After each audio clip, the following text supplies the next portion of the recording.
lots of other newfangled services. Today, we're still the first bank to offer discount brokerage services and a Plus System banking card good nationwide. The First National Bank of Omaha, still the bank Omaha calls first. Member FDIC. It's Sweet 98 Big Guy Bingo. Just 5 little bingo numbers could win you this classic Rolls-Royce Bentley. Or play bingo for your very own Deauville condominium by Hal Grove. Or bingo for a $10,000 mink coat from Cattleman's Fur Salon. Thousands upon thousands in Broadkey jewelry. Cash. Rec Room Shop and Richmond Gordman prizes. Listen to Sweet 98 now. If you've been waiting for a truly big sale to come along before you bought new carpet or furniture, the sale you've been waiting for has arrived. Until 9 p.m. today only, Michael's in Council Bluffs is conducting a wall-to-wall clearance of their entire stock. Not just selected items in ugly colors, but everything. All at genuine price reductions. 60 extra salespeople, but hurry. This single-day sellout sale is from 9 a.m. to 9 p.m. today only at Michael's Carpet and Furniture in Council Bluffs. It's been a big day in college football, Coach. Take a look at the scoreboard, and right off the top, we've got a big upset in the Big 8. Ohio State went down to Norman, beat Oklahoma 24-14. It's got to be a surprise. I saw that game, a good part of it, and Ohio State just dominated the most of the time. Oklahoma fumbled one crucial point in the game, and they did not look as sharp as they did against Stanford. Texas beat Auburn 20-7. Longhorns showed that they really are a top 10 team. That was a surprise. I thought at home Auburn might do better, but Texas dominated the game. They had 20-0, I believe, at the half. Here's a big surprise. Michigan State beat Notre Dame 28-23. A lot of people picked Notre Dame to go all the way. Right. Notre Dame, again, has stumbled, and I don't imagine Jerry Faust is having a happy evening. Michigan State has always given them trouble, and today was no exception. Arizona, big win, 45-6 over Washington State. A couple of more top 20 teams. Number 8, Michigan, leads number 16, Washington, 24-17 in the fourth. Tulane upset Florida State 34-28. That's a surprise. That was a surprise. And, of course, Georgia and Clemson, I think, played a tie, 16-16 tie. That was sort of surprising. But Alabama looked like they might have a pretty good ball club. Right. They win 40-0 over Mississippi. First, North Carolina beat Miami of Ohio 48-17. There's that Georgia-Clemson tie. And Bama rolled 40-0. Ray Perkins has got them going early. Right. And then our neighbors over there in Iowa came back. They were behind Penn State for a good part of the game. They come back and won the game 42-34. Penn State now 0-3 coming off the national championship. 2 games later on tonight. Southern Cal is at Oregon State. Indiana State is at Florida. Nothing in yet from West Virginia and Maryland. Likewise, Iowa State Vanderbilt's later on tonight. Here's kind of a shocker to Big 8 fans. Wisconsin beat Missouri 21-20. Remember we picked that the other day, Bob? Yeah, well, you picked that one. Right. Kansas looked surprisingly strong, or else Wichita State is pretty bad. Right. First, K-State and TCU, nothing on that yet. I think they played tonight. Right. It's Kansas State's first home night game. Kansas State was spectacular this afternoon, or Kansas University, excuse me. They're maybe a pretty decent ball club, better than we thought. Well, they got off to a bad start, but they looked good in this game. Depending on how Wichita State had lost their first game, they may not be too strong. But Kansas is looking a lot better. At least they put a lot of points on the board. Now, in a couple of weeks, Nebraska plays Syracuse. Northwestern playing Syracuse in the Carrier Dome tonight, one of the other indoor night games. And outdoor, no, this is an indoor night game, too. UNO up at the Dakota Dome to take on South Dakota. No score yet on that game, but Ross will have all the highlights tomorrow night with Maverick coach Sandy Buddha on Maverick football. Up next, Ross shows us how this year's Nebraska players feel about this year's Minnesota players. Stay with us. For years, you've been told what length of time your money had to be on deposit. Now, American Charter's Time Access Certificate lets you choose the term you want. Make mine 19 months. Then I can pay cash for the car. The longer your term, the higher your interest. I'd like 49 months for college. For as little as $500, you can have Time Access from American Charter. It's of the people, for the people. American Charter. American Charter. No one sells more appliances than Nebraska Furniture Mart. It's simple. Not only do you get the lowest prices anywhere, guaranteed, but now you can get cash back direct from Hot Point on selected appliances. A 17-foot deluxe glass shelf refrigerator, just $4.99. An efficient counter-saver microwave, only $4.39. And a sleek Hot Point pot washer dishwasher, just $2.95. Nebraska Furniture Mart. Truly one of a kind. Northwestern Bell is part of the biggest information network in the world. It moves 90% of all business information, computer data, graphics, video signals, and it's right at your fingertips. The Northwestern Bell Information Network. It opens a world of possibilities. If you have information to move, nothing moves more of it to more places more quickly, more reliably than the Information Network of Northwestern Bell. Telephone. Hello. Culligan man. Hey, what's going on? Been like this ever since Culligan started offering water conditioners for a low monthly rate. Oh, how low? That low? No wonder. I'll get it. Now you can rent the best water conditioner made for a low monthly rate. It pays to call Culligan. Hello? Hey, Culligan man. To qualify, you must mention this Cornhusker special when you call your Culligan man. Back at the Hubert H. Humphrey Metrodome, the stands starting to fill up. Some 20,000 Nebraska fans among the crowd of 62,000 expected tonight in the building they call the Hump Dome. Last time Nebraska-Minnesota played was back in 1974. Huskers won that game 54-0. And a lot of people think tonight's game could go the same way. But how do this year's Nebraska players feel about their matchup tonight with Minnesota? Here's Ross Turnstrom. So far this season, the Huskers have looked like the #1 team in the nation. Nebraska has outscored its first two opponents, Penn State and Wyoming, 100-26. Husker coach Tom Osborne says Nebraska still hasn't been tested, but that may change tonight in Minneapolis. Osborne believes the Gophers might prove to be the toughest Nebraska foe this year, even though Minnesota is picked to finish last in the Big Ten. We were impressed, and I think the players have been impressed by looking at the films of Minnesota and Rice.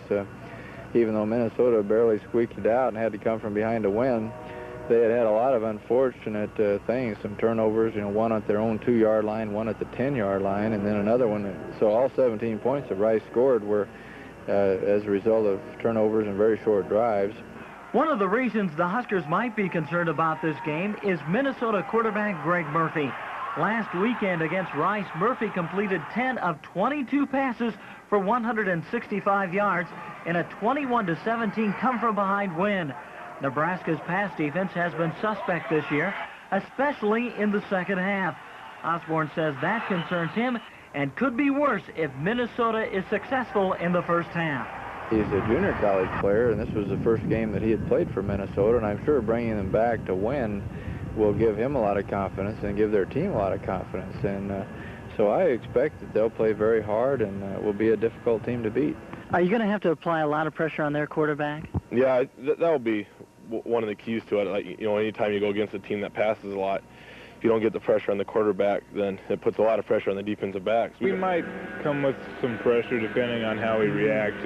Depending if we can get to them with 3 or 4 guys. If we can't, we'll come with a little pressure probably. Tonight's game is a homecoming for middle guard Ken Graver. The junior from Minneapolis has become Nebraska's strongest defensive lineman since walking on 3 years ago. I originally walked on at Nebraska. I was not really recruited by any major schools except for Iowa offered me a scholarship after the All-Star game at Minnesota, but I had already made plans to come down here and everything was set on that, so I decided to stay here. Did you ever want to play for the Gophers? I don't know if I wanted to and I didn't want to at the same time. I'm glad they didn't offer me a scholarship because then I might have gone there, and I'm glad I didn't go there. If Minnesota is going to have a chance of winning tonight, the Gophers must stop Nebraska's Heisman Trophy candidate Mike Rozier. The senior I-back looks in top form after scoring 4 touchdowns and running for 191 yards last week against Wyoming. The State game, everybody keyed on me. I really couldn't do nothing. The Wyoming game, I guess they keyed on Irvin and the receivers, left me open a little bit. So our offensive team got so many things we could do. We could throw, we could run options, anything. So I don't think any team could really stop us. Let's hope Mike Rozier is right. This is Ross Jernstrom reporting. Thank you, Ross. In case you're wondering, Nebraska will come out tonight in their visiting uniforms, the white jerseys and the red pants. And to help us up here in the booth and help you back at home, they will wear their names on the back of the shoulder pads. Should help us all out in identifying who's got the ball and who's making the big play in this game. Now, we've seen how Nebraska feels about Minnesota, but how does Minnesota stack up against this year's Cornhuskers? We'll be back to meet the Golden Gopher lineup right after this. Household Finance is backing the Bitterittans. I didn't know how our son would feel about his new sister. Naturally, we had to build a room onto the house for her, but I couldn't let him think he was any less important than the moment he came into my life. If you're homeowners working for your family's future, Household Finance wants to back you with a homeowner loan that turns equity into capital for your goals. We're here today giving folks a chance, backing you all the way. Household Finance. Bookcase beds, colonial beds, modern beds, soft-sided beds, big beds, little beds, cheap beds, expensive beds, whatever style you're looking for, the Rec Room Shop is the place. During our gigantic waterbed liquidation sale, prices have been slashed on our entire inventory of quality waterbeds and bedroom furniture. Now you can have a complete waterbed, including frame, pedestal, mattress, liner, and heater for only $114.98. At the Rec Room Shop, and we say prices have been slashed, we mean it. Hurry down today to the Rec Room Shop, 970 South 72nd. Back live at the Hubert H. Humphrey Metrodome in Minneapolis, you see the Golden Gophers of Minnesota warming up in the field, getting ready to take on the Cornhuskers in about 15 or 20 minutes. Now, to give you an idea of what it's been like in the Minnesota camp this week, Coach Joe Salem has really been on edge for much of the week. In fact, Coach Salem went so far as to throw us out of his practice the other night, obviously not excited to see any members of the Nebraska media. And for the first time in recent memory, as long as anyone can remember, Coach Joe Salem actually closed the Minnesota practices to his own Minneapolis media. That may be an indication of how he feels about this Nebraska game tonight. But how will Minnesota stack up against Nebraska? Let's take a look at the Minnesota Golden Gophers. One national magazine calls Minnesota the worst team in college football. They may not win the Big Ten, but they were good enough to beat Rice 21-17 last week on the road. Coach Joe Salem has made some wholesale changes on his staff, a staff that guided the Gophers to a 3-8 season last year. One of the new additions is offensive line coach Lawrence Cooley, a former player and assistant coach at Nebraska. I found myself very comfortable there. I've got a lot of great friends, not only the coaches that were there, but outside the athletic field. And also, I grew real close to a lot of the players. They were good kids. And most of the ones that are here right now that we'll be playing against Saturday was my first coaching experience. So, yeah, it was tough. With Cooley's knowledge of the Nebraska system and the players, it gives the Gophers a little extra this week. I think it helps us preparing for them because I know some of the minor things, some of the little things that we could not pick up on film or by word of mouth. Yes. Now, how much it's going to help us? Well, you know, we can't go out there and play football for them. Quarterback Greg Murphy leads the Minnesota attack, an offense that should give the Huskers a handful of different looks. As a player, Murphy is similar to one of Nebraska's quarterbacks. I would probably compare him to like a Craig Sundberg in the fact that he's a good passer, does not have a lot of speed, is very intelligent, and is a good team leader.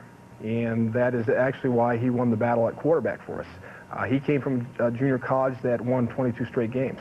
And his leadership has come on over, and he leads our team well.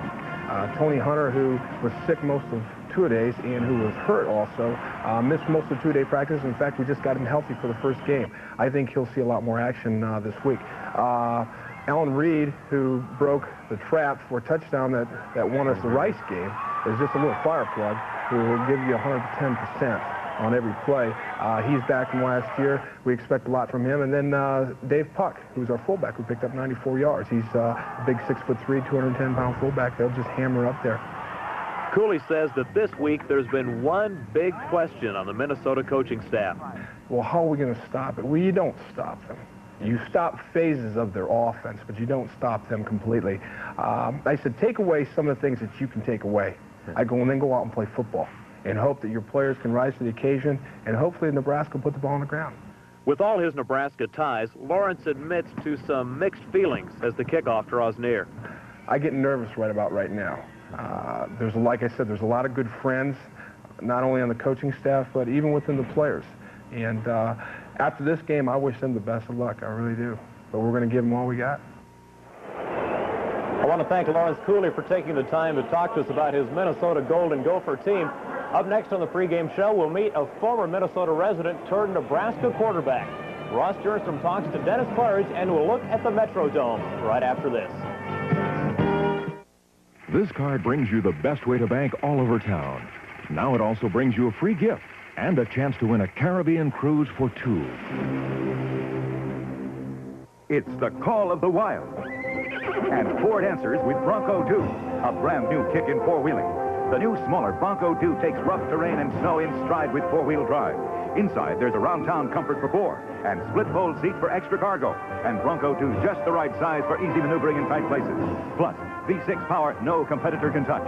See the all-new Ford Bronco 2. It's a brand new kick. Come in for a test drive today at your Metro Ford dealer.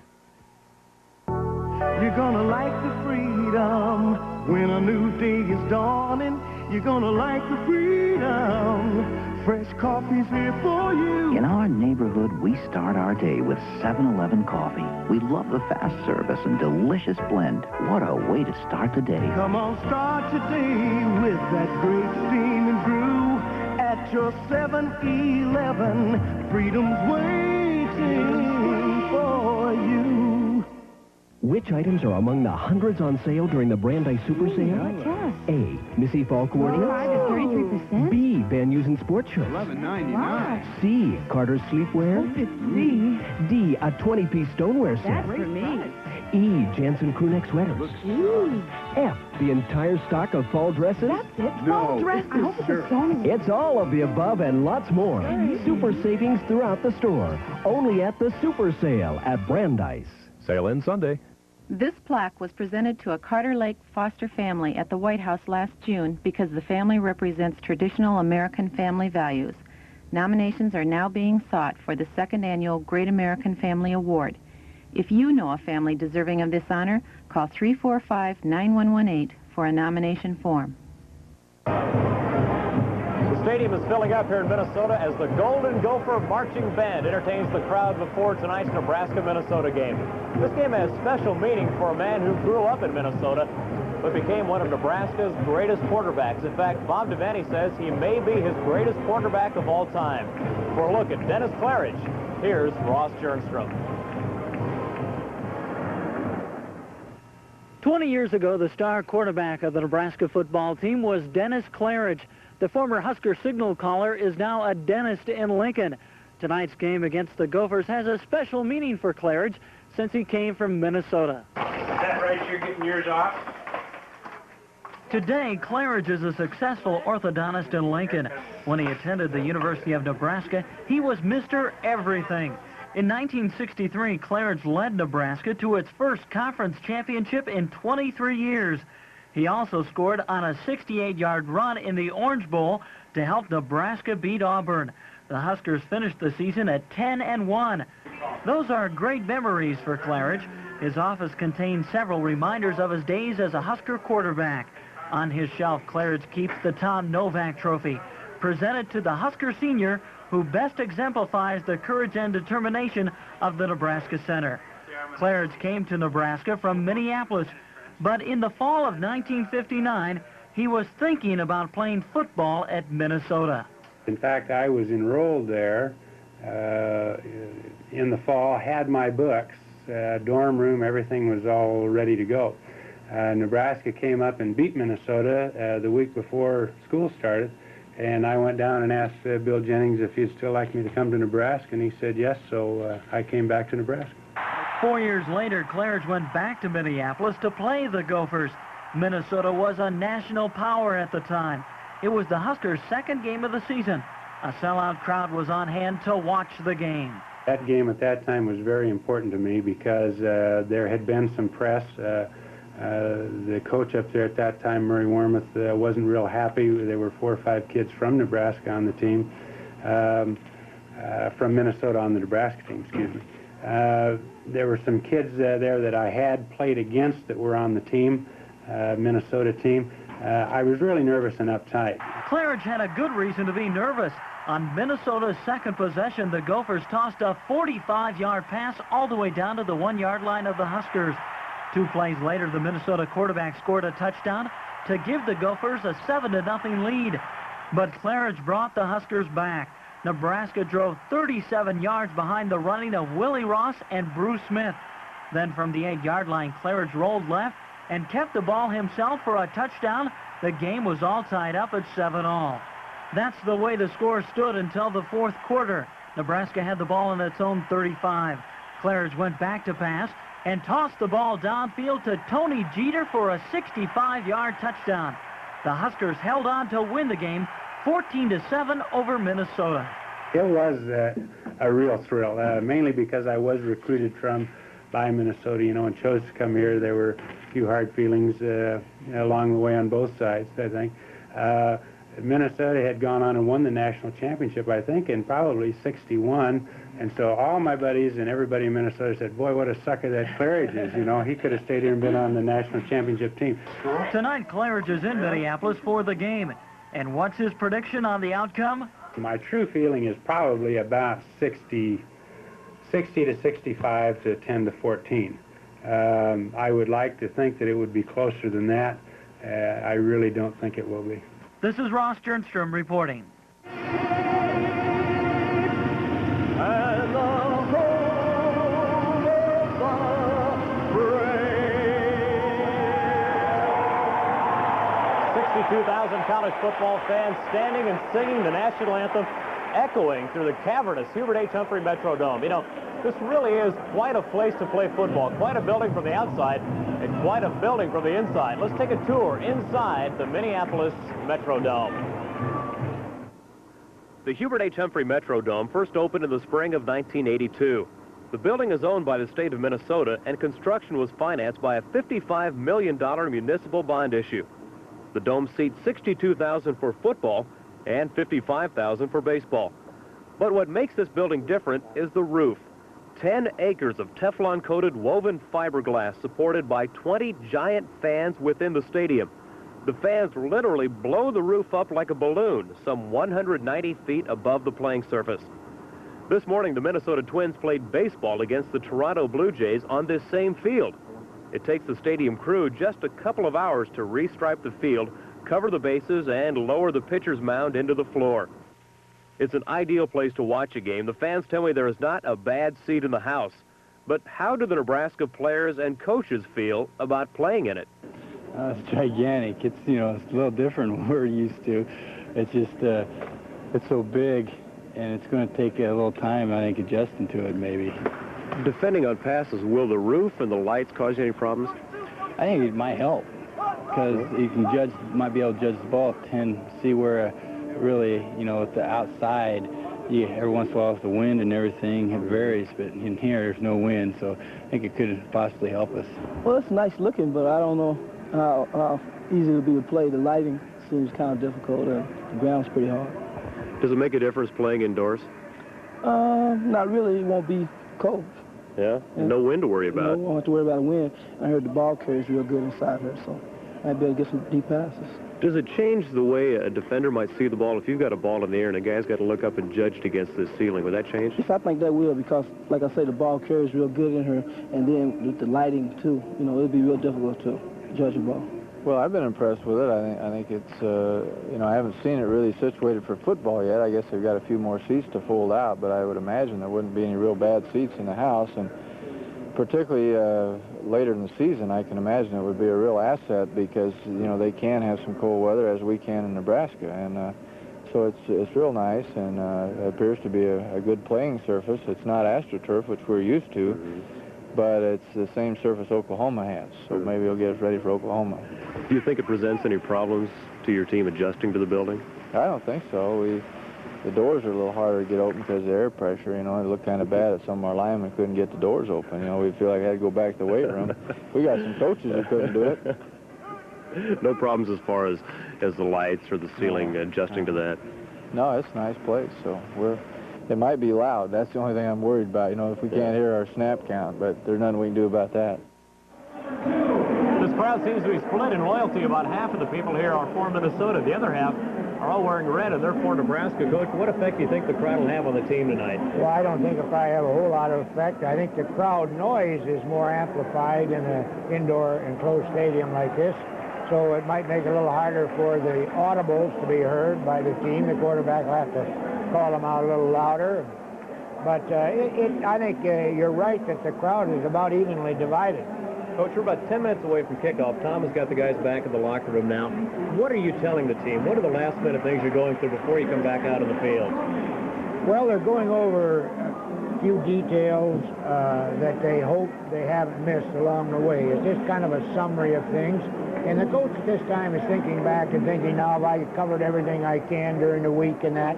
But actually, these last few minutes, they might be cautioning somebody on some, look for something on a kickoff like a throwback or something like that, or, you know, just something unusual that they might bring up at the last minute.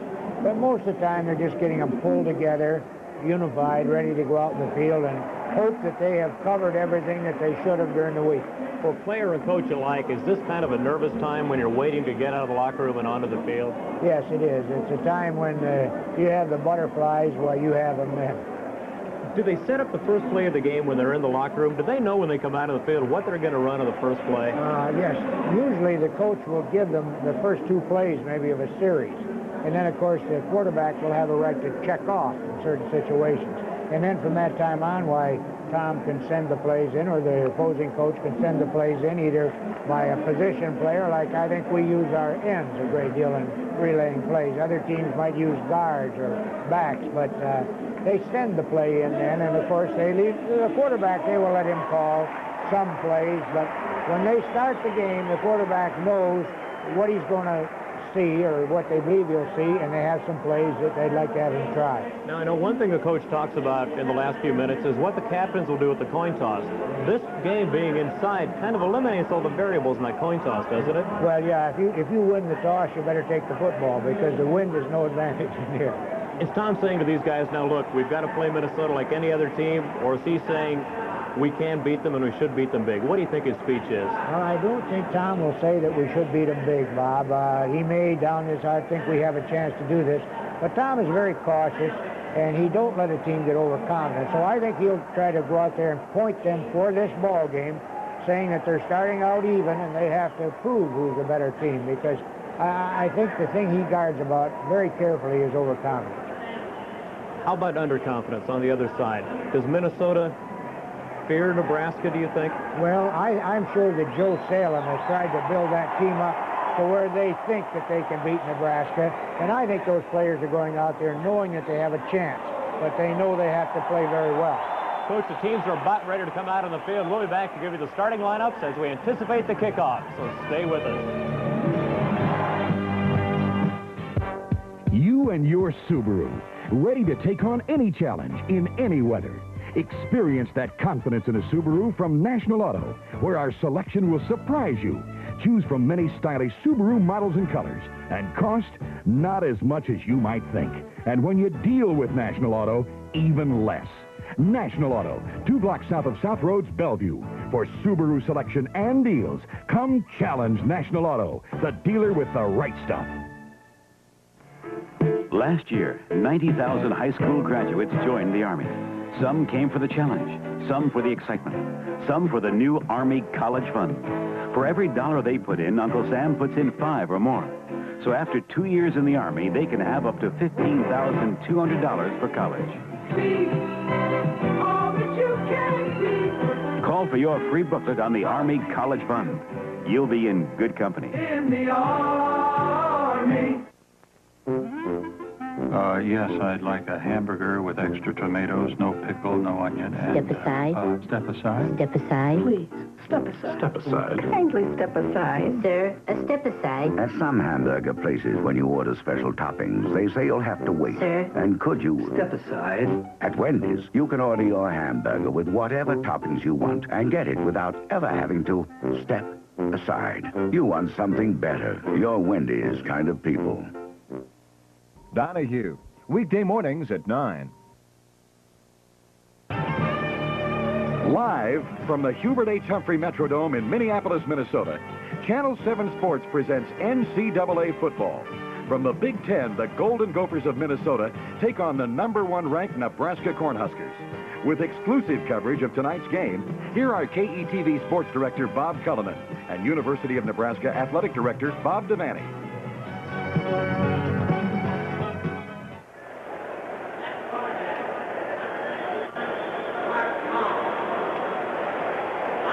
$62,000 football fans on hand at the Metrodome tonight, anticipating the kickoff. We're waiting for the two teams to arrive on the field, and Coach, it should be a great ball game for Cornhusker fans tonight. Right, there's a tremendous amount of enthusiasm up here tonight, Bob, and as we mentioned before, there's a lot of Nebraska people. We had a tough time getting tickets from Minnesota, but the fans seem to have gotten tickets someplace, and I'd say we have at least 20,000 people in the stands here from Nebraska. You know, I think it speaks well for the Nebraska population and for Nebraska students as well. Some 700 tickets were turned back into the Minnesota ticket office the other day. Unsold tickets from the Minnesota students. You hardly ever see unsold tickets at Lincoln. No, I think out of 51,000 students, I think only about 4,000 of them bought season tickets, according to the report I have, where at Nebraska, there's usually about 400 or less out of the whole student population that don't pick up their student tickets. Coach, the co-captain's just coming out of the field now. There's been a couple of minutes of delay here as they get everything ready at the Metrodome. Does that bother you as a coach to have to sit too long in the locker room when you're ready to take them out in the field? It does, Bob, and playing a night game when you're not used to playing night games is difficult in itself. Tom has had to find something for these players to do all afternoon. And by this time, ordinarily, the game is over. And so it is a problem with the night game, and any time you stretch it longer doesn't help any. Coach, the captains are coming out of the field. We'll be back with the starting lineups and the kickoff of the Nebraska-Minnesota game right after this. Always planning, always hoping, someday soon the door would open. Trying hard and working steady, we're together. Now we're ready, life just got better. We knew you could do it. Life just got better. That we have to do it. Guarantee mutual life just got better. The office. Without organization, it is confused, a vast wasteland. Shepherd's Business Interiors creates a new dimension of work environments with steel case systems designed to breathe life into your inanimate world. Office potential converts to productivity as people and their environment reach full efficiency. Office systems for today and beyond at Shepherd's Business Interiors, 42nd and Dodge. Curtis Mathis National Trade-In Days are on. Oh, George, I can't wait to trade this old TV for up to $300 off on a Curtis Mathis video recorder or camera. Wow, with a 4-year warranty. Oh, audio equipment or color TV. A 4-year warranty. Oh, a big screen TV or gorgeous cabinets. With a 4-year warranty. Oh, with their exclusive 4-year warranty. That means quality. National Trade-In Days now at your Curtis Mathis Home Entertainment Center. Anthony's has a special invitation. Anthony and his entire staff are waiting to make your visit with us a real memory maker. Our award-winning menu brings you the best of steaks, seafoods, or salads, all prepared to give you a special taste treat. Fabulous food, fabulous entertainment. You're invited for dinner at Anthony's tonight. Back live at the Metrodome. Both teams now out in the field. Coach, I think an equal amount of applause for Nebraska and for Minnesota. Right, I think the Nebraska fans, while they might be slightly outnumbered, they're a little more enthusiastic. The Minnesota fans have to be sold, I think, on this football team. Out of the center of the field, the captain is just coming off the field from the coin toss. Nebraska won the toss, and they will receive. Nebraska will defend the south end zone here in the Metrodome. That is the left side of the screen as you look at it. And Nebraska will come out, of course, with Turner Gill at quarterback, the fullback, number 25, Mark Shalene, the I-back, Mike Rozier. And, Coach, you can't say enough good things about Mike Rozier. Well, Mike Rozier is truly a great candidate for any honor, such as the Heisman Trophy. And that wingback they got in that backfield, Irving Fryer, is just a great football player. They have a great backfield. Vance Carlson, I talked to him yesterday. He's refereeing this game. He has refereed about 30 Nebraska football games in his career. Huskers having 4 captains this year. That's kind of a rarity. Number 64, Mike Tranmer. 61, Mike Keeler. Number 12, Turner Gill. And, of course, number 71, Dean Steinkuhler. Huskers ready to tee up the ball. Kicking off for the Huskers will be number 1, Dave Schneider. Schneider, a 5'7", 175-pound player. Nebraska receiving the ball. Let's check that again. Deep back for the Huskers is 27, Irving Pryor, and 28, Jeff Smith. Jeff Smith and Pryor are both capable of breaking a run all the way. And I know that Minnesota is very apprehensive here on any kick return because of Nebraska's kick return potential. Kicking the ball off for Minnesota. Let's check, see who that is. That is number 21, Jim Gallery, their kicker. He's a 6'1" senior out of Morton, Minnesota. No breeze, 72 degrees, and an absolutely perfect place to play college football, Coach. Yes, if they don't get a lot of snow, the only problem they've had with the Metrodome is one time they got a lot of snow and it started to cave in, but I don't think that there will be a problem like that this evening. 62,000 on hand. We're ready to play college football. Gallery will kick it off. Pryor and Smith, the deep backs. And we're underway in the Metrodome. Pryor deep in the end zone. He'll take this one as a touchback on the 20. There's pretty much of a rule that on a high kick like that, the coach will tell him to stay in the end zone. The chances of him getting out of there back past the 20 are not too great. Nebraska will have the ball first in the first period here. Coming out of Nebraska's offense, number 12, quarterback Turner Gill, Shalene and Rozier, the fullback and the I-back. Pryor is the wingback. Tight end Monty Ingebrigtsen, number 83, and getting his first start ever at split end, number 88, Scott Kimball. And this is the most explosive backfield maybe that Nebraska's ever had in the history of the school. Gill brings them out of the I formation. Pryor in motion. Gill pitch back to Rozier, smothered under at the 21. And Minnesota's really charged up at the present time. They stopped Rozier for a very short game, and they showed a tremendous amount of enthusiasm. I think they're going to come after us. I wouldn't be surprised if they try to force us to throw the ball. Here's that big offensive line. Trainowitz, Grimminger, Steinkuhler, Sherlock, and Reardon. They average just under 270 pounds per man and about 6'3½". Ricky Simmons split to the bottom of the screen. Gill gives to Shalene, gets a yard, and no more. A second down and long call. Nebraska goes into the middle. It'll bring up a third down and long. We'll call it 3rd down and 8. Here's the interior lineman for Minnesota. Left end is number 95, Anthony Burke. He's getting his first start ever. Burke, a freshman here at Minnesota. There's the defensive backs and linebackers. Watch number 32, Peter Najarian. Nebraska wanted him bad, but he played here at Minnesota. Minnesota's again up very tight. Their backs are almost on the line of scrimmage. 3rd down and 8. Gill passing across the middle. It's incomplete. It was off of Pryor's hands. Pryor had a chance at that ball. That was Najarian in on the coverage that time. He said to watch for him. Najarian really all over the field. It was a diagonal pass and just bounced off of Pryor's hands. Watch, right there goes right there. And Irving Pryor had a chance but couldn't hang on. Nebraska is forced to punt. Back deep to punt for Nebraska. Number 48, Scott Livingston, the junior college transfer from Cerritos Junior College in California. And they're rushing. He left 10 men. They rushed 10 men that time, but he got the kick off. There shouldn't be much of a return. That is Reed on the return for Minnesota. He's driven out of bounds by number 71, Dean Steinkuhler. And the Minnesota Golden Gophers will take over. It appears that Minnesota's gambling. They played real tough up close to the line on defense, and they sent 10 men after the punter. Here's the Minnesota backfield. Murphy, the quarterback. Reed is the I-back. The fullback is David Puck. The flanker, Dwayne McMullen, tight end Jay Carroll. And the split end, number 49, Lungan Howard. That was a 39-yard punt and only a 6-yard return. That is Reed in motion. Murphy throwing on first down. Has Reed on the right side, and he's tackled down at the 50. Number 33, Dave Burke on the tackle. It's a swing pass, a little swing back pass to the tailback coming out of the backfield. Let's check that, Coach. They said he dropped the ball. They're not calling it a completion. No, I guess they must have ruled that ball hit the ground. It looked like he caught it from here, but the officials were a lot closer, so there's no gain. It's 2nd and 10.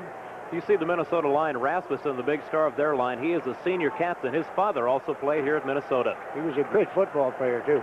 2nd down and 10 at the 44. Reed in motion again.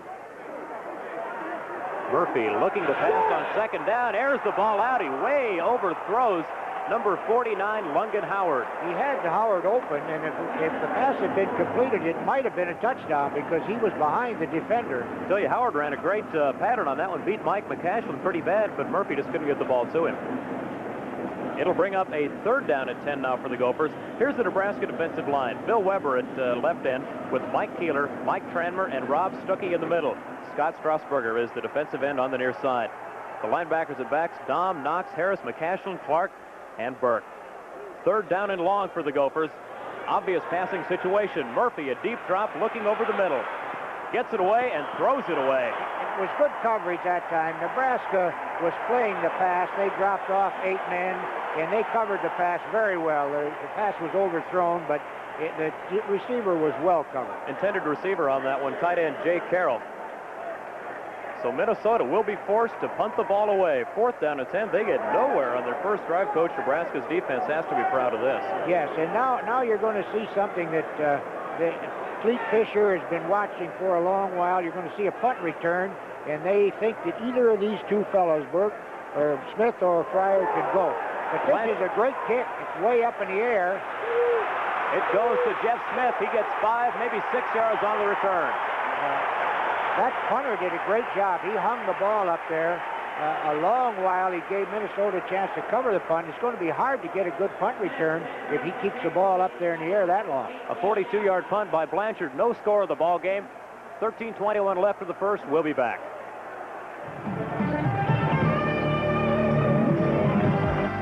There's a word to describe the Mexican food here at Romeo's. It's primo. That's because every day our chefs start with the finest, freshest ingredients available, then carefully blend and cook them to order from Romeo's special recipes. The result? You'll come back to Romeo's again and again. So bring your family and friends and join us for primo Mexican food at Romeo's. It's the Mexican restaurant everybody always comes back to. Back at the Minneapolis Metrodome on first down, Mark Chalene gets maybe 3 yards. It'll bring up second down and 7. Huskers with the ball now. 12 minutes, 50 seconds left in the first, no score. Rozier tries the left side, has a big hole. Rozier across the 40. Rozier to the 50, the 45. He could go all the way. Mike Rozier to the 30 and down to the 27. That was a great run by Mike Rozier. He used his blockers very well. He started down the left side. He got some blocking downfield, and then he cut back over the right, and the last man made a diving tackle to save a touchdown. A second down and long call. Let's take a look at it again, Coach. Here's Mike going to the ball. He's getting some good blocking here. Now he cuts back against the grain. He shakes off a tackle, and this is the guy right here misses him. Now the diving tackle that you're going to see right here brought him down. He shook off 2 tackles. There is Mark Chalene right up the middle for the touchdown. That time the trap play worked. They trap up the middle there, and Chalene burst into the end zone. This can be very, very discouraging for Minnesota, these last 2 plays. First, Rozier goes 52 yards, then Mark Chalene goes 27 yards. They make it look easy as the Huskers have a 6-0 lead. Dave Schneider on now to attempt the point after. Turner Gill will hold. Huskers have struck fast here in the first period. Nebraska has tremendous backfield speed. Schneider's kick is up and no good. Schneider misses the extra point with 12 minutes and 20 seconds left in the first period. It's Nebraska 6 and Minnesota nothing. We'll be right back.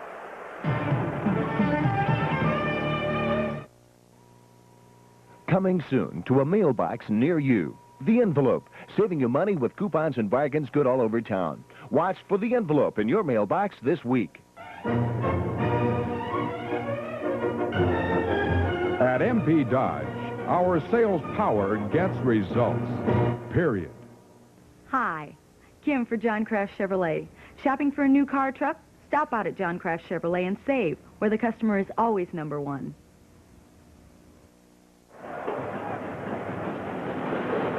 Back live at the Minneapolis Metrodome, Nebraska with a 6-0 lead. Chalene with a great trap play right into the end zone. And the Husker ground game is really working tonight, Coach. They had two great plays, one after another. The Nebraska backfield has such tremendous speed. They have the fastest player in the Big 8 Conference in Irving Fryer at wingback. Mark Shaleen is the fastest fullback in the Big 8 Conference.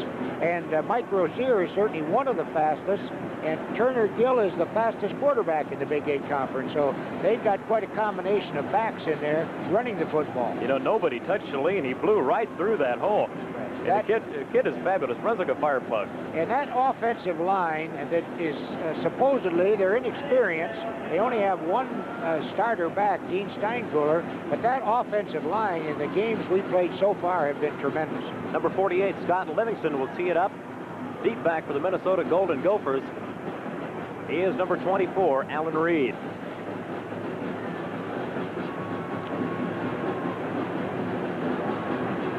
Minnesota gets a second chance at the ball here, and it's a short enough kick that they might run it out. No, he's going to drop. He dropped the ball in the end zone. He put his knee down in the end zone. The ball went in the end zone. It was sort of a driving kick. They wisely decide not to run that out. Number 35 for Minnesota, that's running back Donovan Small. Wisely not taking that out of the end zone. It'll be Gopher ball, 1st and 10 at their own 20.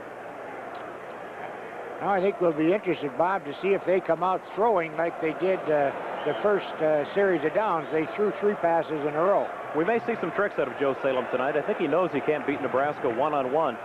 He may put some gadget plays in. Murphy, still the quarterback. Man in motion, 83. That's the tight end, Carroll. Murphy throwing on 1st down. He's under pressure. Strasburger nails him. Well, the problem with throwing the football like this is that the ball, if they don't make 1st downs, the ball goes over to Nebraska a lot quicker. And let's check the replay on that, Coach. Watch Murphy roll out. Strasburger comes in off the right side and just flat out runs him down. Right. Murphy is not a real good running quarterback here. He doesn't have great speed. Strasburger does a fine job. He's a fine defensive end. That'll bring up a 2nd down and 15 now for the Gophers. They are deep in their own territory at the 15-yard line. Nebraska leads at 6-0. In motion is Reed.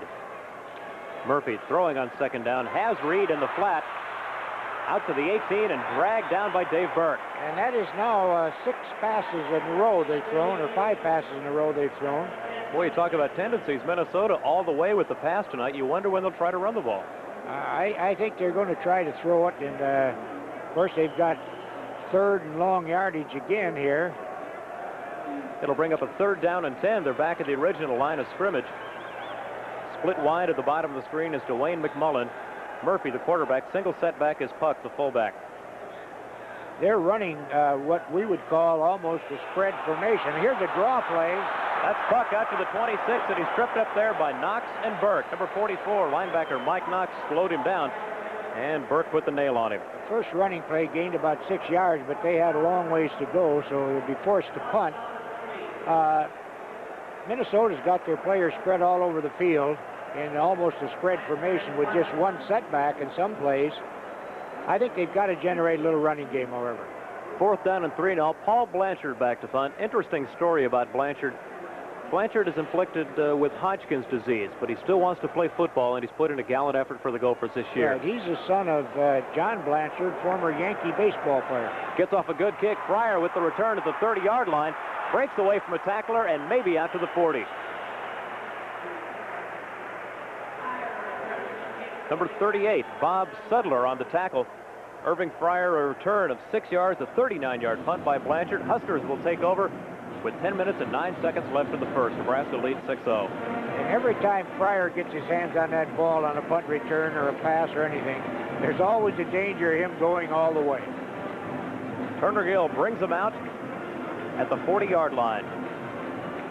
Nebraska's running from a wide split out there on the right side. Shaleen on the left side gets a yard, maybe 2 until he's dragged down.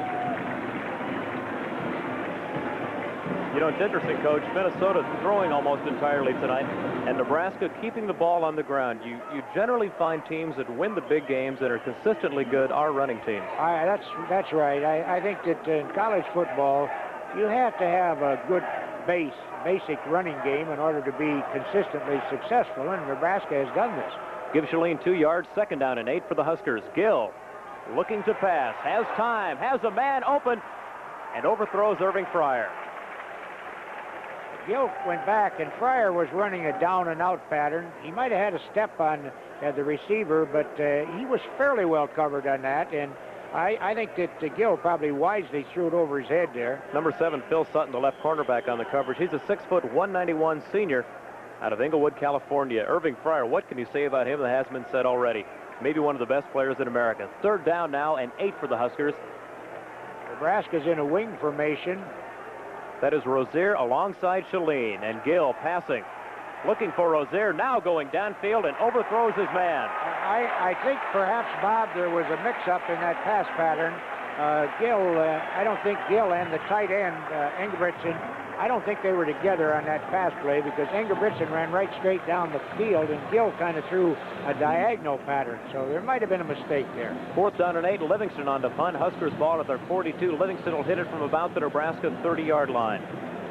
Huskers fairly ineffective on that last series. They'll kick it away. A high snap. Livingston gets it off. It's a good, long kick. Beautiful kick, and it drives him way back inside the 10. This is Reed at the 5-yard line. He's smothered. That's a great punt. That puts Minnesota in very poor field position. Reed a gain of about 5 yards on the return, and a real good kick by Livingston. 53 yards and absolutely no wind in here, so that's an honest 53 yards, Coach.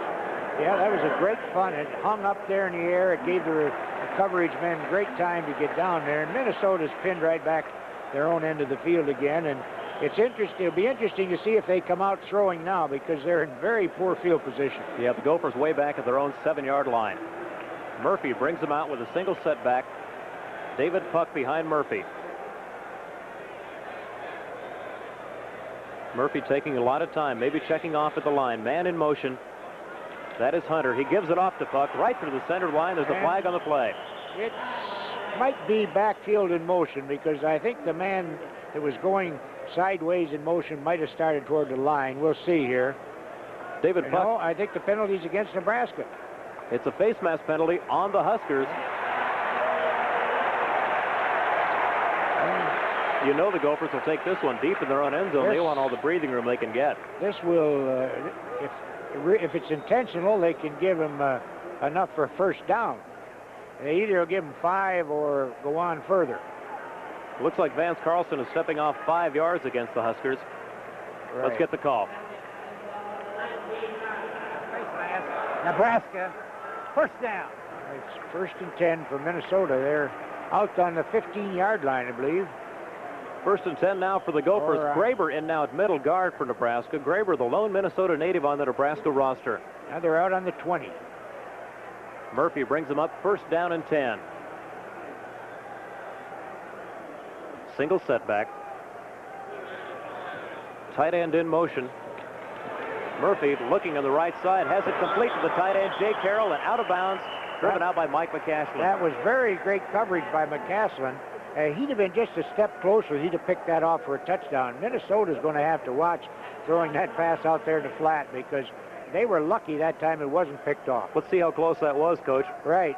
Here's McCaslin right there by him, and I think he would have gambled on it if he'd been just one step closer. Yeah, not many people backing Mike up, though, so I think he wisely took the tackle on that instead of going for the interception. It'll bring up a 2nd down and 9, ball to the 20 for the Gophers, and a bit of confusion on the play. Murphy looking over the Nebraska defense. Hunter in motion. Murphy rolling out to the right. Under pressure by Herman. He gets the ball away, and it's incomplete. Well, they may have ruled it complete. Oh, I don't know about that one. It looked like he might have trapped the ball, but they called it complete, and it's going to be very close to a first down. Dwayne McMullen on the reception. It looked from this angle like the ball bounced. Yep, here's another look at McMullen. Watch him coming across and watch when the ball comes in. Take a look. It's going to be kind of hard to see. His body was sort of covering that ball. Let's put it this way, it was a tough call. Yeah, it's also a 1st down and 10 for the Gophers at their own 30. Carroll in motion. Murphy passing again. Looking down the middle, it's almost intercepted.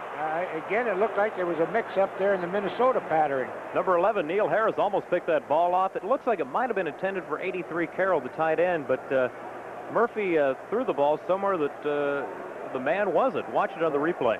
Right, he throws a ball here, and the closest receiver is the Nebraska defensive player. Boy, I tell you, one more step, Neil Harris would have had that. Right. Minnesota's throwing that ball almost every down, and as Darrell Roy used to say, there's a lot of bad things can happen when you throw the football. 2nd down and 10 for the Gophers. You wonder if they'll throw it again. Murphy calls it out. He's throwing on 2nd and 10. Across the middle has a man, McMullen, and can't get it to him. McMullen had his man beat that time. Neil Harris on the defense, but Murphy just threw a bad ball. You're right. Minnesota has 2 first downs. One is the result of a penalty, and one on a pass play, a questionable pass play. But they're in a long yardage situation now, and it looks like they're going to they're going to win or lose with the pass. Boy, it really looks that way. Murphy is 3 of 7 now for only 17 yards. And the Gophers have a 3rd down and 10 at their own 30. They're in a spread formation again. They got 4 receivers. That's Hunter in motion. Murphy wants to pass again. He's under a lot of pressure, gets it away, and it's incomplete. And again, the receiver was pretty well covered. He had a guy in front of him. He had a guy behind him. Lungin Howard, the intended receiver on that one. It'll bring up a 4th down and 10, and Blanchard will have to punt it away again. You know, we talked about Paul Blanchard being afflicted with Hodgkin's disease. They say he is probably the most inspirational player on this Minnesota team, and ironically, he started college at Creighton University, wanted to play baseball for the Blue Jays, but decided to come here to Minnesota and kick the ball for the Gophers, and Blanchard has done a whale of a job these past 2 years. Right, and he's kicking it to 2 of the better punt return people in the country right now. Irving Fryer and Jeff Smith back deep for Nebraska. Signal for a fair catch. It was wise. The ball hung up there for a long while. Jeff Smith signals for the fair catch with 7 minutes and 46 seconds left for the first period. Huskers have a 6-0 lead. We'll be back.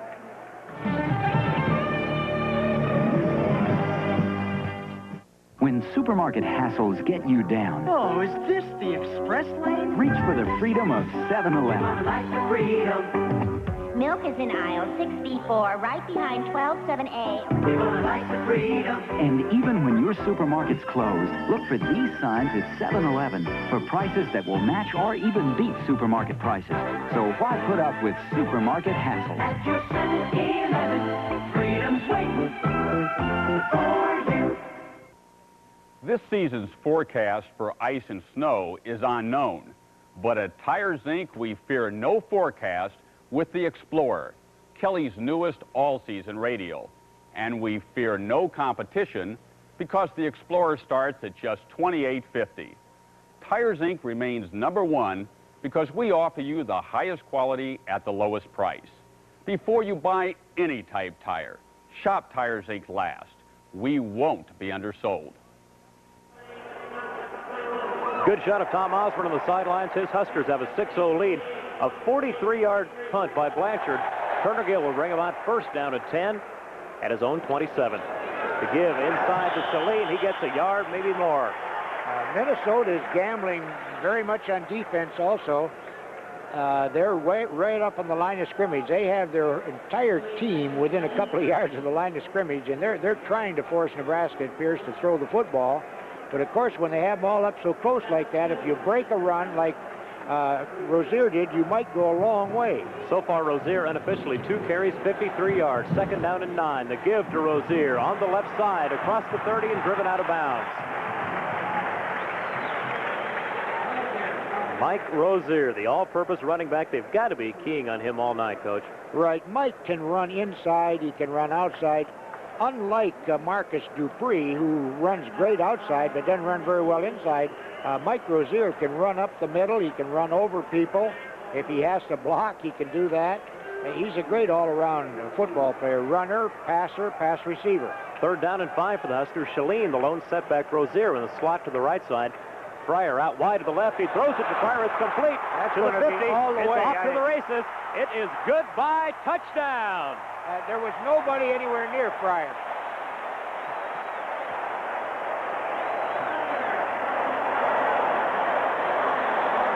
Irving Fryer, a great-looking touchdown. Turner Gill got the ball to him on the quick out, and nobody is going to catch number 27, Irving Fryer. What a great play. There had to be a mistake on the coverage there at Minnesota because there were 2 Nebraska pass receivers out there and only one Minnesota player out to cover them. And Fryer, the fastest player in the Big 8 Conference, who can run a 4.2340, there is nobody going to catch him from behind. I don't think anybody in the country is going to catch him. Irving Fryer on single coverage. He goes 68 yards on the touchdown. Huskers now have a 12-0 lead, and the question here, will they go for 2 or the automatic 1? The semi-automatic 1, I guess. Here's the replay. Watch. Just the quick out to Irving, and it's off to the races. All alone. There's nobody anywhere near him. Irving Fryer on single coverage out there. Let's see who tried to run him down. It's kind of a futile effort by number 42. That's their free safety, Andre Harris, a 68-yard touchdown. Huskers are rolling here with the 6-0 lead. There it is again. And, you know, ironically, I think that's the first pass Nebraska's completed. Yeah, and it goes for 68 yards. Not a bad way to open up the pass completions tonight. You know, they say Irving Fryer could be the best athlete on this team, and I think he really showed it there. The ball a little bit behind him. He adjusted to the ball, made the catch, took off 68 yards, and the Huskers have a 12-0 lead. The question now down on the field, will they go for 1 or will they go for 2? They're going to go for 2, Bob. They're lined up over here at the side and gives them more room to go to their right. And I think they'll have some kind of an option runner pass here. Jeff Smith now in for Mike Rozier. Mark Shalene still the fullback. You see Smith just to the left of Turner Gill. Giving Rozier a little bit of a rest here. Not a very crucial play with a lean Mike Rozier, but you wonder, in a situation like this, Coach, do you want to get a quick pass off, or do you want to blow them off the line and run it in?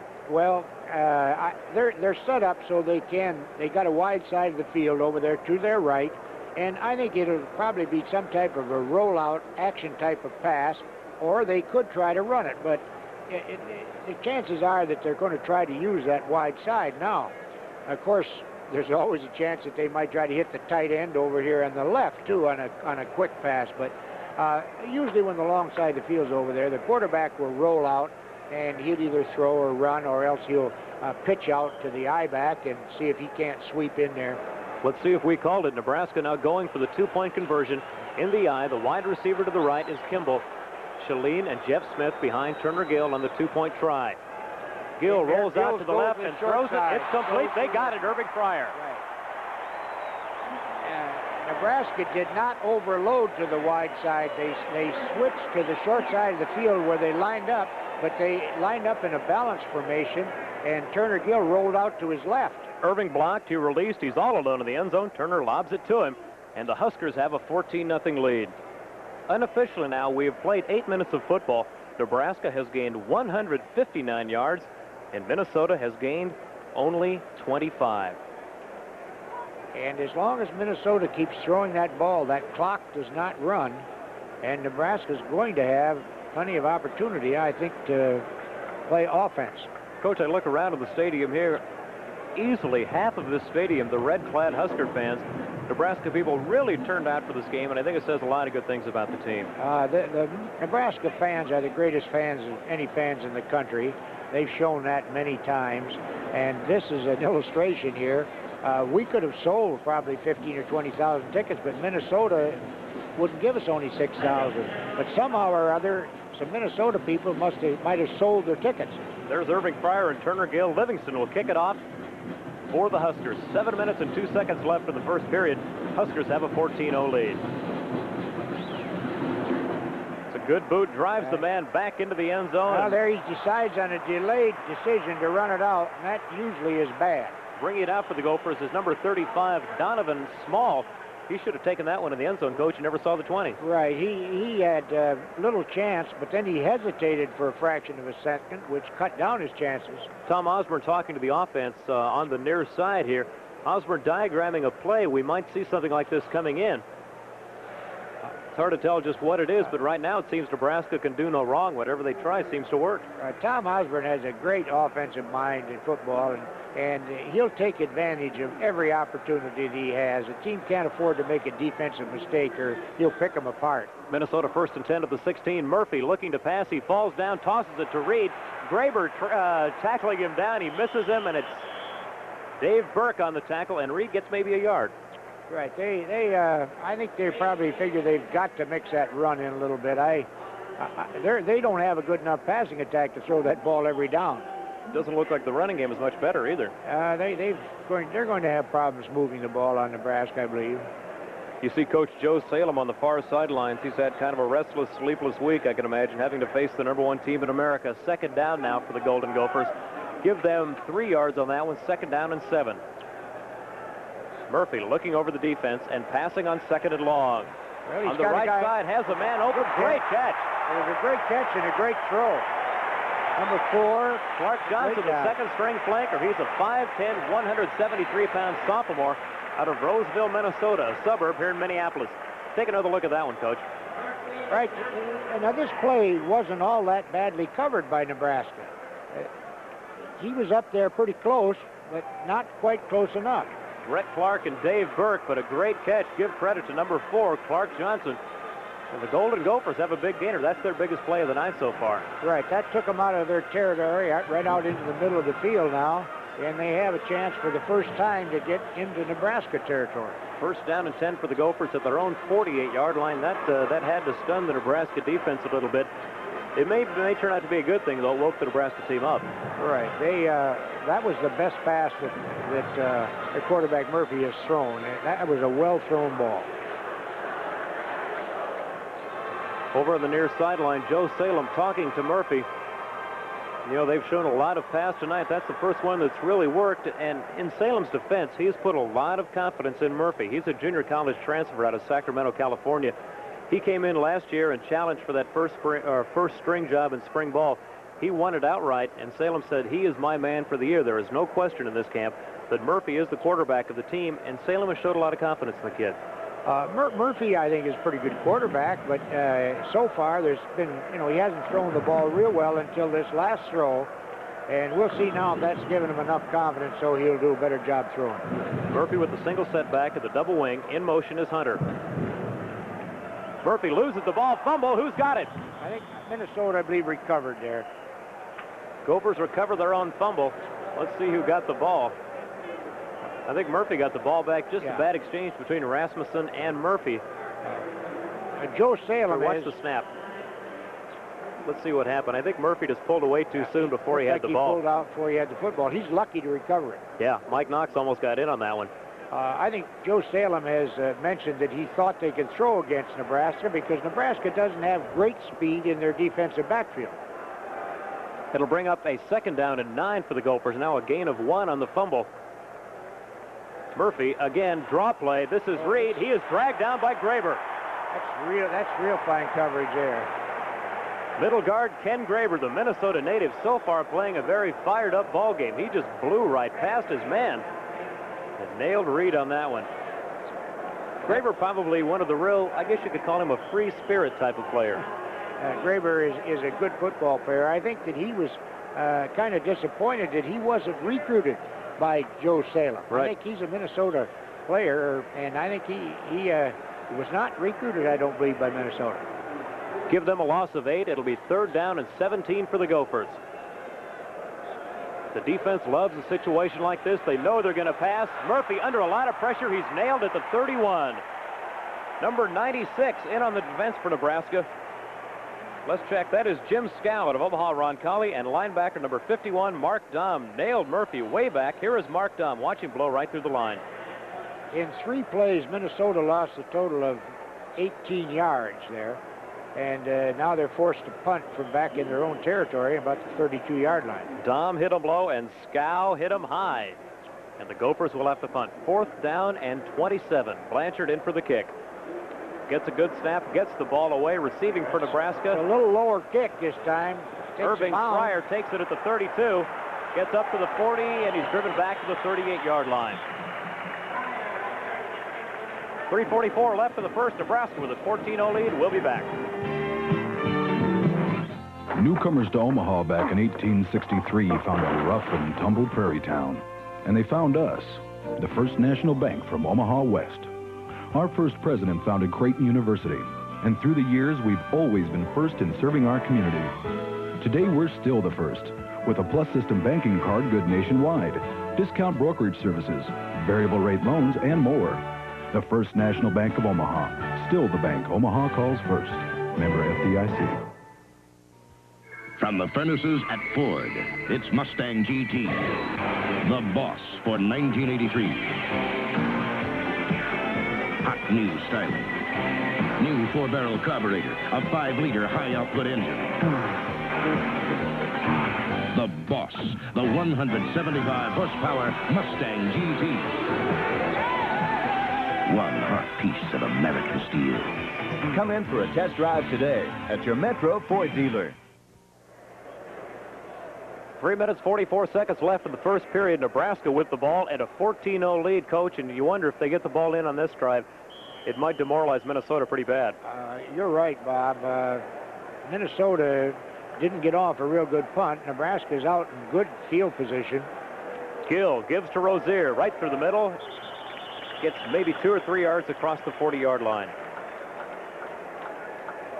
Check that now. That was Jeff Smith, I believe. Number 28 carried that time. You know, it's one thing Tom has done this year. He has alternated a lot of players in the backfield. There are so many good backs back there. He's giving everybody a chance to play. Right. He's got a group of good backs, and it keeps them from being injured. If they don't get too tired in there, there's less chance of injury. Give him 4, 2nd down and 6. Gill runs the option, pitches off to Smith. He's got some room in front of him.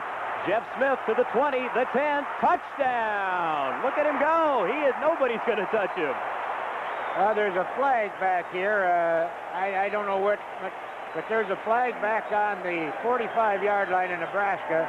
I don't know if it's on Nebraska or not. We'll see. It's a clip, so the touchdown will be called back. They'll bring it back. Good effort by Jeff Smith. See if he can pick up the clip. Really good. Turner runs the option. It was a great pitch, a great run by Jeff Smith, and a well-executed play. That could have been the clip right there. Yeah. Wide receiver on their cornerback. Andre Harris was the man who was clipped on that play, I believe. He just missed the tackle. Smitty just ran right through his hands. They're going to march this one back a long way. Well, Let's get the call from Vance Carlson.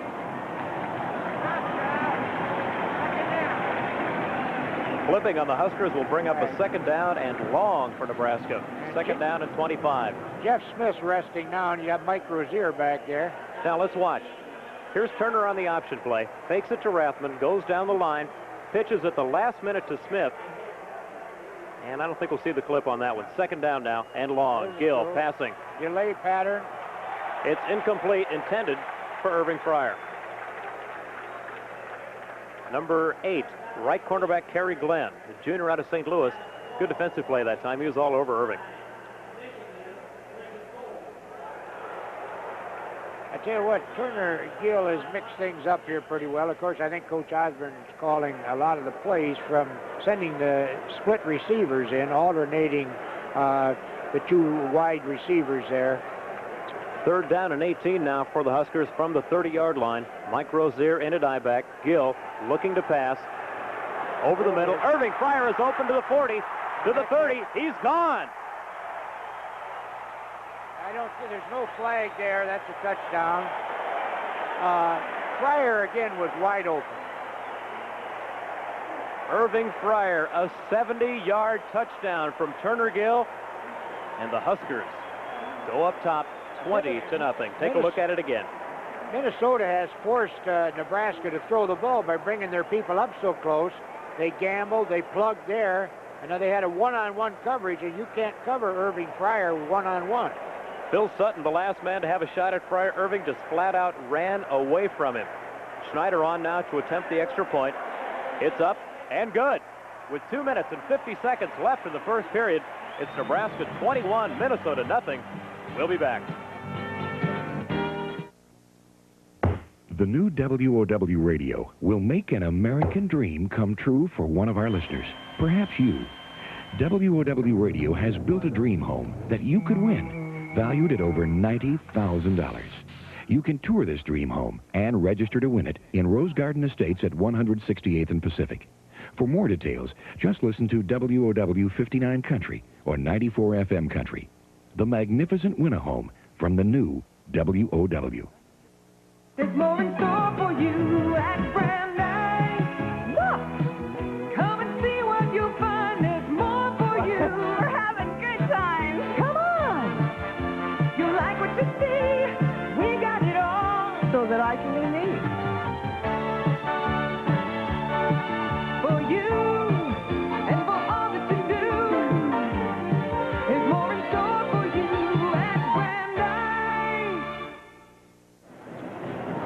live at the Metrodome. Scott Livingston will kick off for Nebraska. Unofficially now, so far in the first period, Nebraska 238 total yards. Minnesota 40 total yards. Coach, Huskers are doing whatever they want tonight. Right, and here's another kickoff, and the Minnesota kickoff return man has got him in trouble before. Now he gets the ball right on the goal line. Donovan Small across the 20. This is the best return. He breaks out to about the 28-yard line. 28-yard return by Donovan Small. You know, his own men really dragged him down that time. He tried to clear a way through, and his own man pulled him down. This kickoff wasn't quite as high as the others, and he picked it up. He had pretty good chance to run it. It was kind of a low kick, and he had good blocking there, but as you say, he ran into his block. So far in the game, Coach, Minnesota has gained 46 yards passing. They have lost 6 yards rushing. Right. And Murphy brings them out 1st and 10 at their own 28. They're in a passing formation again. They can't generate a whole lot of running from this formation. Murphy back to pass, looking on the left side, has a man complete at the 48-yard line and dragged out of bounds. That is number 1, Dwayne McMullen. Neil Harris knocked him out. Good play. That was a good pass from Murphy and McMullen. The thing about it is that you see the pass play again here. This is a tough pass to throw, this long out pattern here. Good-looking ball, really. McMullen playing in the middle to double coverage. Right. Brett Clark and Neil Harris on the defense that time. Gophers' best play of the game so far. 1st down and 10 at the Nebraska 47. In motion is Hunter. The give to Puck. He goes nowhere. Everybody in on the tackle that time. Number 75, Rob Stuckey in there. 51, Mark Dahm, and 61, Mike Keeler combined to stop Puck. And maybe a loss of a yard that time. Well, when they have just that one back, that one setback back there, unless the quarterback is an option-type runner where he can go down the line, the only running play they have is either a pitch or a draw play or a quick trap, and they really don't have much of a variety. So they're in this formation, they're much better suited to throwing the ball. Loss of 1 on the play. It'll be 2nd down and 11. You know Murphy's going to throw here. He fakes the pitch, goes back. He's under pressure. He's got a lot of heat, gets the ball away, and it's complete to McMullen. Complete for a 1st down. Murphy kept his poise there. He was rushed badly, and McMullen just kept coming across the field, and Murphy watched him and hit him with the football. It was a pretty well-coordinated play. This McMullen's a good athlete. Right, and a certain amount of this was improvised, I believe. Yeah, he saw Murphy scrambling, came back and adjusted to the ball, and adjusted very well. Right. Well, this will give Bob Thornton's defensive backs a pretty good workout. Yeah, 1st down and 10 now for the Gophers at the Nebraska 33. Minnesota putting on their best drive of the game so far late in the 1st period. The give to Puck on the right side, and again, he gets nowhere on the run. Mark Dahm firing in from the linebacker spot. I think Puck might have lost another yard.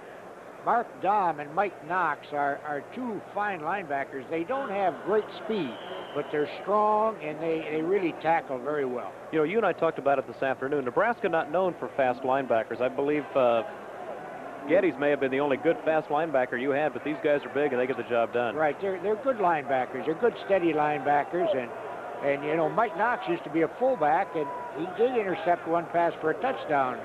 2nd down and 11. Murphy passing. Has a man complete to Lungin Howard at the 23. Neil Harris on the tackle. And that time we plugged the linebacker. Nebraska plugged the linebacker that time, but Murphy got rid of the ball. And the Gophers have another 1st down. They are moving the ball right down the field on Nebraska. You know, we talked about the fact they might get demoralized down 21-0, but this play shows that Minnesota is still ready to play. And their fans are coming to life, too. This is the first time we've seen a lot of enthusiasm by the Minnesota fans, but they're really making a lot of noise now. 1st down and 10 for the Gophers at the Nebraska 22. Hunter in motion. Murphy gives to Puck, goes through the line, inside the 15 and down to the 12. And that's pretty close to a 1st down. In fact, it's very close, and that's the best running play they have made today. That was a good play off the left side of their line. Minnesota's offense has adjusted, and they are moving the ball on Nebraska here. The clock winding down to the 1st period. Take a look at the last play of the 1st period. Right up the middle goes David Puck. Huskers have a 21-0 lead. We'll be back.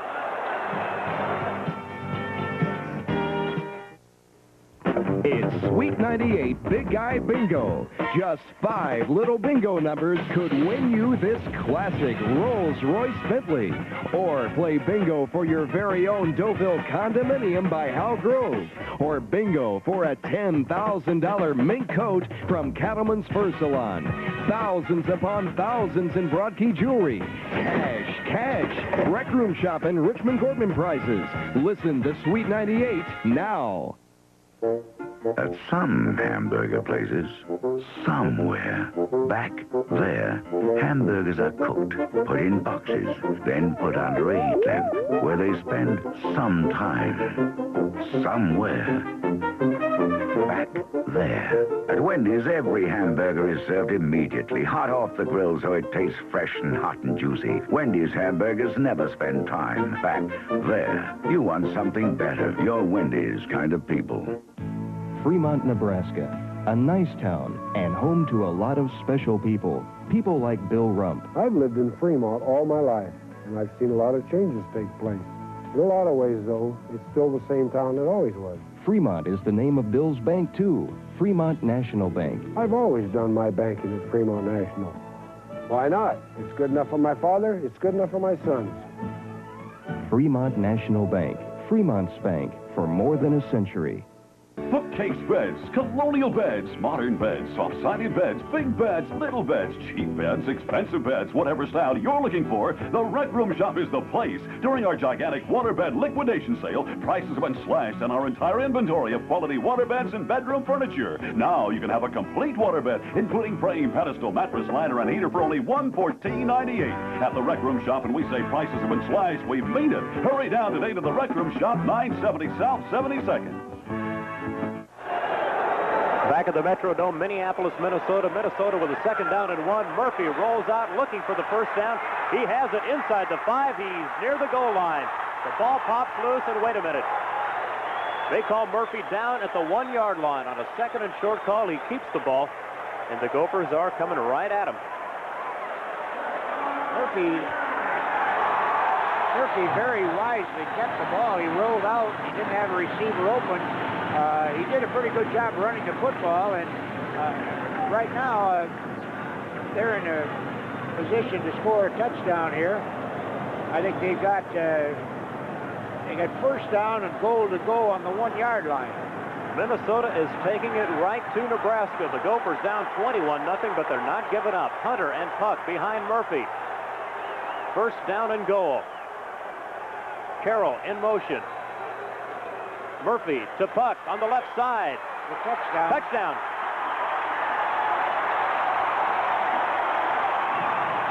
Bob, they actually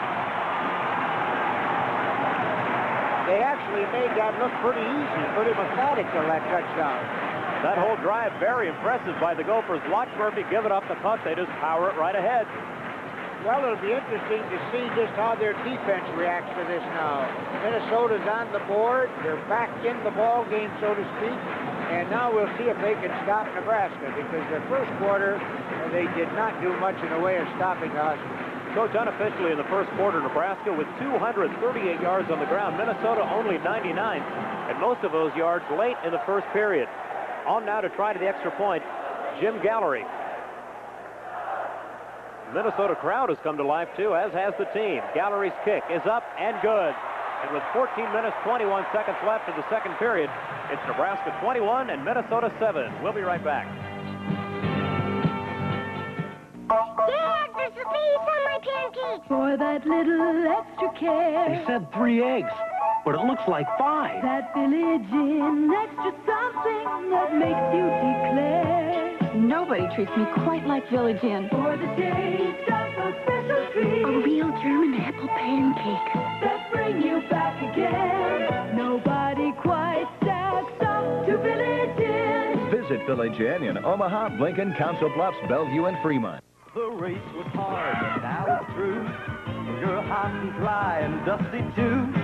So you follow your thirst to the taste first, cause there's something big waiting for me and you. Cause it's the most refreshing taste around. Come here,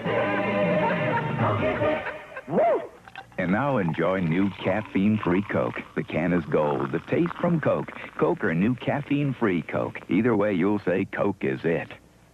Humphrey Metrodome, the Minnesota Golden Gophers have gone 72 yards in 8 plays. Puck, the 1-yard dive for the touchdown. And the Gophers are on the board. Nebraska leads 21-7. And, Coach, I think that drive has breathed some new life into the Minnesota team. It certainly has. It was a surprisingly well-executed drive. Minnesota did a great job of moving the football. Nebraska may have been a little relaxed, but we'll see what happens now. Gallery will kick it off. Deep back for Nebraska. It's a good kick. It's right out of the park. Irving Fryer lets that one go. No way he was going to touch that. Huskers will get the touchback at the 20-yard line. Interesting stat, Coach. In the first period, Minnesota ran 23 plays. Nebraska ran 15. But the Huskers outgained the Gophers 238 yards to 99. They made those long strikes. The 2 passes to Fryer and the long run by Rozier ate up a lot of the yardage. And now we'll see just how Minnesota is going to react on defense, because if they can hold Nebraska, they can make a game of it. Turner Gill brings him out of the 20-yard line. High formation, gives to Jeff Smith. He gets out maybe 2 or 3 yards on the left side. Right, and Minnesota gambled a little that time. They plugged the outside cornerback on that play. Tom Rathman now in at fullback. Rathman, number 26 out of Grand Island, Nebraska, spelling Mark Shaleen. Rathman, a converted tight end, and they say he may be one of the better fullbacks at Nebraska once he gets some playing time under his belt. Rathman is a very fine athlete. They think a lot of him. Second down now and 7 for the Huskers. Gill gives inside. Minnesota's reacted well so far. They've stopped these 2 running plays with very short yardage. I think it's third now and about 8 yards to go, 7 or 8. That was Rathman, the man we just talked about. He dives into the line and gets maybe a yard at most. And the Huskers faced with a 3rd and long situation. Turner Gill is going to have to put the ball up on 3rd down and 6.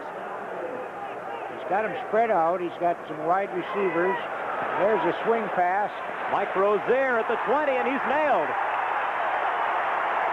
And that Minnesota team has reacted. Their strong side linebacker, number 3, Andre Gilbert, read Mike Rozier perfectly and just brought him down. Right, it was a kind of a swing pass, almost a screen out there to Mike Rozier, a delay. There's a flag on the play, a preliminary call as personal foul on Minnesota. Well, this changes the complexion of the game again. Yeah, that could be a break for the Huskers. They were driven back near the original line of scrimmage. Right, this appears to be a first down, and this could, again, hurt Minnesota badly. They had done a great job. Here's the call. Dead ball foul, personal foul, Minnesota, first down. Must have been a piling on fall after Rozier was down. Somebody must have been a late hit. Huskers get a big break. They'll get a first down out of the Minnesota 37-yard line. That would have been a 4th down play coming up, but the Huskers get the big break. Kimball split to the near side. Gill looking to pass, rolls out now. He's going to keep the ball across the 40 to midfield and down to the 42. There's another first down. Good heads-up play by Gill. Coach, does he have the option to throw on that, or is that a run all the way? Well, I think he called a pass play, and Gill didn't see anybody there to stop him, and his receiver was covered, and he just took off running. Now, they do have a bootleg type of play that is a diagram for him to run the ball. Now, I couldn't tell on that. I know he did have a receiver downfield. I think it was more or less an option pass or run. Good heads-up play by Gill. 1st and 10 at the 42. Option play, the pitch to Irving Fryer around the right side. Irving Fryer could be gone. Irving Fryer, touchdown. Right.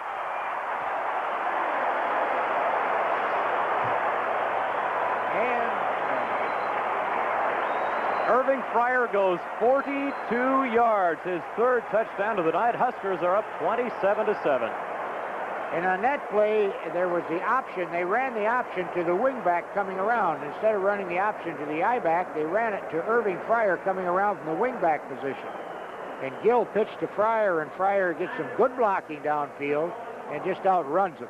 Fryer had 1 man to beat, 42 for Minnesota. Let's check, see who that is. Free safety Andre Harris. Schneider's point after is up and good. And with 12 minutes and 30 seconds left in the first half, it's Nebraska 28 and Minnesota 7. We'll be back. Household Finance is backing Tom Emmerich. I try and go on a one-on-one basis. You tell a person what's expected of them, they're going to do it. And I think there's a lot of personal pride and satisfaction in what a person does. If you're working for a better life, like Tom Emmerich, you're the person we want to back at Household Finance with personal loans up to $5,000 or more. We're here today giving folks a chance, backing you all the way. Household Finance. Boys and young men never seem to stop growing, so their needs for clothing are ever-changing. Krug's Men and Boys understands those changes. Krug's personal service has grown up with generations of Omaha young men, and that personal attention is as much a Krug's tradition as the clothing itself, well-styled, classic. Whether he needs casual, sporty, or dress clothes, Krug's Men and Boys is a tradition he deserves. Krugs for boys, Krugs for men shoes. Countryside Village, Pacific at 87th. Nebraska goes 80 yards in 5 plays. Irving Fryer, a 41-yard touchdown. Huskers up 28-7, Coach. We talked about Minnesota getting that touchdown. It might have brought them back in the game, but Nebraska just fired right back at them, and Minnesota's down again. I know that Joe Salem is going to be looking at that. Whoever did the piling on, he had Nebraska stopped. They had a punt. They had 4th down and 10, and then all of a sudden they had a 1st down, and then very quickly a touchdown. That was, in the game so far, that was a penalty that was disastrous for Minnesota. Yeah, that's probably the biggest play of the game so far. Livingston kicked deep in the end zone. Donovan Small learning not to take the ball out of that end zone. Gophers will have a 1st and 10 at their own 20. And you've got to wonder, they had some success running the ball in that last drive. You think they'll come out passing again this deep in their own territory? I think they're going to mix up the passing and the running. They've got just one setback again, which is kind of difficult to run from, to run a consistent thing. I think they're going to basically try to throw the ball, but mix in a running play. Carroll in motion. Puck is the single setback. Murphy looking to pass. That's a dangerous one. Yeah, overthrew Carroll. They put a man in motion, and several times he hasn't been covered real well, but that time the man in motion was covered well. Yeah, Scott Strasburger out there on Carroll, and he was all over him. I think Murphy might have thrown that away.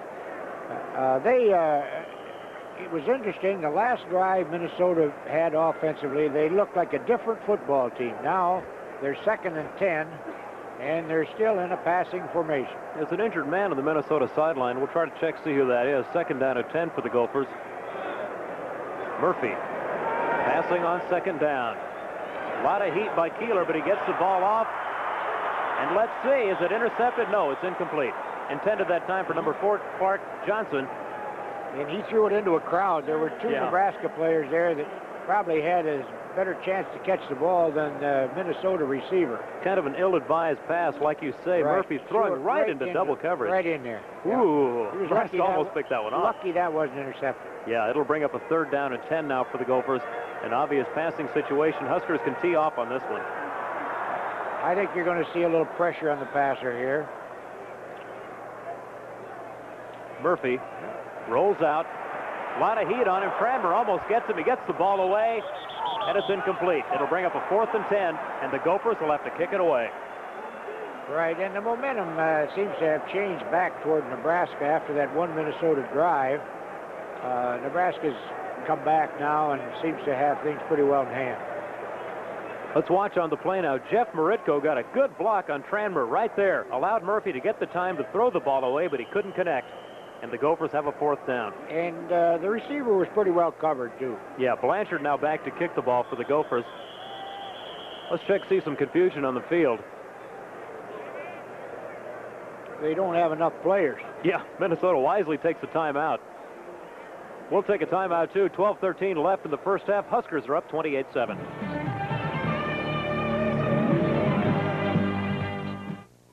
Excuse me, miss. Can you tell me the secret of Renza's success? Is it Renza's unique blend of ground beef, onion, and cabbage?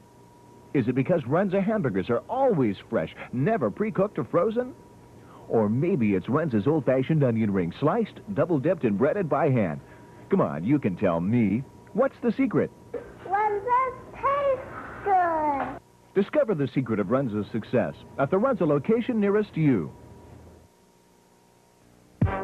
You and your Subaru, ready to take on any challenge in any weather. Experience that confidence in a Subaru from National Auto, where our selection will surprise you. Choose from many stylish Subaru models and colors, and cost not as much as you might think. And when you deal with National Auto, even less.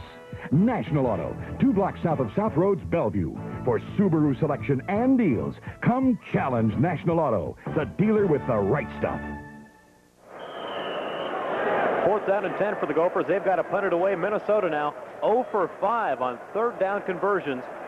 And Blanchard is going to have to kick it away. He's standing back at his own 6. Blanchard's had quite a workout today. That's not one of his best kicks. That's kind of a bad kick. It's a low kick. Jeff Smith now cuts up to the 45 and no more. That's the second kick in a row. Blanchard has not really gotten a foot in the ball. For a while there, he was punting very well, but the last 2 kicks have given Nebraska pretty good field position. A low kick that time, traveled 40 yards. Jeff Smith with a 5-yard return. Unofficially now, Nebraska 303 yards gained. Minnesota 112. The Huskers dominating the game. That's a lot of yardage for less. They haven't even played the half of the football game. We're on our way to a 600-yard day, maybe. Mike Rozier to the right side, spins and dives for 8 yards. Rozier has had a rest. Jeff Smith has spelled him during this ball game, and I think Mike's about ready to ramble again, and I think if he gets by that line of scrimmage, he's liable to go anytime. Number 95, Anthony Burke, on the tackle that time. He's only a freshman, getting his first start ever for the Gophers. And Gill brings him up to the line. It'll be a 2nd down and 2. A great situation for the Huskers. Rozier on the right side has the 1st down and more. Minnesota has, I believe, 8 freshmen on their top 2 offensive and defensive teams, so they're certainly trying to rebuild, but they can't play a team like Nebraska, I don't think, very well with that type of experience. Mike Rozier gets 4 yards on that carry and a 1st down into Minnesota territory. Rozier is the kind of back, Irving Fryer said that when someone looks into Rozier's eyes, they think, oh my goodness, here he comes again. It's got to frighten a kid, especially a freshman. They got Rozier up now in a wingback formation with just one setback, the fullback. And there's a reverse with Rozier carrying. It's very well covered. Minnesota covered that play well. Yeah. Reardon was pulling around from his right tackle spot, and I think Rozier just flat ran into his own lead blocker. Scott Reardon weighs 278 pounds or so, and maybe a little more than that. He's pulling around front of Rozier. He's fast. We got a lot of fast linemen there, but it's hard to stay in front of Mike Rozier in a play like that. Give Peter Nigerian credit for the tackle on that one. It'll bring up now a 3rd down for the Huskers. Gill passing. Lots of time. Over the middle. It's in and out of the hands of Rozier. That's something that don't happen very often. Mike Rozier dropped a delayed pass over the middle. And now we come into a 4th down situation. Turner had all kinds of time. He really got the ball there. And like you say. Wait a minute now. They're 3rd. Mike just dropped the ball. It's not a 4th down. It's 3rd down and 9. Right. 3rd down and 9 for the Huskers. They're back in the eye. Kimball wide to this side. Gill wants to pass. There's a delay to the... Nope. It's overthrown, intended for Kimball that time. Turner threw into double coverage. Right, the tight end was open coming across field, number 80, Frayne, coming across the field. Looked like he was pretty open, but Gill went to the deep receiver, and now we have a kicking situation here. Kerry Glenn and Craig White on the coverage, Coach. A ball Turner might like back. Right, that could have been an interception. Kimball getting his first start ever as a Cornhusker. He's a California player out of Camarillo, California. 4th down and 10 now, and Livingston will punt it away. We'll probably hang this one up here, hoping to get the ball to drop inside the 10 someplace. It drops inside the 10, and will they get it? No, they won't. No. Ball goes into the end zone. We could have fielded the ball if there was nobody around there. We could have fielded without letting it bounce. Shane Swanson tried to get a hand on that ball. I believe they'll call it a touchback. Gopher ball now, 1st and 10 at their own 20. Let's check and see. I believe we have some changes now in the Minnesota lineup. It looks like number 12, Andy Hare, in at quarterback for the Gophers. That injured man we saw along the sidelines may have been Greg Lincoln. Touchback. There's the official call on that play. Yes, number 12, Andy Hare, now in at quarterback for the Gophers. Hare, a 6'2", 190-pound junior out of Appleton, Wisconsin. Apparently, Greg Murphy shaken up and unable to play. This changes the Minnesota offense. Well, Hare has still got him in a semi-type of a spread formation, using motion to his left. And they roll out to the right, and he's going to try to run the ball, and he throws it. He throws to a man that's pretty well covered, and I think he intentionally threw it into the ground because the receiver was very well covered. Intended for number 29, Fred Hartwig. You wonder on the condition of Murphy, because he really, like we had said, is the quarterback of the future and of the present for the Golden Gophers. And there has to be something fairly seriously wrong, because Joe Salem would not take him out just for a change of look in the offense. Well, number 12, Andy Hare, a junior quarterback. And the Gophers will most likely throw now on 2nd down and 10. Hare rolling out again. He's being chased. Scow, a lot of pressure. He gets him. He's in a lot of trouble. Number 96, Jim Scow, defensive tackle of Omaha Roncalli High. He's only a sophomore, and he runs Hare down. Good play by Scow. Minnesota's back in deep trouble now. Probably as good a thing as they could do would be to punt the ball out of there, but I think they probably will not do that. I don't know whether they're going to try to throw it or not. Now watch the replay. Hare under all kinds of pressure. Scow just flat runs him down at the 7-yard line. And the quarterback can't go away from the line of scrimmage that way. He can't afford to go back like that. 3rd and 23 for the Gophers. And they're going to keep it on the ground. Tony Hunter up the middle across the 10 and no more. Tony Hunter, kind of an interesting story, Coach. He quit football this spring. Told Coach Joe Salem he didn't want anything to do with the Gophers. He went back home. Mom and Dad said, you get back and finish what you started, and they took him back. Right, he's back there playing now. He didn't start the ball game. It'll be interesting to see how he gets along in there. Minnesota's going to punt again, and Nebraska's going to have good field position. Hunter was the leading ground gainer a year ago. He's been pretty ineffectual tonight.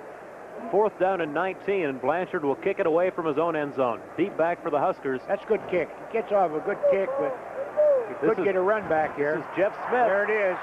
Jeff Smith at the 30, the 20, and down at the 13. With Smith and Pryor back there, you've got a chance for a touchdown anytime anybody punts to them. They're a couple of the finest kick return men in the country, and both of them can go all the way. They both have great speed. Watch, Shane Swanson gets a good block. Neil Harris drives his man to the outside. There's some very good blocking in that play to get Smith to the outside here. The fullback, David Puck, number 44, eventually gets credit for the tackle. Huskers now knocking on the door. 1st down to 10 at the Gopher 13. Nate Mason now in at quarterback. Pitches to Jeff Smith. Across the 10, touchdown.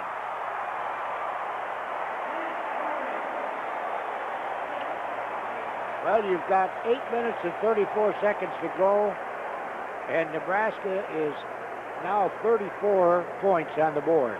And the Huskers doing it with quite a few second-teamers in the game. Rathman, the second-team fullback. Nate Mason, the second-team quarterback. Great pitch to Smith, dances through the line, and goes in untouched. I think you've got almost an entire second unit in there now, and I think from now on, Tom probably will use those first stringers somewhat sparingly. Snyder's extra point is up and good. And with 8 minutes and 34 seconds left in the first half, Nebraska leads Minnesota 35-7. We'll be back. Nebraska Furniture Mart is the single largest home furnishing store in the nation. Fact, Nebraska Furniture Mart is committed to offering the best selection and the lowest prices guaranteed in writing. Fact, Nebraska Furniture Mart has the quality hot point appliances you want. Fact, Nebraska Furniture Mart offers beautiful displays, convenience, and parking. Nebraska Furniture Mart, truly one of a kind. I'm Jim Abens, and I'm moving up to 15 country. That's 15 on your AM dial. Beginning Monday, start your day with lots of great modern country music and the news and information you need on the new 15 country. And all day long on 15 country, you'll get more of the modern country music you love. I guarantee you more of your favorite modern country music every hour on 15 country. Move up the AM dial to 15. 15 country. More music, no bull. Back live at the Hubert H. Humphrey Metrodome. Jeff Smith, a 13-yard touchdown. Huskers up 35-7. Unofficially now, Jeff Smith, 78 yards on the ground. Mike Rozier, 69 yards. And the Huskers will kick the ball off to the Gophers. Livingston to kick off. Back deep for Minnesota. And I don't think they'll try to run that. No. Down. I think Donovan Small learned his lesson early on in that first period. He's not going to take it. And you know, it's going to be interesting to see just how much Tom Osborne uses Mike Rozier from here on in. Mike is certainly a candidate for the Heisman Trophy, and this is picked a great deal on statistics. And Mike right now has 69 yards, and if he don't average a little over 100 yards a game, it's a little tougher for him. So I hope Mike gets a chance to break 1 or 2 long runs before they decide to give him a rest forever on this game. Gophers down 35-0, 1st and 10 now at their own 20-yard line. Andy Hare, still the quarterback in place of the injured Greg Murphy. Hare, the give to Puck on the left side, and he is drilled. Graber in on the tackle that time. Very difficult for Minnesota to generate a running attack with just that one back there. There's not much deception. Yeah, Coach, you'd mentioned Mike Knox, the linebacker, used to be a running back in high school. I saw him when he played at Douglas County High School. Watch Knox, number 44 here. Imagine a kid of his size playing high school football. He so dominated the game. His team was successful only because of him. Mike is a great athlete. He's a great kid. He also helped our wrestling team. We were without a heavyweight for a while this winter, and he wrestled heavyweight for us. But he had been away from wrestling for a while, and he won some and lost a few. There's a whistle on the play. Looks like Ken Graber encroached. Was a little over anxious that time, made contact with the center. Yeah, we mentioned Graber, one of the free spirits on this Nebraska team. I could remember Graber down in Miami at the Orange Bowl game, the first day of the trip. He caught a fish, and he put the fish in a plastic bag and forgot about it under his bed until we left 5 days later. It was a sight you didn't really want to behold. Illegal procedure. I hate to have been Graber's roommate. Second down. I think Graber's roommate might have slept in the hall that night. Minnesota's now back in the I formation. They have a little better opportunity to run the ball with those 2 setbacks there. They've got a 2nd and 4 after the penalty. The pitch back to Hunter. A real good job by the cornerback. Nebraska cornerback, number 2. That's Mike McCashin. Mike McCashin did a very fine job of coming up meeting that play. Hunter trying for the first down on that play. He will not get it. Brings up a 3rd down and 3. Gopher ball at their own 27. Hunter started the fall campaign as the 5th string halfback. He worked his way up to 2nd string for the Rice game last week. He came in here as 2nd string behind Alan Reed. And you've got to think that Hunter is the halfback of the future on this Minnesota team. Well, he's going to get a little chance to run the ball today here. They're once more they're in a formation where they got 2 backs back there. 3rd down and short for the Gophers. Whoop, there's a fumble. Fumble. Who's got it? They ruled it. I believe that Minnesota has the ball here.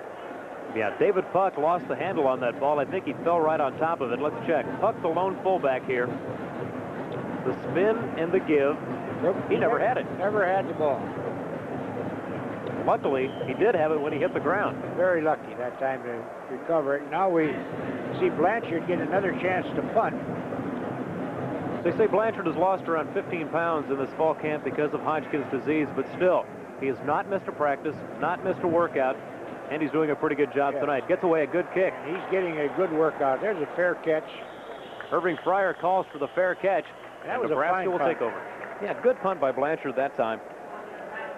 A 37-yard kick, but the important part about that, Blanchard had a nice high kick, a lot of hang time, and his defenders could get down and cover Irving Fryer. Well, there's 6 minutes and 18 seconds left to go in this first half.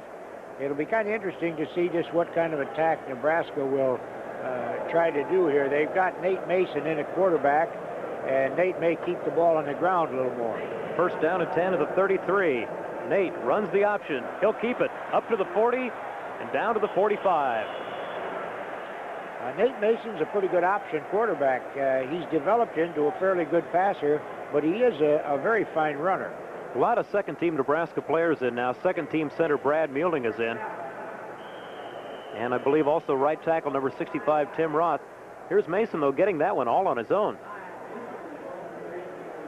Peter Nigerian on the tackle that time, along with Andre Harris. Minnesota still playing with many first-teamers, but Tom Osborne is substituting very, very freely. Is that a friend of yours, Coach? I don't know. I don't think he has a friend. He don't look like he's got a friend down there. That'll bring up a first down and 10. Mason gets the first down to the 45. Here's the reverse to Irving Fryer on the left side. Irving Fryer cuts back, and a good effort. Left cornerback Phil Sutton ran him down, but Irving Fryer made something out of nothing on that play. He had a wall set up. It was a wall set up on the left side of the field, and Fryer ran as far as he could with the help of his blockers. Then he cut back across the field, and it looked for a minute like he might get away, which he has done so many times tonight. Nebraska showing a new look in that play. Nate Mason to Mike Rozier to Irving Fryer coming around, and the Huskers have a first down inside the Minnesota 35. Mason pumps, and he's going to run out and gets the ball away, and it's tipped out of Irving Fryer's hands. And check it. It's intercepted. Number 23. Craig White intercepts the Gophers. I think that's the first turnover of the ball game, Bob. Yeah, Craig White, a player Nebraska tried to recruit, comes up with a big interception. Gophers down 35-7, but they've got the ball now. Well, Nate was doing something there that he doesn't do quite as well, and he decides to throw the ball. He's under pressure here, and there's a good interception. He played the ball all the way that time. Yes, Irving never really had a chance. White with a good defensive effort. Gopher first down at their own 29. Hare is still the quarterback. Murphy's still on the bench. Murphy must be injured. We'll find out to start the second half, I think, if he's back in the game. But if he isn't, I think he is hurt. Hare rolls out. He's going to keep it across the 35 and near the 40. Dave Burke and Mike Knox drove him out. Made about 8 yards on the play. He got outside of containment there. Coach, is that a wise thing to do when your first-team quarterback is on the bench? Do you like to see your second-teamer taking it upfield like that? I think he's running for his life, Bob. I think the only other thing he could do is probably lay down. And no, I think Joe Salem is concerned about that, unless he's got another quarterback over there that's about of the same caliber. But I think Minnesota right now is just grab bagging. They're going to try to do whatever they can to get a first down and hopefully a score before the half is over. Give him 9 yards, second down and 1. Gives inside to Puck. He has the first down and more. Puck down at the 50. Good inside draw play. You know, Minnesota has set up to pass so many times that Nebraska may be vulnerable to that draw. The draw is a good play when you're throwing the ball successfully. Nebraska's got a lot of these young fellas in there now on defense that Wyoming was able to score on a week ago. And this gives them a good chance to get a workout, and I think it gives them a lot of experience for the future. And I don't think we're going to worry too much about what's going to happen in the next 4 minutes. Good gainer by Puck. It's first down for Minnesota at the Nebraska 49. Hunter in motion. Hare rolls out, looks to pass, looking long, and it's intercepted. Number 33, Dave Burke, but there's a flag on the play. I think, well, it shouldn't be called. It shouldn't be an interference call, I don't believe. Lungin Howard protesting. Let's see what the referee calls. It looks like it's going in Minnesota's favor. Well, they call pass interference. I'd like to see that again. It'd be an interesting one to see. Pass interference against the Huskers. You saw Vance Carlson make the call, and Minnesota will have the ball at the Nebraska 16. Here we're going to see the play again here. We'll see. The back judge must have made the call. First down. Now, I think Billy Weber pushed off right there. That was it. Yeah, I guess you're right. The defensive back knocked the man that intercepted the ball, but the defensive back did interfere with the receiver's efforts to come back after the ball. Number 87, Bill Weber, pushed Lungin Howard, and the Gophers have a first down and 10 at the Nebraska 15. Hunter, the lone setback. Hare, the quarterback. Hunter up the middle, gets maybe a yard. Minnesota can get on the board again here. Why, that's going to be about as many points as two teams scored in the first half ordinarily. That game last week, Nebraska led Wyoming 42-3 at halftime. Let's take a look at Mike Knox. Boom. Puts the hit on Hunter, just one-on-one. hard-nosed football. Hunter gets maybe a yard down to the 14. Second down and 9. Huskers penalized 5 times now for 54 yards. Minnesota once for 15 yards. That one penalty was a big one, though. Hare passing into the end zone, has a man open, and it's out of bounds. He's out of the end zone. Intended for Dwayne McMullen, made the catch, but it was out of bounds. Mike McCaslin defending. You know, if the end zone had been maybe a yard or two longer, that might have been a touchdown. Yeah, they'd have been playing in the Canadian League with that bigger end zone. They'd probably been all right. It goes as an incomplete pass. It'll bring up a third down and long, 3rd and 9 for the Gophers inside the Husker 15. It'd be interesting if they don't get a first down here, whether they'll try for a field goal or go for it on 4th down. Hare behind Rasmussen, 3rd and 9. Looking to pass, rolling out. He's going the wrong direction again. Mark Dahm chasing him down. Hare is in trouble. Gets the ball away. And Brett Clark tips it away in the end zone. Brett Clark had it in his hands and dropped it there. Yeah. The ball intended for 83, the tight end, Jay Carroll. Brett says, boy, wish I'd had that one. Yeah, he feels pretty bad about it because he's got pretty good hands. Look at Mark Dahm come right through the middle. They plugged the linebackers there. Minnesota now 0 of 7 on first downs. Watch Hare roll out, and Brett Clark could have had it. Yeah, he had the ball. They're going for the for the 3 points here instead of the touchdown. And Jim Gallery now on for the field goal. They'll snap the ball and set it down at the 21. It'll be a 31-yard field goal. Kick is up, and it is good. Jim Gallery, a 31-yard field goal. And with 3:28 left of the first half, the Gophers get on the board again. Huskers still lead it 35-10. Minnesota got something out of that drive, Coach, but I don't think that's exactly what they had in mind. No, and I tell you, this is going to end up, Bob, by being one of the longer football games played, I think, this year, because right now they have 3 minutes and 28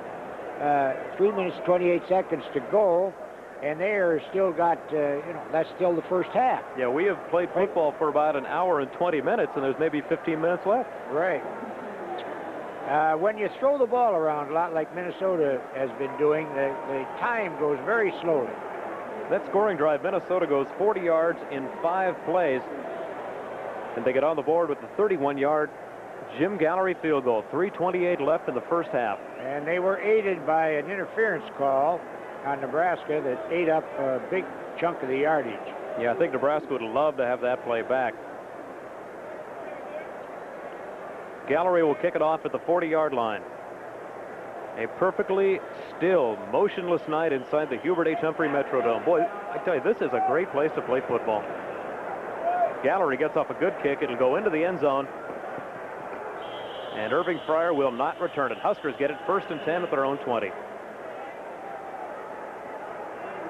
Well, we've got Turner Gill coming back out on the field, looks like this time.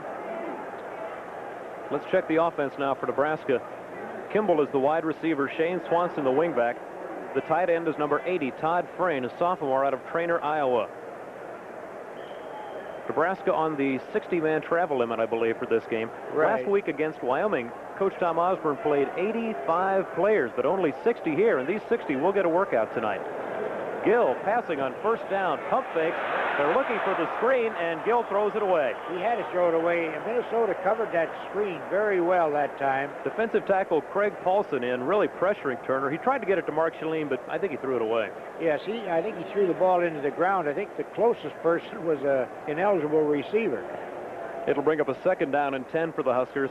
3:23 left in the first half. Huskers. Ricky Simmons comes in with a play from Coach Osborne here. 35-10 lead. Gill now 3 for 10. He has thrown 109 straight balls without an interception. On 2nd down, the give up the middle. The previous record for balls without an interception was by Jerry Taggy, who threw 88 passes without an interception. Now Gill is well past that figure, and the rate he's going, he could keep on for quite a while. Jeff Smith right up the middle on that play. He's playing quite a bit in this first half. And Turner Gill back in now at quarterback, and you've got to wonder, Will you throw the ball in a situation like this, Coach? You've got a 3rd down and 5 deep in your own territory. Well, I don't think he's going to worry about, that. I think he's going to run the option play here. Jeff Smith outside. He has the 1st down and more, down to the 37. Little extra contact after the play.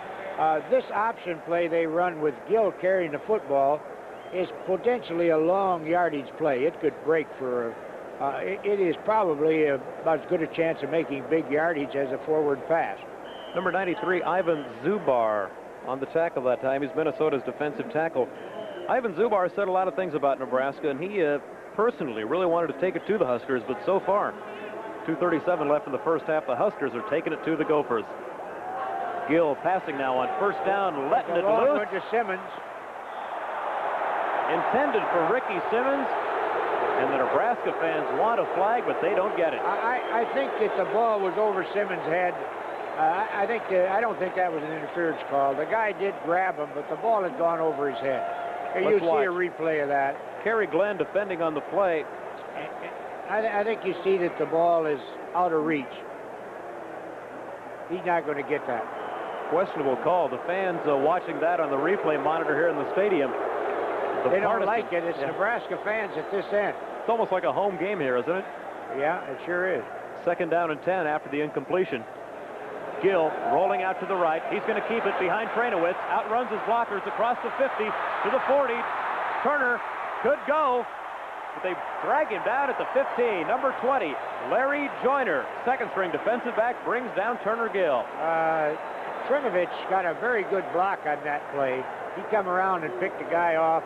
It was just about ready to tackle Gill, and this was a fine run by Gill, but this is something we all hate to see, is Gill limping. Turner Gill coming up limping. Let's see if we can tell what happened. He cuts back, runs away from White, and Joyner comes in, drags him down, and Turner Gill out of the ball game now. Nate Mason in at quarterback for the Huskers. Turner Gill being looked at on the near side. Mike Rozier's now at fullback. Mark Shalene, or Mike Rozier's at high back, and there's Shalene, almost breaks through on a trap play. Shalene inside the 10 to the 8-yard line. The concern now is for Turner Gill. We can see him walking on the near or the far sideline. Nate Mason in at quarterback, and Coach, anytime your number 1 quarterback goes down, you've got to worry. Shalene, though, a good run here. Right.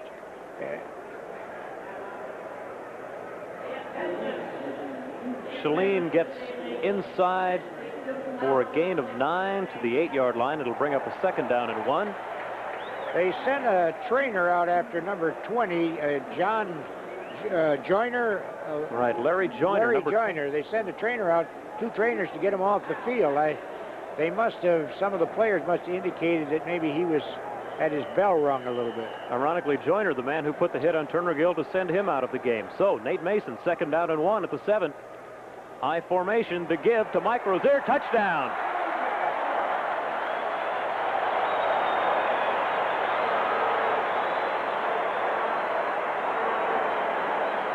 Mike Rozier blows right through there, 7 yards, makes it look easy, Coach. That was a great hold by the line. Nobody touched Mike here going in the end zone. Shalene, a good hit on 23, White. It was a great job of blocking. Nebraska now with a 41-10 lead. Dave Schneider on to attempt the point after touchdown. Sundberg will hold. The kick is up, and it's good. 1 minute and 30 seconds left in the first half. Nebraska with a 42-10 lead. A game very similar, Coach, to the way Nebraska played against Wyoming last week. And we have a 52-point first half. I got to wonder, what is the record in modern-day college football for most points scored in a total game? If they keep it up like this, we could be lighting up that scoreboard. Right, and they could be burning out the lights in the Metrodome here. Someone told me the other day that he had some bad news for me, that the clock and the scoreboard in the Metrodome only go to 2 digits. He said if Nebraska goes above 100 points, they'll have no way to register it. I told him I doubted that would happen, but it sure is nice to think about. Huskers go 80 yards on that drive in 7 plays. Rozier, a 7-yard touchdown. The point after by Schneider is good, and the Huskers are up 42-10 with a minute and a half left in the first. The thing about it, Bob, is this Nebraska team can score quickly from so many different ways with so many different players. They've thrown passes for touchdown. They've broken long runs for touchdown. They've run the option play. They've run the quick trap up the middle, and they just seem to be able to strike so many ways. They're certainly, I think, the greatest offensive team in the country, and probably will be leading the nation in all phases of offensive football after this game. Danny Wingard kicks it off to Donovan Small. He gets a good run back, his best of the night, out to the 24-yard line. McCashlin and Ritter bring him down there. So the Golden Gophers in business. 1 minute, 25 seconds left in the first half. They'll have a 1st and 10 at their own 25. Unofficially now, Coach, in the first half, Nebraska 441 yards in total offense. Minnesota 120. 120 yards, a fairly respectable first half, but not against 400 yards of offense. Let's check the quarterback for the Golden Gophers. I believe Hare is still in there replacing Murphy. They've got number 9. Murphy is back in now. Murphy's back in the game. He gives off to Hunter. He gets 5 out to the 30. Apparently Murphy's injury not too serious. Joe Salem put him back in for this final drive. You know, as a former coach, I know Joe Salem's going to have a very difficult time finding something to talk about at the half that is at all cheering. Coach, did you ever get beat this bad at halftime? Not at halftime. We got beat down at Norman, Oklahoma, 47-0 one time, but we weren't quite this bad at half. The give off to Hunter again. He's near a first down out to about the 34-yard line. McCashland and 44 knocks in on the tackle. Gophers on a 2nd and 5 situation keep the ball on the ground, and that's kind of strange, Coach. They've thrown the ball the entire night, and now in the closing minute of the first half when they need some yards, they're not throwing. I think, Bob, they want to get in there to the dressing room and regroup. 25 seconds left in the first half. Ed Cairo will talk to Coach Joe Salem when we wind up this first half, and I'm wondering what Joe Salem will say to us. He's going to have a difficult time saying anything that is going to be too enthusiastic. Now they're right there in the formation where now it looks like they're just going to let the clock run out. I think they took too much time on that one, Coach. Whistles on the field. Yeah, they could have dropped on the ball and let it run out that way. 5 seconds left on the clock, and Minnesota took too much time. That's a mistake that really is almost inexcusable at this point. The crowd is not going to like that. The crowd is going to think, like you mentioned, Bob, that here they are way down. Delay game, Minnesota. They're going to wonder why they didn't try to get on the board. Yeah, this will be the last play of the game. 5 seconds left in the first half. Again, we'll try to go down to Ed Cairo on the sidelines to get a word with Joe Salem. And again, more confusion. That's it. Clock winds down. Minnesota does not get a playoff.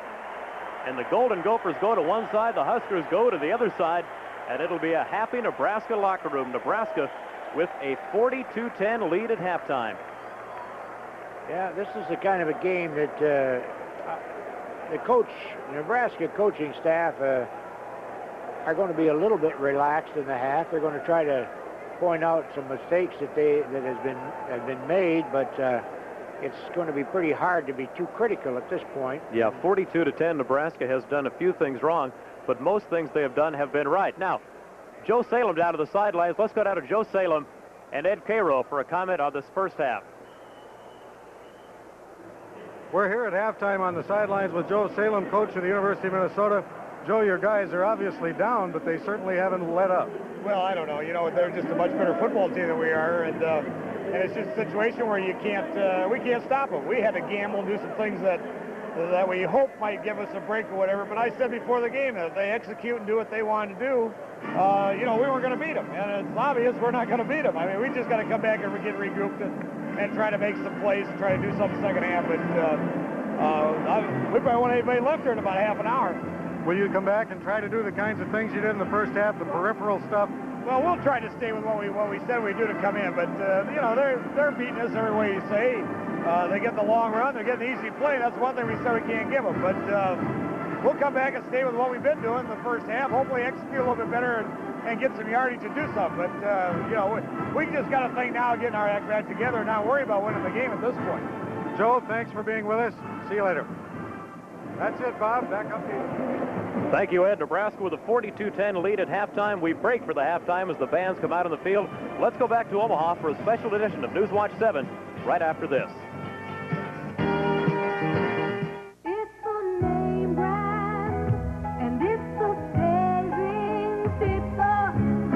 Good day to be Where else would you find so many good names at such good prices? So many departments chock full of good products and values to make you feel, well, good. We've got it and we've got it good at Kmart. Kmart, we've got it and we've got it good. Once Northwestern Bell telephone lines moved only voices from one place to another. Then computer data, graphics, video signals. Today, Northwestern Bell is part of an information network that moves 90% of all business information. The biggest information network in the world. If you have information to move, nothing moves more of it to more places more quickly, more reliably than the information network of Northwestern Bell.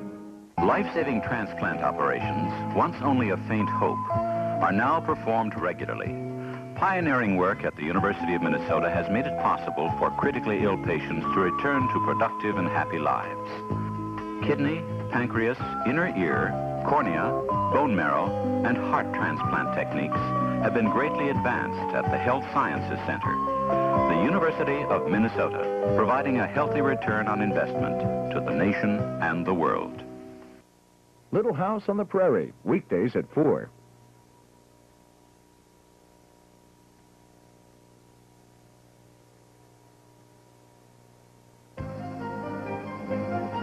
At halftime, this is a special edition of Newswatch 7 with Dan Gray. Weather with meteorologist Jim Flowers. And Ross Turnstrom with a sports update.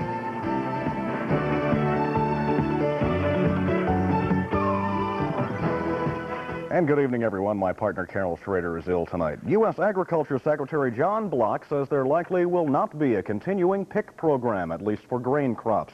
Block was in Omaha today to attend a fundraiser for Nebraska Congressman Hal Dobb. Jerry Fannin tells us what he had to say. This year's pick program was helped by Mother Nature in the reduction of crops all across the Midwest. In Omaha today, Ag Secretary John Block said pick has not been all that successful. I would say that we will not have a pick program for feed grains. I think that our supplies are tight enough there that a pick program would be unrealistic. Block says he has no idea yet how many states will qualify for disaster assistance.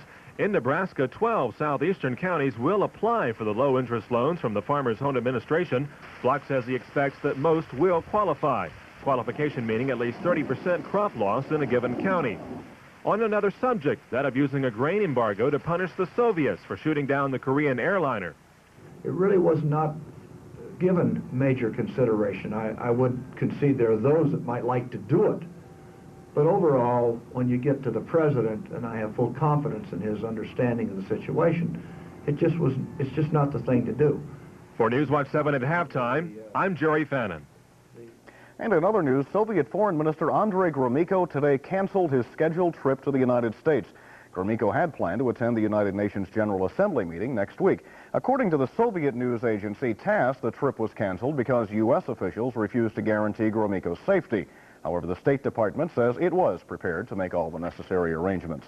The United States and Syria moved closer to open conflict today.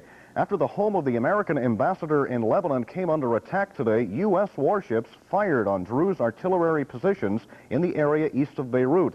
And in retaliation, a Syrian military spokesman today threatened to shell the U.S. fleet. Heavy fighting between Lebanese and Druze forces is also reported in towns near Beirut. Meantime, in this country, Senate Majority Leader Howard Baker is spending the weekend working out details aimed at breaking an impasse over the U.S. role in Lebanon. There were changes in the night as you slept. Some familiar voices you've heard now have a new home. KYNN Radio signed off at midnight last night. 20 minutes later, signed on as the new WOW Radio. The move came as the culmination of Great Empire Broadcasting's purchase of the old WOW's call letters and the frequency of 59 on the AM radio dial. They'll be known as 59 Country and feature the same voices you once heard on the former KYNN, along with a few of the features you may have heard on the old WOW. Country music, farm reports, news will remain as the main format. Now, as for the old KYNN, it too has a new owner, Albemarle Communications. The staff of what used to be WOW Radio will now occupy the frequency of 1490 on the AM dial. Albemarle also has bought radio station Z92 FM. That station's staff and rock format will remain the same. Confused? Well, Stu Nicholson will further unravel the crosstown radio swap tonight on Newswatch 7 after the ball game. No confusion about our weather and some serious weather to our east. There could be, Dan. In fact, there is a severe thunderstorm watch in effect for most of Iowa until about 1 a.m. You can see the axis of that watch. It runs from just southwest of Spencer, Iowa, over towards Cedar Rapids. As I mentioned, that watch is in effect until 1 a.m. tomorrow morning. If we take a look at the counties affected by that watch, they are just to the east-northeast of Omaha, and we will keep you updated throughout the evening hours if any severe weather, in fact, develops. Let's take a look at our current readings right now in Omaha. Clear skies, 82 degrees. Lincoln is clear and 81. Relative humidity, 41%. Winds are southwesterly at 12 miles an hour. The barometric pressure has been rising from 29.53 inches. On our national map, the reason for that severe weather watch is a deepening area of low pressure now located in eastern South Dakota. Warm front trails from that right down across central Illinois. Look at these late afternoon temperatures, 60 degrees up at Bismarck. That in contrast to 96 degrees at Topeka. That temperature contrast should fuel some hefty thunderstorms a little bit later on tonight. Otherwise, on our national map, just scattered light rain from eastern Montana into Wyoming and also over into northern Minnesota. The low should continue its eastward track. A cold front sitting just off to our west will move in a little bit later on tonight and keep temperatures just a few degrees cooler by mid-afternoon tomorrow. Let's check my forecast and see how things are looking for tonight. As I mentioned, a severe thunderstorm watch in effect for western Iowa until 1 a.m. Otherwise, partly cloudy and breezy tonight with that risk of showers and a low near 60. For Sunday, partly cloudy and warm with high temperatures in the middle 80s. Winds will shift into the east-northeast at about 10 miles an hour. For Sunday night, partly cloudy and warm. The low should fall off to 62. For Monday, partly sunny and mild. There could be some rain developing just north of Omaha by late afternoon. High temperatures cut back because of the clouds and some cooler air moving in, only rising into the middle 70s. Okay, kind of moving back into the 80s tomorrow, but then in the 70s. Cooling down and the rest cooling of the down week is even more by Wednesday, maybe only in the lower 60s. So kind of normal again. Yeah. Okay, thanks, Jim. Coming up next, Ross Jernstrom with highlights and scores of the other college games today. Stay with us.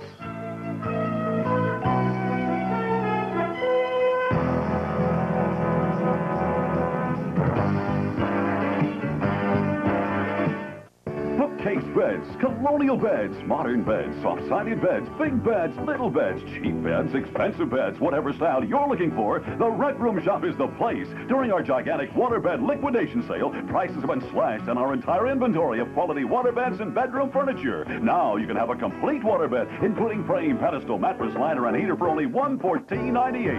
At the Rec Room Shop, and we say prices have been slashed, we mean it. Hurry down today to the Rec Room Shop, 970 South 72nd.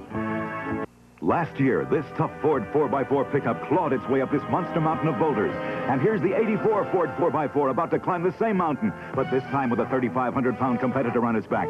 Ford has a 6.9-liter diesel, the most powerful diesel engine you can get in a pickup, and only Ford has independent front suspension. And remember this, Ford is America's best-built full-size pickup. No wonder Ford 4x4s always seem to end up at the top of the heap. The best-built American trucks are built Ford tough. Two separate traffic accidents have claimed the lives of 3 Nebraskans over the weekend. In Cass County this weekend, 46-year-old Charles Rowe and 22-year-old Tom Smith, both of Blair, were drivers of cars that hit head-on U.S. Highway 7375, just about 3 miles north of Union. The third fatality occurred in Richardson County. Police say a 60-year-old Nemaha County man died when his pickup truck collided with a car near Schubert. Well, no doubt about it. Certainly a good half for Nebraska, and a lot of other college games going on today. That's right. When the polls come out next week, there should be a big shakeup in the polls, but no doubt who is number one. All the teams in the top 10 were in action today, and 4 of them lost. Those teams who suffered their first defeat were Oklahoma, Auburn, Notre Dame, and Florida State. In Norman, the Sooners just couldn't stop the arm of Ohio State quarterback Mike Tomczak. For the day, Tomczak completed 15 passes for 234 yards. Here he hits John Frank for the Buckeyes' first touchdown. Then, in the second quarter, he tosses another TD to Frank. Marcus Dupree left the game with a bruised knee in the second quarter. Ohio State wins 24-14. In its first contest of the season, Texas beat Auburn 20-7. The Longhorns used an 80-yard touchdown pass here and a 66-yard punt return to take a 20-0 halftime lead. Auburn's only touchdown came with 2 minutes left. The Horns look very tough. Looking at the top 20 now, Ohio State beat Oklahoma 24-14. There we go. Texas beat Auburn 20-7. In other games, Michigan State upset Notre Dame 28-23. It was Arizona 45 and Washington State 6. Elsewhere, this score just in, Washington beat Michigan 25-24, so that makes 5 teams in the top 10 who got beat. Tulane shocked Florida State. In other games, North Carolina beat Miami of Ohio. Clemson and Georgia tied 16-all. Elsewhere, Alabama blanked Mississippi. Iowa beat Penn State 42-34. The Nittany Lions are now 0-3. In other games, Oregon State leads USC 7-0 in the first quarter. Florida leads Indiana State 10-7 at the half.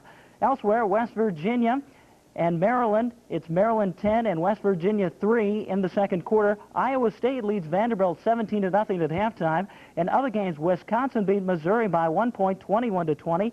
At the half, Kansas State leads TCU 7-3.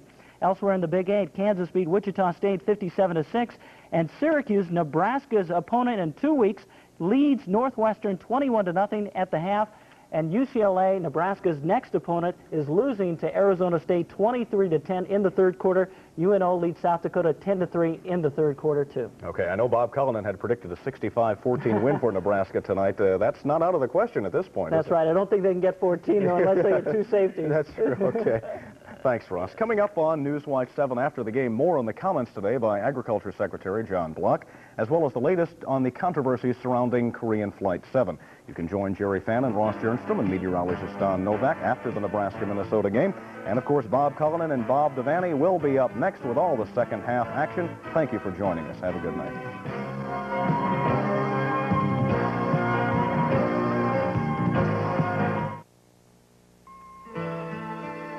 An egg's an egg. All brands are the same, right? Wrong. Not all come from carefully monitored hens, and not all eggs are checked by on-site USDA inspectors for quality. And only one brand is refrigerated within hours after laying. The freshest egg, a nature-made egg. Reach for a carton of freshness today. Fresh from Iowa. Nature-made eggs are found exclusively at Baker's. Why are meteorologists important to Newswatch 7? Well, if there's anything in a news broadcast that has universal interest and appeal, it's the weather. Everyone wants to know what it's going to be like.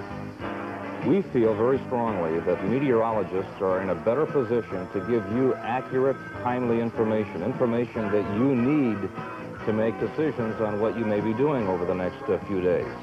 We have not 1, not 2, but 3 meteorologists, people who make their own forecasts, people who don't rely on any other private service or who don't rely on the National Weather Service. And we support these trained meteorologists, these trained people, with the best possible equipment that we can acquire for them to help them do their jobs so that they can inform you in a better, more accurate way. Meteorologists Jim Flowers, Joe Calhoun, and Don Novak. 3 good reasons why people are turning to Newswatch 7.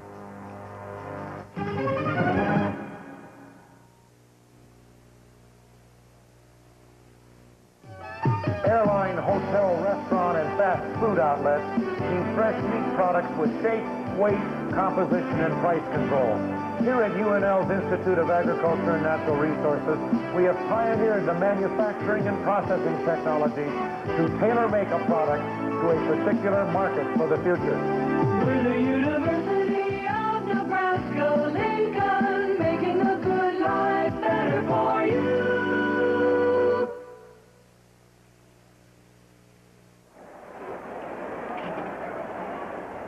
Back live at the Minneapolis Metrodome, Huskers with a 42-10 lead at halftime. Coach, the first half stats are awfully impressive. Rushing for Nebraska, 24 carries, 292 yards. Minnesota, 21 carries and 40 yards. And Nebraska has the edge in passing, too. Huskers have thrown for 136 yards, and Minnesota has thrown for 96. You wonder, is there anything Nebraska can do that doesn't work? Well, the funny thing is, on the passing statistics, they've completed 3 of 11. Yeah. And they've made all this yardage on 3 plays and scored touchdowns on it. The running game has been consistently good. They've used a variety of running endeavors. They've run straight at the Gophers. They've run option plays. They've run pitch outs. They've run trap plays. They've done about anything they wanted to do. They've given their offense a good test in this ball game, and of course, the offensive line impresses me more every time I see them play football. They've done a fine job opening those holes. Unofficially now in the first half, Nebraska 428 total yards. Minnesota 136, but the individual stats are even more impressive. Rushing for Nebraska, Irving Fryer, 2 carries, 63 yards, and 1 touchdown. Mike Rozier, 7 carries, 77 yards, and a touchdown. Mark Shaleen, 6 carries, 44 yards. Jeff Smith, 5 carries, 27 yards. And Turner Gill, 2 carries and 68 yards. That's a very well-balanced group of runners there. There's nobody has dominated. It seems like everybody that gets their hands on the ball has done very well. Turner is 3 of 10 passing for 136 yards and 2 touchdowns. Both touchdowns to Irving Fryer. Irving has 2 catches and 138 yards receiving in the first half. Livingston punting for Nebraska. He has 4 punts and a 43.7 average. And again, it's tough to find something bad about Nebraska's first half effort. They've done very well. There was one spell where Minnesota marched the ball down the field with a score of 21-0 and scored a touchdown. I imagine they'll look for some faults in the defense during that drive, but that's the only time that they have really not looked quite well. Joe Salem said at halftime, Coach, that he knows they can't win the ball game. Will he tell the team that when they're in there at halftime? Will he say, guys, the game's over, just play it out? No, I don't think so. Joe said that, I guess, in a realistic sense, but he won't say that to the team. I think he'll kind of emphasize the all-out effort in order to go out there and be respectable and have the fans stick with him and that. I don't think he'll come right flat out and tell them we know we're not going to win now, because that would be very, very discouraging. Yeah. And I think if the players went around and mentioned that, that wouldn't be very good for Joe Salem either. I don't think so. I think he'll try to encourage them as much as he can. I don't think he'll jump on them too hard. He's got a tough job just kind of building their spirit up, getting them to... He might have trouble getting some of them to come out of the dressing room. Coach, the Nebraska team coming back out onto the field. I want to pass along a score in the 3rd period now. UNO leads South Dakota 10-3, so it looks like Tom Osborne's winning and Sandy Buda's winning too. Right. You know, one thing I forgot to mention here, I enjoyed the halftime of the Minnesota band. They were great. And right on cue. Right, and I read in the program prior to the game that there were no injuries, that they were at full strength. So they gave a tremendous performance. And I enjoyed the halftime. I hope the second half goes along, that we do very well on there. And Minnesota kind of keeps the ball on the ground a little bit here so they don't keep the stadium open till the lights go off. Now, at least the band came to play. We're standing by for Ed Cairo and Tom Osborne down on the sidelines. Let's go down to Ed Cairo for a word to Nebraska coach Tom Osborne as we get set to start the second half. Ed? Welcome again to the sidelines just before the start of the second half, and Coach Tom Osborne. Tom, your team certainly hasn't lost any enthusiasm for football for this second half. Well, we hope they play hard. This is kind of where we let down last week, and when you're playing, you want to play well. And so we're hoping these guys will come back and play well, execute well, and we've got a few guys a little bit tired, but I'm sure Minnesota does too. 32-point lead, Tom. Do you start experimenting, looking at people at this point? Not for a little while. We'll play our first units for maybe the first 6, 7, 8 minutes if we continue to sustain things, and then we'll start putting a lot of people in. We've already played a lot of people. Coach Tom Osborne of Nebraska, thank you very much for being with us. Bob, let's go back upstairs to start the second half with you. Okay, thank you, Ed. Minnesota will receive as we start the second half, and Coach Tom touched on that briefly. Nebraska had a letdown against Wyoming last week. Is that a concern when you've got such a big lead that the guys might kind of lay down and the other team get hyped up? Well, last week they did that, but Wyoming was, I don't know how they come out today, but they were leading a good Air Force team early in the ball game, so Wyoming may have been a better football team than we give them credit for. I don't think we'll see that happen today. Nebraska will kick off as we start the second half. And the first half was all Nebraska. The Huskers gaining 428 total yards to 136 yards for the Golden Gophers. And a bit of a clarification out of the first half. Murphy was taken out of quarterback, and Hare replaced him in the starting position there. Apparently, Coach Joe Salem having a lot of confidence in Hare. Murphy was not injured in the first half, and Hare they consider to be the better runner, so they put him in to try to challenge the Nebraska attack. but the Huskers have a 42-10 lead as we start the second half. Now here's a driving kickoff that goes right to the back of the end zone and will not be run out. So Minnesota put the ball in play on their 20-yard line. You know, something that we haven't mentioned and might mention, there's a fine bunch of football players out there playing for the University of Nebraska, but you know, there are also a lot of very fine students on this squad. This squad has a very fine academic record, and I think we can be proud of that along with their prowess as a football team. Coach, I got a surprising score to pass along. UCLA and Arizona, a final score, 26-26, a tie. Well, there's been quite a few ties today, and it didn't surprise me too much. On first down, Minnesota runs the ball. That's Hunter. He runs right out of his shoe and gains 8 yards on first down out to the 28. It's kind of hard to figure just how good UCLA will be. They played some tough football. Watch Hunter lose his shoe. Right there. He just flat ran out of his shoe. This kid's quick. Hunter showed some good running ability there in that play, and he's got just a short distance to go for a first down. I believe it's 2nd and 1. They'll call it officially 2nd down and 2. Murphy gives inside to Puck, and he has the first down. Number 75, Rob Stuckey, and 51, Mark Dahm on the tackle. Gophers showed a lot of pass in the first half. Second half, it's 2 running plays. Kind of surprising. I think, Bob, that Minnesota should try to work up some kind of a running attack here. If they're going to plan for the future, they can't just come out here and throw the ball on every play like they did the first half. I think they've got to go to try to work up a running attack. This Puck is a big kid, 6'4", 210 pounds, only a sophomore out of Cedar Rapids, Iowa. Minnesota now in the eye. They didn't show much eye in the first half. Murphy maybe audibling, takes a lot of time, gives to Hunter on the left side, gets a yard. On the tackle, number 44, Mike Knox, and 64, Mike Tranmer, starting in middle guard now. Check it now, we've got a replacement in the lineup, number 37 for Minnesota, a new running back in there. That is Valdez Baylor, tailback, 6 foot, 196 pound sophomore out of Harrisburg, Pennsylvania. I think Joe Salem's going to try to take a look at a lot of his players. Now they're back in that really double slot formation, and this is the one they throw the ball out of an awful lot. Carroll in the slot to the near side, Hunter to the far side, Puck the lone running back. Murphy airs it out, and it's just tipped away from number 1, Dwayne McMullen. There's a flag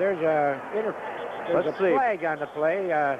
We'll have to wait and see what happens. Brett Clark with the defensive move on that one. And we'll see what the flag is. Here's the isolation on McMullen. Yeah, the coverage on McMullen was very good. There's one man in front of him. There's another man coming up from behind who takes the ball and actually, I believe, intercepts it, but I think they ruled he went out of bounds. That looked like a clean play to me. I didn't see any contact. We'll wait and check and see what the flag is. Well, I'm not sure that it isn't against Minnesota. Yeah, they're talking to defensive captain Mike Keeler. Right. You know, Keeler has come a long way. He's a player out of Omaha Burke High School. A year ago at this time, Keeler in the hospital with cancer surgery. Here's the official call. That's a loss of down foul, ineligible downfield, Minnesota, 3rd down. Right, I wondered why they took a 5-yard penalty, but I can see when it was a loss of down, they would take it. So it'll bring up a 2nd down at 14. The Gophers again in that passing formation. Puck, the lone running back. 33, Hunter on the near side. Carroll in the slot on the far side. Murphy, the quarterback. Long count. Gives it to Puck. The play up the middle gets maybe to the 31.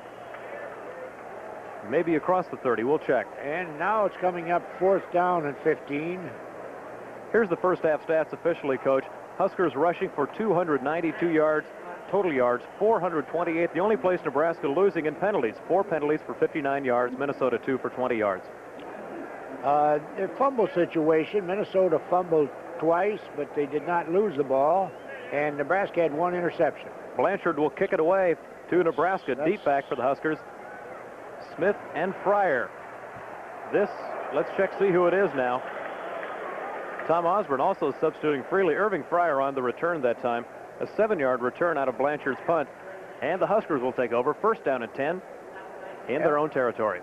Well, I think Tom has got most of the first stringers in here. I haven't been able to tell whether Mike Rozier is at the I-back or not.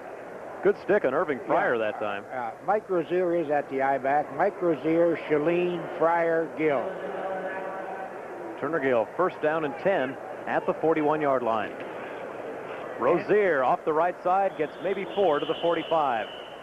Mike Rozier, I think, had 70-some yards. He got a lot of yardage last week. He did not get his 100 yards in the first game, I don't believe, against Penn State, or he was very close to it. But right. I'd like to see him pop a few runs here. While he's in there, I'd like to see Mike break one long one here. Last week against Wyoming, Rozier, 191 yards and 4 touchdowns. He became the Nebraska all-time leading ball carrier. 2nd down and 7. Gill to Rozier again across the 45 near the 50-yard line. Minnesota defense, both of those plays pretty well, and Mike got about all he could at him. He had to cut back inside, and it's now, I believe, 3rd and about 4 yards to go here. Officially 3rd down and 5 at the 47-yard line. We may see Turner pass on this down. Huskers have kept the ball on the ground so far. It's their opening drive here in the second half. Huskers with a 42-10 lead, 11:36 left in the 3rd. On 3rd down so far, Turner's either thrown the ball or run the option most of the time. Here's the pitch out. Pryor in motion, Rozier with the carry. He gets the 1st down and more. Mike Rozier across the 50 down to the 41-yard line. Huskers another 1st and 10. Number 88, Bruce Holmes on the defense that time. Holmes, a 6'2 sophomore. Here's another look at Mike Rozier. Mike uses his blockers to the best of his advantage. He cuts back inside of a block there. He gets every bit of yardage. On every play Mike carries the ball, he gets about every bit of yardage that he possibly can get. He makes very few mistakes carrying the football. Gill passing on 1st and 10. He's pressured, gets the ball away. It's short, intended for Pryor. On the defense that time, number 8, Kerry Glenn, the right cornerback. Huskers now will have a 2nd and 10. Pryor was open. Turner just kind of looked like he underthrew him, or else he was afraid that the defensive back was too close. You mentioned, Coach, earlier on that the split receivers bring into play. This time, Scott Kimball in now at the play to Turner Gill. Right. Coach Osborne alternates Simmons and Kimball. Huskers now with their starting lineup in the ball game. 2nd down and 10. Mike Rozier on the right side. He gets outside. Turns the corner inside the 30-yard line. Mike Rozier just outran the defensive end. Nobody blocked the defensive end. Mike just plain outrun him and then cut up field for the 1st down. This is Nebraska's bread and butter play, really the pitch play, and Mike Rozier really does well on these. There he goes, out and around. I think that's what they call the 41 pitch play, number 23 on the tackle that time. Craig White along with... to the left. That'd probably be 49. Okay, 49 to the right, 41 to the left. Well, if it's to the right, it was 41. Yeah, it would be 41. Okay, Huskers first down and 10. Inside the 30, Gill passing. It's complete and dropped. Ricky Simmons, the intended receiver, could not connect on the ball. Mike Rozier now, unofficially, 107 yards on 11 carries. And for his career at Nebraska, now Mike Rozier, 3,001 yards. Here's a look at Ricky Simmons dropping that ball. He has it in his hands. It would have been a good catch. Huskers now 2nd down and 10 to the 29. You see Ricky Simmons on the sidelines. Kimball now in at wide receiver. He's split to the bottom of the screen. Rozier the I-back, Shalene the fullback. This is Shalene and nowhere. I'll say this for Minnesota, Bob. They've given up yardage very grudgingly in this drive here. They really have played pretty well. Watch him take Shalene's helmet off here. These Minnesota players are fired up. They're hitting in there. That's one of the few times they've stopped that trap play, but they stopped it dead that time. And Shalene's helmet bounces away. It'll bring up a 3rd down and 11 for the Huskers. Their opening drive in the 3rd period. And a 42-10 Nebraska lead. 10:19 left in the 3rd. We got Fryer and Simmons split out wide here. And there Gill rolls out. This is an option runner pass, and he runs. Turner will keep it inside the 15 down to the 12. And I'm not sure that wasn't a designated running play. It looked like Turner intended to run from the word go. He had plenty of interference out in front of him. He takes out here, and right now you see a block by Rozier. Good lead block by number 94. Tight end Brian Heemer gets in there, too, and leads Turner down. Turner Gill is a fine runner, and he's got good speed. He's the fastest quarterback, as I mentioned, in the Big 8 Conference. Blazing speed for Turner Gill. 1st and 10 at the 12. Mike Rozier inside the 10 to the 5. He fights in. Is he in for the touchdown? No. They ruled he's not quite. It looked like he hit that pylon, but he didn't quite get in there, according to the official. Mike Rozier gains 11 down to the 1. Watch the good lead block. Number 58, Harry Grimminger. leads him around. They pull the guard, 72, Reardon.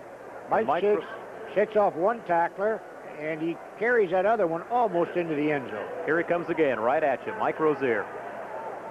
Good block by Reardon, 72 right there. Rozier almost made it in.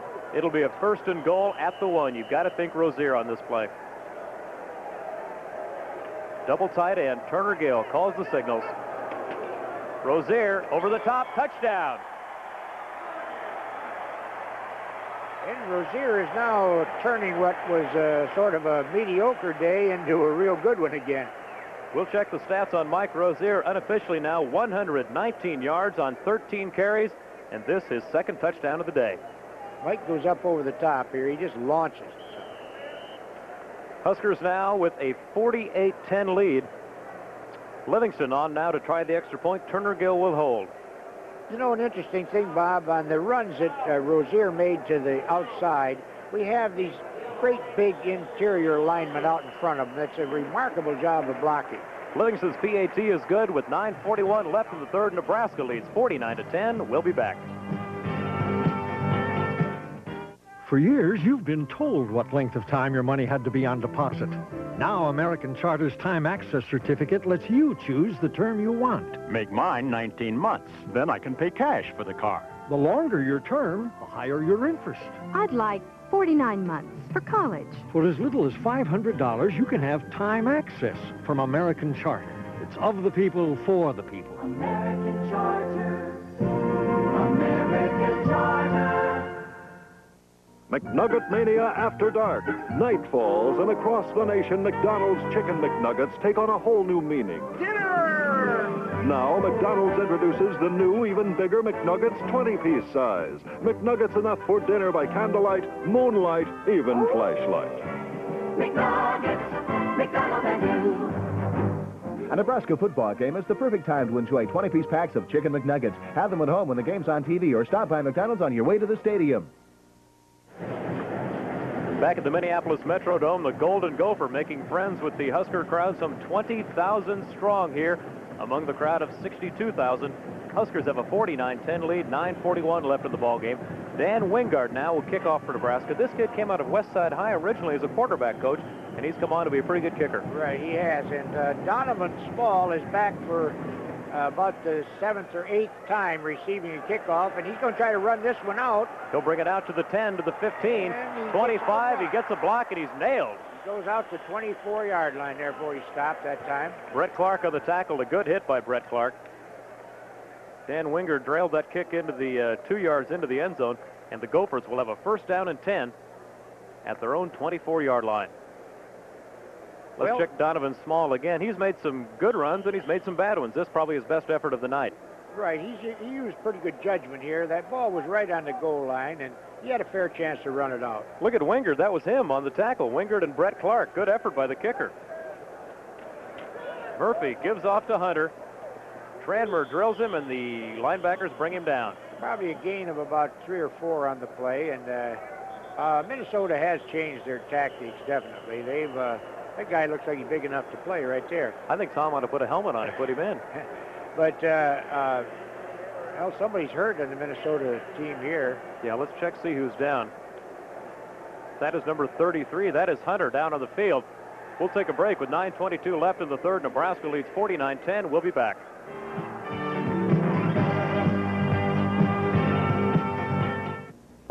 Take a look at the reports on Toyota. You'll discover experts say Toyota is quality. And Old Mill Toyota can offer more selection and lower prices. That's why we're the #1 Toyota dealer in Nebraska and Iowa. Shop around if you like, but if it doesn't say Old Mill Toyota, you're probably paying too much. I'm ready for a test drive. Thanks. Just doing our job. Old Mill Toyota, 108th and Dodge. This card brings you the best way to bank all over town. Now it also brings you a free gift and a chance to win a Caribbean cruise for 2. Coming soon to a mailbox near you. The Envelope, saving you money with coupons and bargains good all over town. Watch for The Envelope in your mailbox this week. Dave Wingard here. We're having fun all day on KGOR Radio. Fun music, fun people, fun place to be. FM 100, see you in the morning. He's hurt a little bit, I guess. Back at the Minneapolis Metrodome, Tony Hunter up on his feet now. He took some kind of hit, Coach. They're going to help him off the field. Yeah, it looks like it might be a knee or an ankle here, and that's too bad for Tony Hunter and the Minnesota football team, because if he is hurt seriously, it will cut into their running backs. In fact, Hunter had looked pretty good in the ball game here. You see him cutting back, and I don't know just where he got that leg hurt, but there were about 5 Nebraska players converged on him all of a sudden there. Hunter, their leading ground gainer last year, quit the team. He's back now playing well in the first half, but hobbling off in the third period. Gopher ball now, 2nd down and 6 at their own 29. Murphy, the quarterback, Puck, the lone running back. Once more, they use motion to the right. To give to Puck up the middle. He spins away from a tackle, and Dom brings him down at the 34. It was a pretty good effort on the part of Puck that time. He shook off a couple of tacklers, and it's very close to a first down. I believe they're going to measure. I think they're going to give it to him. 1st down and 10 for the Gophers. Yeah. David Puck could be a good fullback. He is a 6'4", 209-pounder. He's been a fairly consistent fullback. He's ran in there pretty tough. He's had quite a few opportunities to carry the ball, and when they've been in this spread formation, why, he's really the only running back that's left to carry the ball. Last week against Rice, Puck, the leading ground gainer, he had 94 yards. He's the lone back here. Murphy rolls out to the right, looking to pass over the middle. It's incomplete. He had the receiver open, and he just made a bad pass. The receiver was open that time. That's one of the few times they've had a guy wide open. Valdez Baylor in now, spelling the injured Tony Hunter. He comes out of the backfield, and he should have had this ball. Right, that ball was right in his hands. Baylor only a sophomore. He's a backup on this Minnesota team. Check, yeah, he is a sophomore, Harrisburg, Pennsylvania. It'll be a 2nd down and 10 now for the Gophers. Split back formation with Baylor and Puck behind Murphy. Murphy wants to pass. Goes to the left side, throws it away. Yeah, he threw that away. That halfback that he was going to throw to was well covered. Charlie McBride caught that one. I didn't know a defensive line coach had such good hands. Charles is a very versatile athlete. You never know what to expect out of these coaches. 3rd down and 10 now. Murphy looks to the sideline, see what Joe Salem wants to call. Part of the Nebraska contingent. Probably Joe's about to the point say, son, you go ahead and call him. I haven't had much luck. 3rd down and 10. Gophers 0 for 10 on 3rd down conversions. The draw play to Puck make that 0 for 11. Minnesota does not get the 1st down. It'll bring up a 4th down, and Blanchard will come on to kick it. How many times has Blanchard punted the ball today? As a statistician had that down. He's been back there punting it an awful lot. Coach, in the first half, Blanchard kicked the ball 7 times, averaged just under 40 yards. And he's kicked it 2 or 3 times. This is his 3rd kick this half, I believe, or 2nd. Yeah, I think it's his 2nd time, so this makes kick number 9 for Blanchard. He's getting a workout. Gets this one off in time. A good kind of a short kick, but it hangs up there. Jeff Smith at the 30. He gets in the wall. To the 40. Might go. Jeff Smith to the 50. Puck is the one man he's got to beat. He gets away and trips up. Falls. David Puck tripped him up, or Jeff Smith would have been gone. Jeff Smith, a great run back. Blanchard does not get off a great kick, and watch Smitty. Smith follows his blocking very well, and Jeff has good speed and great acceleration here. Puck is the one man he's got to beat. I don't think there are 2 better punt return or kick return men in the country than Jeff Smith and Irving Pryor. I think they're definitely the best. A 32-yard punt and a 39-yard return. Huskers 1st and 10 at the Gopher 31. There's a reverse. Irving Pryor on the left side. Touchdown! Pryor has been very successful running the ball. The few times he's had his hands on the ball, he's probably averaged about 30 yards a try. This is Irving Pryor's 4th touchdown of the game, his 2nd one on the ground. Good lead block by Reardon, and nobody's going to catch the fastest guy in the Nebraska team. Pryor has tremendous speed. Anybody that can run a 4.23 40, that is fast. Did they ever time you in the 40, Coach? Do you have any idea what your time was? I don't think I could get quite that close. I doubt whether I'd get much under 4.3. I want to put a watch on that. I couldn't run that 40-yard dash if they time me much under 50 seconds, probably. They could time me with a sundial. Huskers now will there try goes Celine. There's a flag on the play. Somebody's in motion, or we'll see what's going on here. The play was successful. Coach, I think we've got to call one back. I don't think Irving Fryer got in on that touchdown. He didn't. They didn't. What? Huh? We were too worried about each other's 40 times, and Irving Fryer did not get in for the touchdown. Where did he go? It's an illegal procedure play. Let's get the call. Procedure, Nebraska. They did not have 7 men on the line of scrimmage. Oh, I'm sorry. I thought we had him well in the end zone.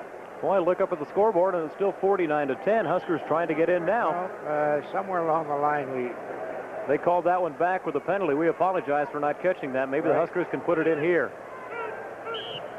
That's too much time there. Well, this is the thing that the offensive people, the offensive coaches kind of hate to see, is something like this happening down here when you're ready to score, and having little things like that. Yeah, that's 2 penalties in a row. Nebraska will now have a first down and 12. Ball foul. Interior lineman moving before the snap. Nebraska still first down. Huskers jumped twice. Well, they've got only just about a normal first down to go. They got about 12 yards to go for a touchdown here. First down. Huskers in the I formation. Turner Gill. Double tight end. Fakes to Rozier. Rolls to the left side. To the 1, and he's in. I think that is officially a touchdown, Bob. I think we can call that a touchdown. I think that's as good as we'll ever see one. Turner Gill rolls outside, a 12-yard touchdown. Gill looked like a fullback here. If they show a replay of that play, he just put his shoulder down and just bowled his way into the end zone right over a man. Now watch him here as he comes out. I think this is almost a designated run. That blocking is tremendous here. Now watch when Turner gets right down the goal line here. He just goes right into those 2 men and goes on into the end zone. That's a great effort by Gill. The point after touchdown by Livingston is up and good. And with 7 minutes and 17 seconds left in the third period, it's Nebraska 56, Minnesota 10. We'll be back.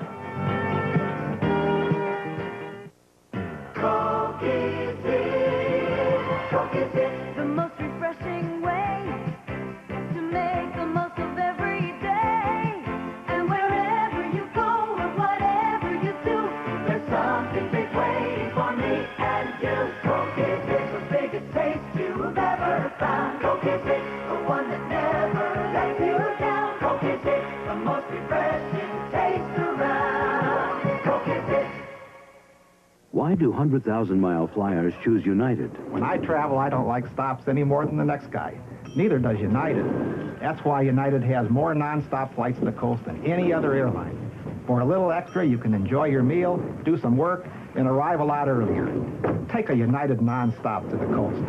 United has the only daily non-stop to Los Angeles.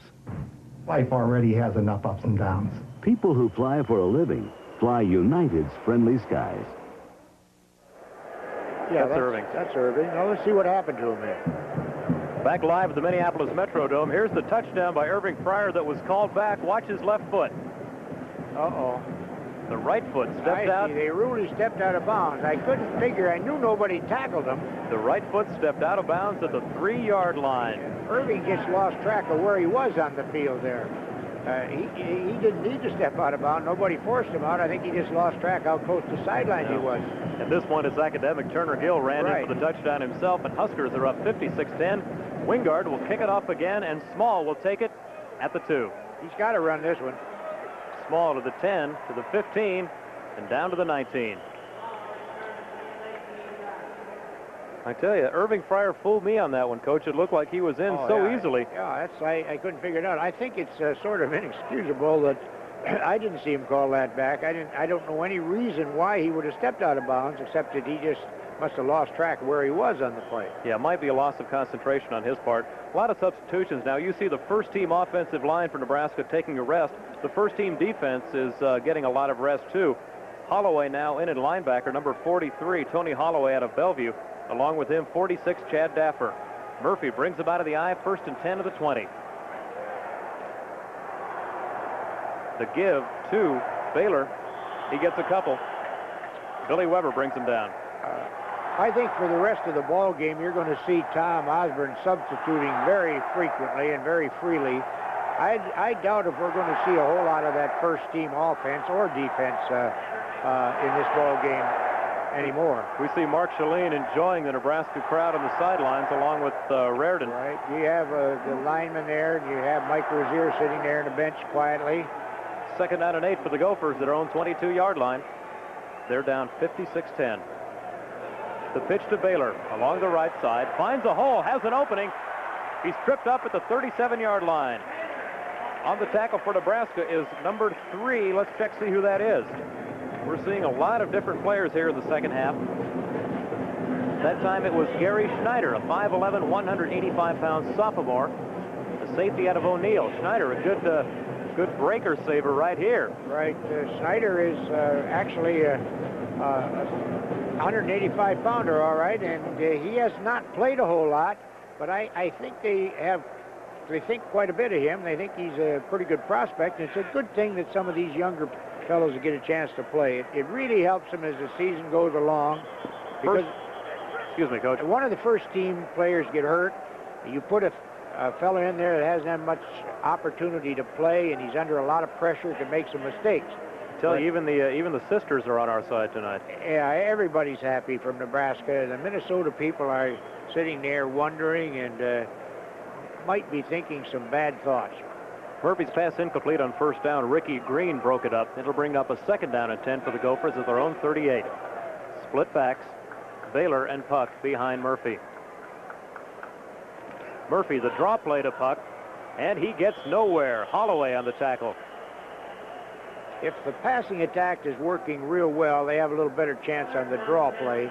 Yeah. But when the passing attack is having problems, why, it's tough to run that draw play because it's pretty hard to draw those defensive linemen through there unless they block them out of there. It's pretty hard to run a draw in this situation. Let's check and see who's in there now. Dave Ritter is at defensive end. Doug Herman at tackle. Jim Scow, number 96, at defensive tackle on the right side. And Scott Tucker, 89, the defensive end. You have an entire second-team defensive unit in there, sprinkled with a few third-teamers. They show blitz, but don't come. Murphy gets the ball off, a good completion. He's brought down by number 3. That's Schneider again. The completion to number 4, Clark Johnson, the flanker. And I know what the Nebraska coaches are thinking now. Is this going to be another Wyoming second half? They're anxious to see that reserve team show there because last week against Wyoming, Wyoming scored some points against this group, and Minnesota's moving the ball right now. We'll check that. It was Melvin Anderson, a 5'10 freshman on the catch that time. Gophers 1st and 10 at the 43. Murphy barks him out. Baylor in motion behind Puck. The give is to Baylor on the left side. He gets through to 35, to the 30. Baylor down to the 21. I don't know where they've been hiding him, Bob. He looks like a pretty good runner. Baylor a good gainer and a 1st down. He looks like perhaps the most effective tailback that they've had there carrying the ball. This kid shows some speed. He gets around the corner. The Nebraska pursuit finally caught up with him, but he gets a 1st down at the Nebraska 21. Look at him one more time. He is the backup to Tony Hunter. Yeah, he's a 3rd-string tailback. Right. Good block right there. Drove Wade Priner outside. And Baylor now gets him down to the 21. 1st and 10. Murphy rolls out. A lot of pressure. Puts it into the end zone. Throws it away. Ball intended that time for 89 again. Melvin Anderson. But I think Murphy wisely threw that one past him. Number 6 defending for Nebraska on the play. Todd Fisher. He's a sophomore out of Omaha Burke, the 2nd-string left cornerback behind Neil Harris. Mostly second and a couple of 3rd-teamers in there, Coach. Right. Tom wants to give these people experience, and I know the coaches that coach these various positions are anxious to see this bunch play, and they're anxious to see them do a little better job on defense in this. And this worries them a little if Minnesota should score on this team. Murphy passing, looking into the end zone. It's incomplete. intended again for Melvin Anderson on a second down call. Right. Nebraska knows, however, if this team, if they can score on this team, why, it's going to shake the confidence of the coaches in using these reserve players when the game is very close. Got to keep in perspective, though, Minnesota running basically with their first-team offense. Nebraska almost entirely second and third teamers. Oh yes, there's no doubt. But I know that I know their coaches looking at it. They look at it that this team should stop Minnesota also. Gophers now third down and 10. They are 1 of 12 in third down conversions. Murphy passing across the middle, incomplete, threw it away. That was sort of a bad pass. I think he had one back coming across there pretty open, number 37 coming across there pretty open, but he just seemed to overthrow. You would think they'd bring on the kicking team now, and I think they will, on a 4th down and 10 situation at the 21-yard line. It would bring up about a 38-yard field goal, well within Jim Gallery's range. Well, they're going to go for it. Let's check now. Gallery on the field. He'll spot the ball at the 28, so it will be a 38-yard field goal. Gallery, go ahead. During practice, Gallery was kicking. I mean, I saw him kick one 58-yard field goal during practice. He's a good kicker. This one's up and good. Jim Gallery nails a 38-yard field goal with 3:56 left in the third. It's Nebraska 56 and Minnesota 13. We'll be right back. If you'd like to start saving big money on long-distance phone calls, raise your right hand and call this number. You'll learn about Thrifty Call, the discount long-distance service with a few extra touches. I can save 20, 40, 60% or more on every call. Anywhere in the continental USA. Any time of the day. Or night. Or night. Call us to hear all about Thrifty Call, the discount long-distance phone service with a few extra touches.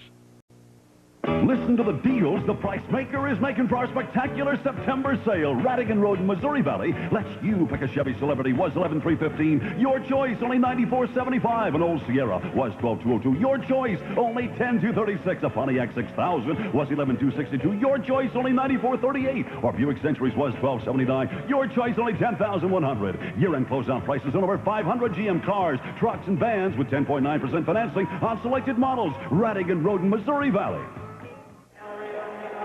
Back at the Metrodome, Jim Gallery, a 38-yard field goal. Gophers have cut the Nebraska lead to 56-13. Gallery will tee it up and coach two new deep backs for Nebraska. Right. You have Ricky Simmons and Paul Miles. Now, Miles is one of the fastest of the Nebraska backs. He's got great speed. He runs about a 4.3 40-yard dash. And Miles will return it. He's up to the 15, to the 20, breaks outside, and they haul him down to the 21. Miles looked pretty good last week against the University of Wyoming, and I know they're anxious to see him play in here. You know, Nebraska is so deep. Miles listed as the third-team I-back. I think on many teams he'd be the first-team star. Miles could play for a lot of teams. You're right. And as Jeff Smith could, too. Yeah. We'll see who the I-back is now for Nebraska with both Smith and Miles on the sidelines. They must be in with Mike Rozier. Mike Rozier. First and 10 for Nebraska at the 22. Nate Mason gives to Rozier on the right side. He bowls his way up to the 28. I know in this situation, Tom is torn as to whether to play Mike Rozier or not, but, you know, Mike's got a goal, whether we want to talk about it or not. You know, he's a Heisman Trophy candidate, and the more impressive yardage that he can run up is going to help him a lot, and I think if anybody deserves a shot at the Heisman Trophy, why, Mike deserves it. And the way Fryer and Gill have looked, why, if Mike don't win it, why, one of them might. Mike Rozier gains 7, second down and 3. Rozier breaks to the outside. He has the first down to the 50. Goodbye. Mike Rozier, touchdown. There's a real run play. He got great blocking there, and Mike just turned it on. That was a tremendous run, and the blocking on it was just terrific. Monty Ingebrigtsen threw a great block on that one. Watch, Mike Rozier goes 72 yards. Here it is again. Now there Mike's over the open. I don't think anybody touches Mike on this run. Here's Monty's block. Boom. He's all the way. Mike runs a touchdown there. Nobody touched him on it. It's a good job of blocking, good job of running. Unofficially now, Mike Rozier, 209 yards. And we might not see a whole lot more of Mike. The point after by Livingston is up and good. 3 minutes and 1 second left in the third period, and Nebraska has a 63-13 lead. Mike Rozier just gets better and better unofficially now. 209 yards on 16 carries. And, Coach, that might be the last play for Mike. Yeah, I would say that Mike, you know, he's had a great night, and he scored a lot. Must be, what, 3 or 4 touchdowns for him? Yeah, let me check. I think that's Mike Rozier's second touchdown. 1, 2, 3. He has 3 touchdowns. Third touchdown, and he's gained over 200 yards, and I would think that probably he won't play a whole lot. I think it'll be Miles and Smith from here on at the I-back. I don't know whether they brought a 4th I-back or not. Now, see, they have a 60-man traveling squad, and I'm not sure whether they brought 4 I-backs. I think they brought Doug DeBose, number 22. I think he made the trip, so we might see a lot of Miles and DeBose. Right. I wouldn't be surprised you'd see both of them. Coach, now total yards with about 3 minutes left in the third. Nebraska has gained 605 total yards. Minnesota, 224. Wingard will kick it off. Donovan Small at the 1. To the 10, to the 15, and no more. I tell you, at the end of this ball game, Nebraska, I think, is going to be certainly the total offense and the rushing offense leaders in the country, and perhaps a scoring leader besides. Coach, I got a final score in college football tonight. Stanford goes to 0-2 on the season. Illinois beats Stanford 17-7. They need John Elway back. Yeah, they do. They miss him. Minnesota now first down and 10 at their own 15. They are down 63-13. 2:56 left in the third. Murphy still a quarterback, Puck the fullback, and Baylor the I-back. This is Baylor. He gets to the 15, to the 20, and to the 21. I tell you, Baylor has done a pretty good job. He's ran that ball tough. He's shown some speed. This has to be, I think, Bob, one of the longest football games that Joe Salem, if possibly the longest football game Joe Salem has coached and maybe ever will coach. The longest game in more ways than one, probably. Right. It is. I know Joe just wishes he could keep the clock going at this stage. Nebraska with a lot of second and third teamers now. Woody Page on the tackle. Casterline also in there. The give is to Baylor, and he is hogtied. Number 46, Chad Daffer, the backup linebacker, with a good tackle. Baylor makes first down. He had a short yardage situation, and I believe they will give him the first down. Nebraska brought everybody. Close. Even brought the cheerleaders out here. Yeah, it's first down. You know, I wonder if these guys have any eligibility left. They could suit them up. Well, they might suit some of them up there. Better dead than sooner red. That's what Earl Bruce was saying today. His Ohio State Buckeyes beat Oklahoma by 10 in Norman. Yeah. Coming off the field now, an injured Minnesota player. Number 64, that's their starting right guard, Jeff Maritko. Steve Puck will replace him. Steve Puck, the brother of the running back, David Puck. You know, this is a situation where I think Coach Salem is going to wonder how long he should keep his first-string people in there, because there's really, there's a fine, he dropped it. But there's really no point in getting these players hurt at this stage of the game, because he ought to try to probably save them for a time when he's got a little better chance to win, because right now they're tired and they run more of a chance of getting hurt. And I know he wants to try to keep this as respectable as possible, but I think at this stage he might be thinking of using some of the reserves or more of the reserves. That ball intended there for Lungin Howard, a good effort, but as he hit the ground, the ball came loose. It'll bring up now a second down and 10 for the Gophers. Murphy, their first teamer, still in a quarterback. Murphy, the draw play to Puck, and boom! Herman nails him, along with a little help that time from number 85, Wade Freiner, and it'll be third down and long. I'll tell you one thing, that Puck is going to be one tired lad at the end of the game. He's carried the ball quite a bit. He's had a lot of people holding on to him when he's been carrying it. Yeah. He's been hit pretty hard. He keeps getting up. Coach, in that last shot, I saw Craig Sundberg's dad in the crowd. I've got to think we'll see Sundberg on Nebraska's next drive. I wouldn't be surprised. He's going to play before the game's over. We've got another quarter to go after we got 1 minute and 5 seconds in this one. 3rd and 8, a mishandled snap. The ball goes off to Puck, and he gets nowhere. On the tackle that time, number 43, Tony Holloway, number 46, Chad Daffer, the backup linebackers. Here goes the punt return unit in there now. Here's 2 hometown products, Tony Holloway out of Bellevue and Chad Daffer out of Nebraska City. They combine on the tackle here. And out of 4th and 6, the Gophers will punt it away from their own 30. Paul Blanchard has been busy today. This might be his, I think, 11th punt of the night. Gets another pretty good punt off. Whoop, there's a mishandle there. There's both of the people wanted to return the punt that time. Yeah. Shane Swanson and Jeff Smith both back there. I think they didn't really call out to one another who was going to do what. It looked like Swanson was right there, and Smith cut across in front of him. Let's check and see who's in now. Scott Schottger in at wide receiver. Brian Heemer is the tight end. And Craig Sundberg comes out at quarterback, as we expected. Mark Benning is one of the biggest of the Nebraska football players, about 290 pounds, 6 foot 6.5 or 7. He's out of Denton, Texas. Craig Sundberg gives to Jeff Smith. He breaks out to the right side. A 1st down and more. Out near midfield. There's going to be a great number of Nebraska backs that have gained a lot of yardage today. You can Rozier and Fryer and Turner Gill, Shalene, and you've got Jeff Smith and a lot of these other fellows that are running the ball in there now. They're going to gain a lot of yardage. Most of them are going to be close to 100 yards. This will be the last play of the 3rd period. They don't get it off. The clock runs out to end the 3rd period. Nebraska leads Minnesota 63-13. We'll be right back. Case beds, colonial beds, modern beds, soft-sided beds, big beds, little beds, cheap beds, expensive beds, whatever style you're looking for, the Rec Room Shop is the place. During our gigantic waterbed liquidation sale, prices have been slashed on our entire inventory of quality waterbeds and bedroom furniture. Now you can have a complete waterbed, including frame, pedestal, mattress, liner, and heater for only $114.98. At the Rec Room Shop, and we say prices have been slashed, we mean it. Hurry down today to the Rec Room Shop, 970 South 72nd.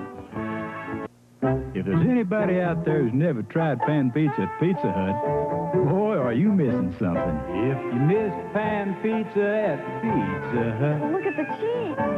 you're missing all that cheese. Don't believe it. Lots of tasty toppings of please. Your first won't be the last for that.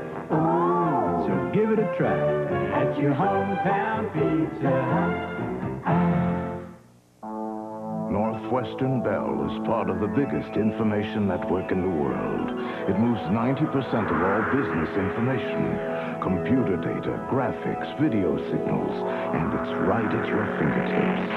The Northwestern Bell Information Network. It opens a world of possibilities. If you have information to move, nothing moves more of it to more places more quickly, more reliably than the Information Network of Northwestern Bell. Thunderbird. No sharp corners, no hard angles, no ornament more distinctive than the shape itself. A shape which effectively puts the wind to work. So the way Thunderbird looks helps the way it drives, the way it sits on its tires, the way it takes a turn. The result is a feel of driving that is pure Thunderbird. Come in for a test drive today at your Metro Ford dealer. Gray and Schrader, weeknights on Newswatch 7. Back at the Metrodome, Nebraska leading 63-13. A score to pass along to you. With 28 seconds left, UNO is leading South Dakota 17-10. Nebraska now 1st down and 10. Craig Sundberg to Jeff Smith, and he gets nowhere. Coach, unofficially now through 3 periods of play here at the Metrodome. Nebraska 617 total yards. Minnesota 239. The impressive stat is Nebraska's rushing yards. 481 yards rushing in 3 periods of play. I'll tell you what, most teams in the country would be very happy with that for total offense for the entire game. Yeah. 2nd down and 10 now for the Huskers. Sundberg, the 3rd quarterback to play. Wants to pass, has Jeff Smith in the flat, across the 50 to the 40. Jeff Smith at the 30, the 25. He could go all the way. Jeff Smith, touchdown. Well, Jeff Smith probably got quite a few yards right now. I don't know what it is, but he's probably over 100. Craig Sundberg to Jeff Smith. And the Huskers go up 69 to 13. Great little play here. Yeah, they'll have to call that. They can't call that running yards for Smith, so I guess won't affect his average, but it's a great job of running after he caught that swing pass. Little hipper dipper there. That really took his defensive man out. This kid's a great eye back. Tell you, he may put Mike Rozier on the bench. Well, I don't know as he'll do that, but I'll tell you, he's a great back. Point after touchdown is good. And with 14 minutes and 15 seconds left in the ball game, it's Nebraska 70, Minnesota 13. We'll be back. Dad, there's a piece on my pancakes. For that little extra care. He said 3 eggs, but it looks like 5. That village in extra something that makes you declare. Nobody treats me quite like Village Inn. For the taste of a special treat. A real German apple pancake. That bring you back again. Nobody quite stacks up to Village Inn. Visit Village Inn in Omaha, Lincoln, Council Bluffs, Bellevue, and Fremont. It's always been tough to be a Kmart price. It's one of the things that makes Kmart, Kmart. And we keep a pretty good eye on things to make sure that stays true. But if you do surprise us sometime and find a price lower than ours, on anything we sell, advertised or not, we'll match it.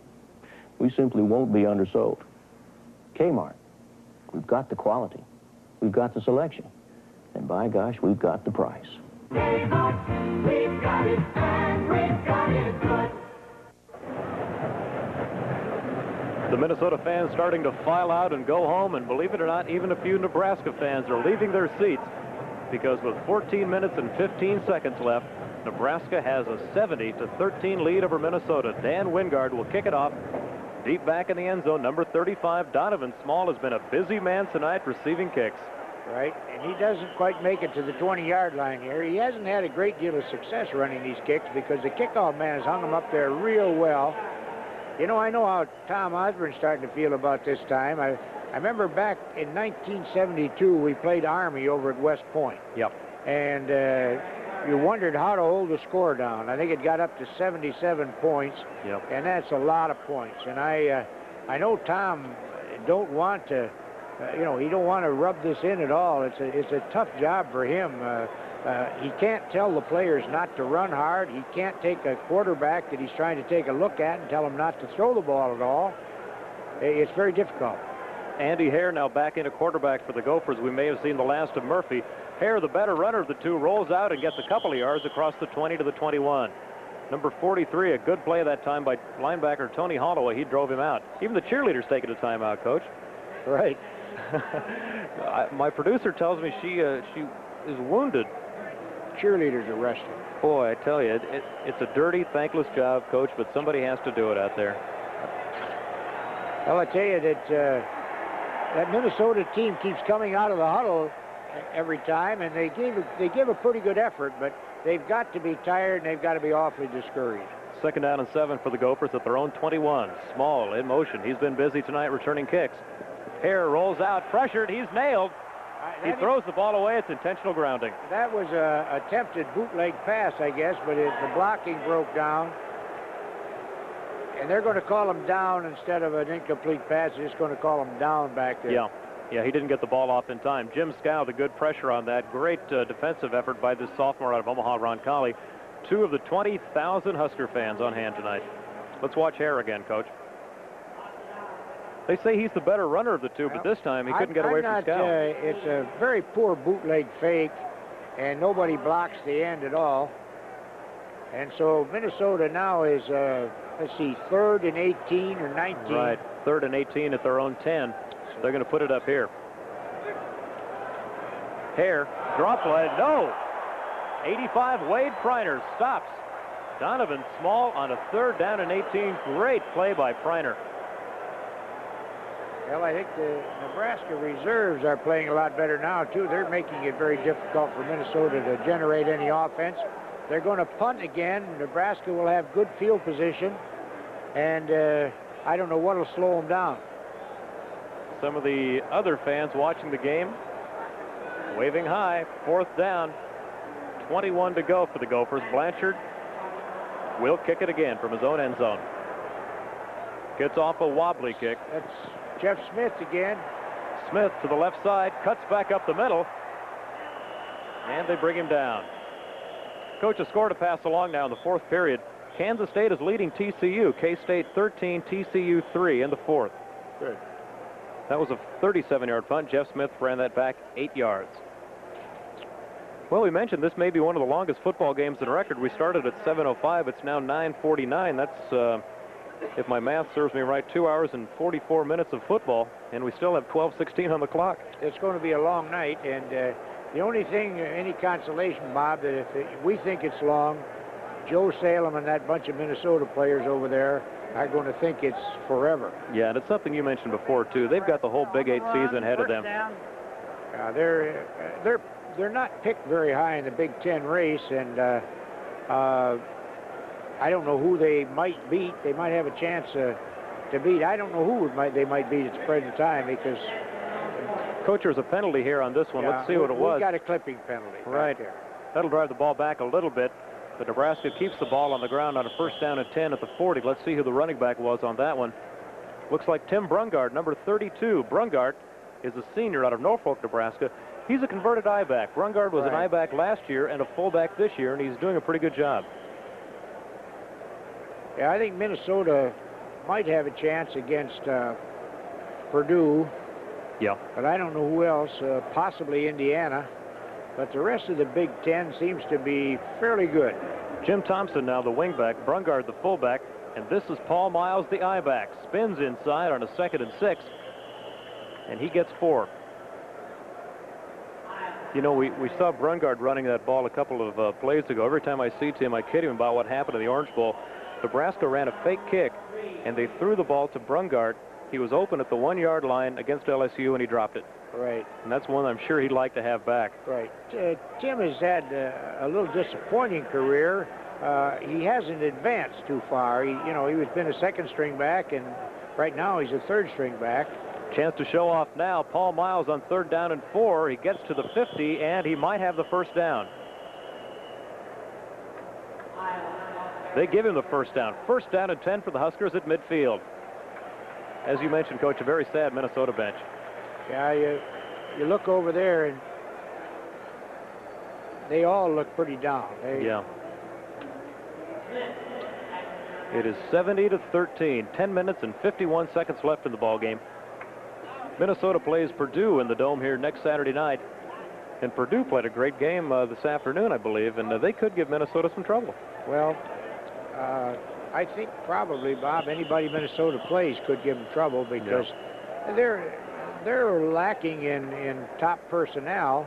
And there's one of the top people in the country, Mike Rozier. Mike Rozier went over the 3,000-yard mark. That's his brother, Guy Rozier, number 4. Mike Rozier, the first running back in Nebraska history to gain 3,000 yards in a career. And we still have 9 games left this season. Right. Mike's going to have he's going to set a career mark that's going to be very difficult for anybody else to break. 2nd down and 6. Sundberg brings them out. The fake to Brungard, the give to Jeff Smith across the 45 to the 44. Well, Minnesota's done a little better job in this drive. They've slowed them down a little bit here.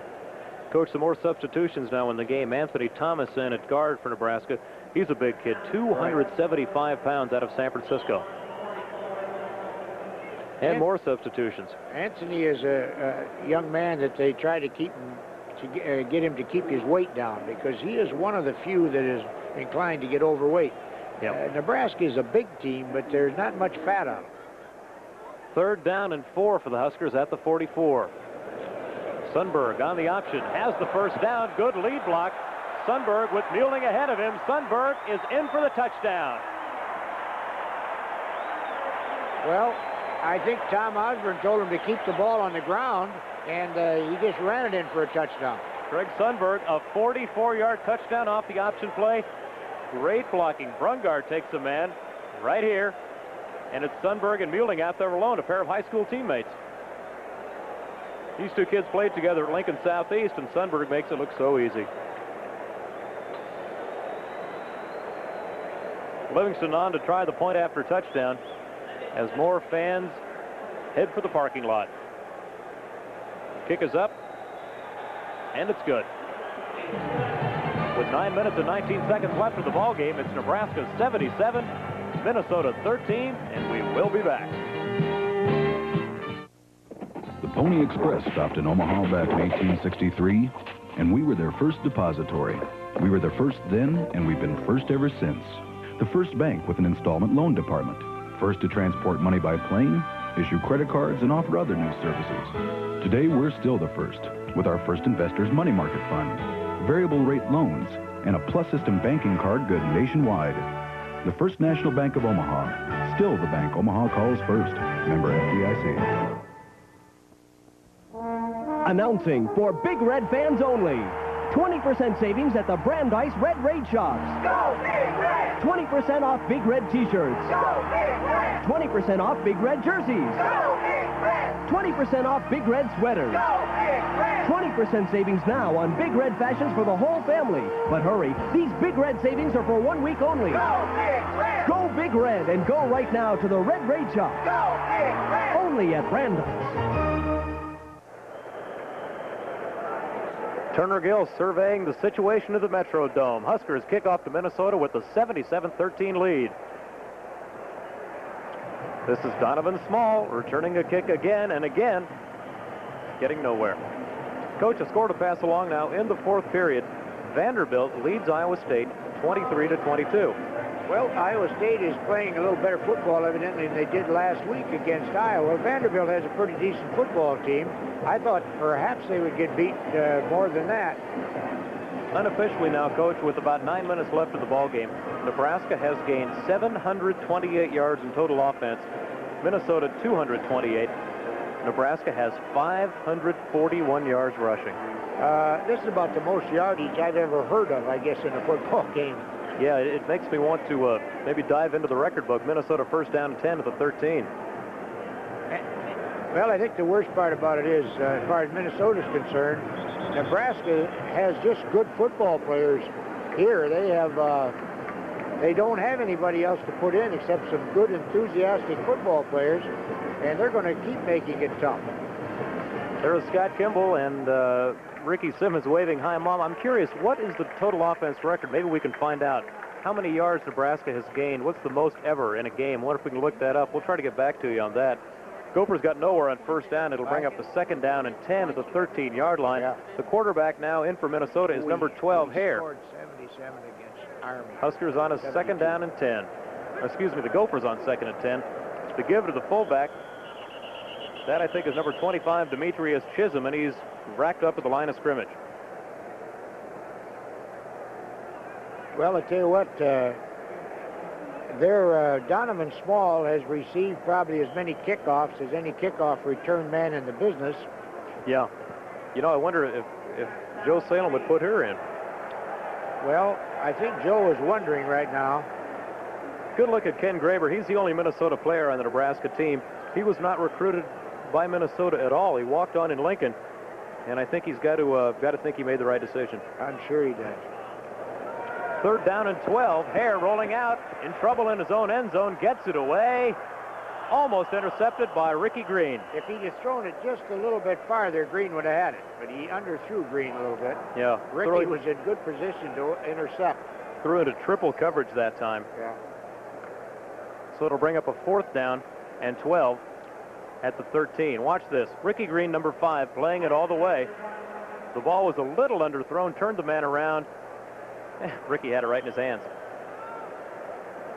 Blanchard now on to kick again. Blanchard has been busy, and so has Donovan Small.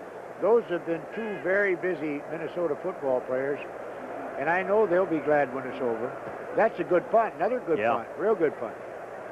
Gets the kick away to the 50-yard line for Nebraska, number 6 on the return. Let's check, see who that is. It's good Minnesota coverage that time. For the Huskers on the return was Todd Fisher, number 6. He gets maybe a yard. It'll be a first down and 10 right at midfield. That was a 39-yard punt and a 1-yard return.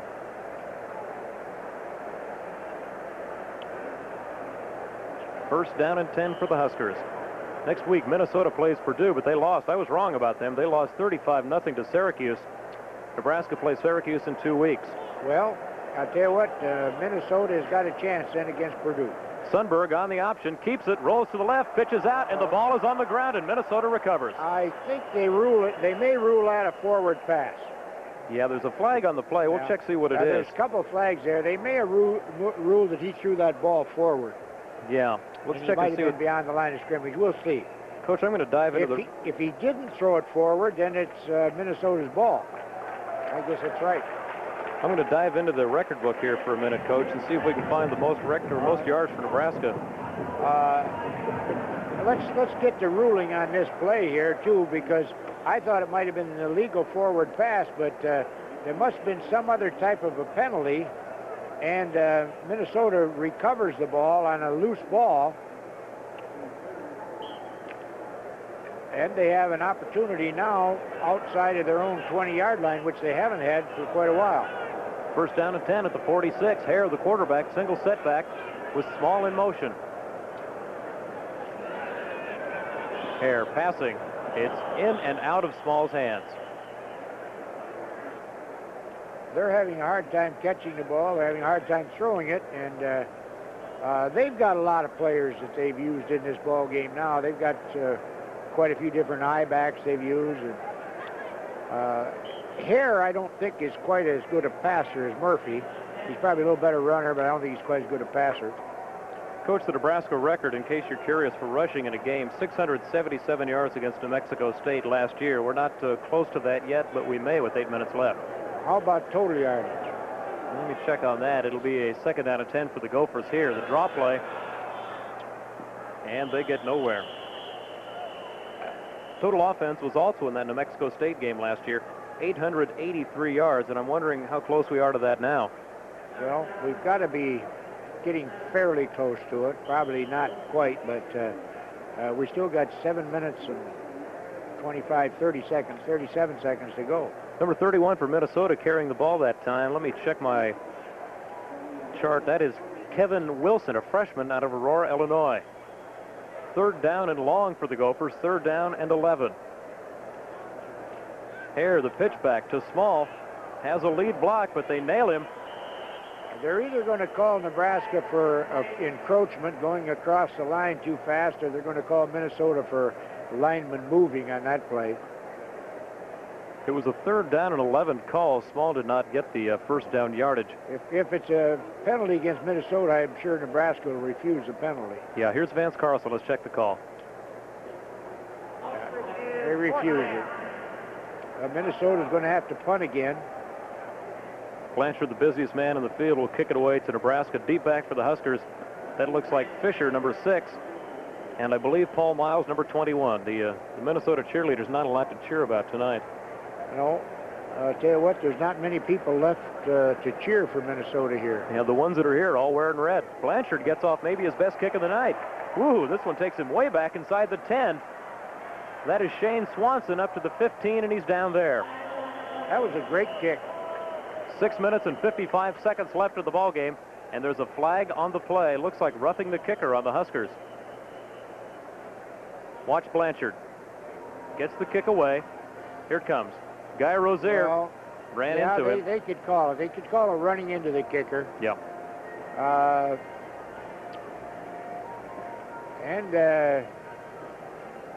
Let's see what Minnesota does.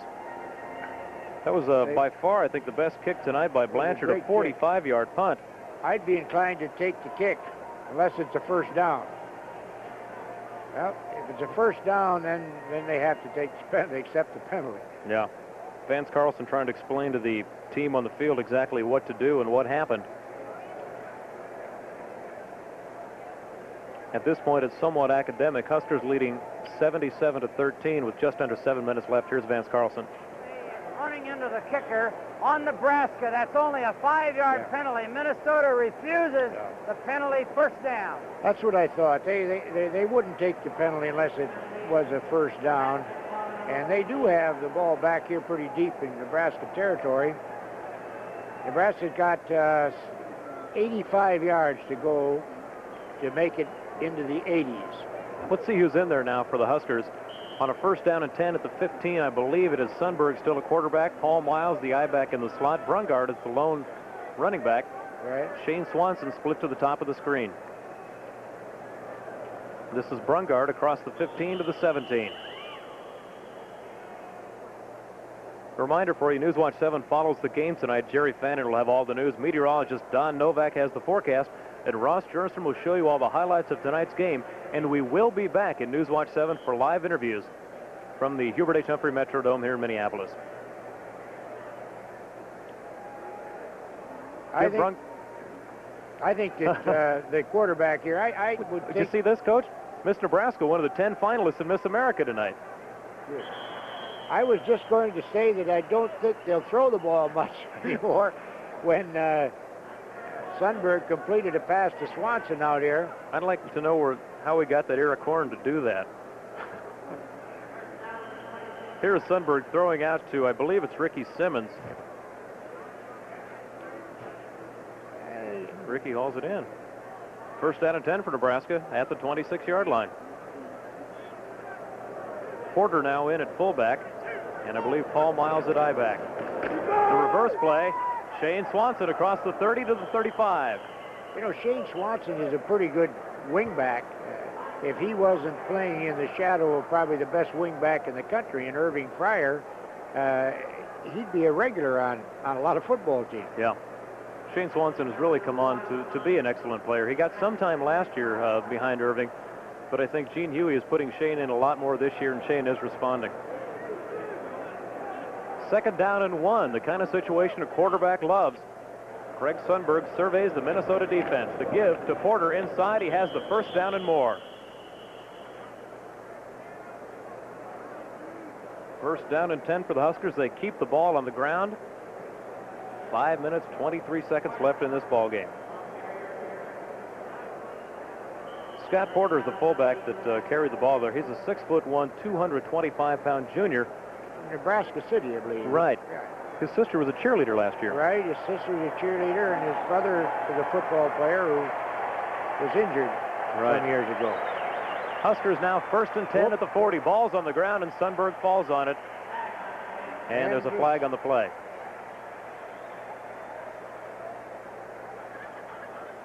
More of the Husker faithful. That is Craig Sundberg's family, ladies and gentlemen. Proud to see their brother in the ball game tonight. And Nebraska was called for illegal motion. There's Vance Carlson. Dead ball foul, illegal procedure. Nebraska moving in the line, 1st down. That'll bring up a 1st down and long, I believe, for Nebraska. Sundberg, the quarterback. Brungard now in at fullback. And Paul Miles, the I-back. The give to Miles on the left side. He's got a hole. Turns the corner at the 40, and he's drilled. Right cornerback Kerry Glenn on the tackle. Glenn has played most of this ball game. Yes, Minnesota is not giving up here. They're still hitting in there. Paul Miles has got tremendous speed, and if he got past just one more man, he was gone. This may be a chance for us to really take a good, long, hard look at Paul Miles. He could be the I-back of the future. He's only a sophomore. Rozier, of course, a senior, and Jeff Smith, the junior. So in 2 years, Paul Miles will be the man. Right, and he could play a lot. Whoops. Fumble. Who's got it?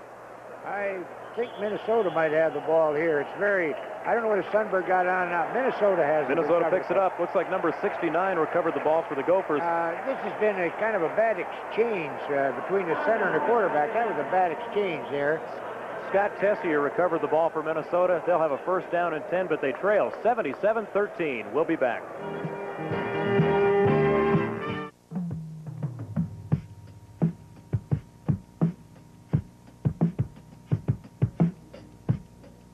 I came to help you clear out your lot. Let's clear it all out during H.P. Smith's garage sale. This is the sale you've been waiting for. All of our models are marked way down. New cars, used, trucks. Hurry to the garage sale at H.P. Smith Ford. This weekend only, starting Friday evening at 6. Get a doggone good Smith deal. H.P. Smith Ford, 50th and L. Last year, 90,000 high school graduates joined the Army. Some came for the challenge. some for the excitement, some for the new Army College Fund. For every dollar they put in, Uncle Sam puts in 5 or more. So after 2 years in the Army, they can have up to $15,200 for college. Call for your free booklet on the Army College Fund. You'll be in good company. In the Army. It's 2nd down and 10 for Minnesota. They try the draw play and get maybe a yard, an incomplete pass on 1st down. And the Gophers now keeping the ball on the ground. 3 minutes, 57 seconds left in what has to be a long ball game for the Gophers. I think Minnesota here right now, they're trying to mix up their attack a little bit. They run some, they throw some. They're not going all out just passing like they did early in the ball game. They're running a little more well-balanced attack. They're not getting far, but I think it's better for them in the future. They got 4 on that play, 3rd down and 6 at the 38. Hare looking to pass. To the right side, it's picked off by number 34, Tony Holloway. Holloway could go, has one man to beat. Holloway is tripped up.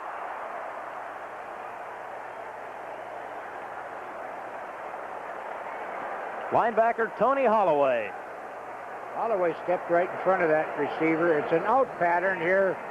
He shouldn't have thrown the football. Coach, let me check the player. That is not Holloway. That is 34, Todd Profit. Holloway is 43. This is 34, Profit. And a good interception. Profit, a sophomore from Hartford, Connecticut, and the Huskers have the ball again. And they have it down deep in Minnesota's territory. 1st down and 10 for Nebraska at the Minnesota 19. Todd Profit with the big interception. Paul Miles on the right side. He's got the lead blocking. 10, 5, and down at the 1. He ran out of bounds just short of the goal line. You talk about the speed of Paul Miles. Number 23, strong safety Craig White had to bring him down. And he got him at the 1-yard line. Paul Miles, good running back. What can you say?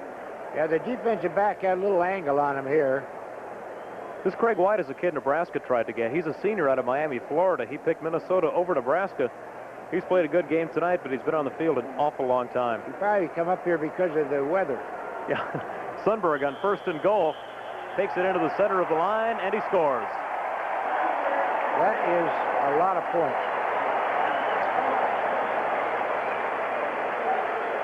That makes it 83-13. Craig Sundberg, a simple little quarterback dive. And the Huskers keep pouring it on.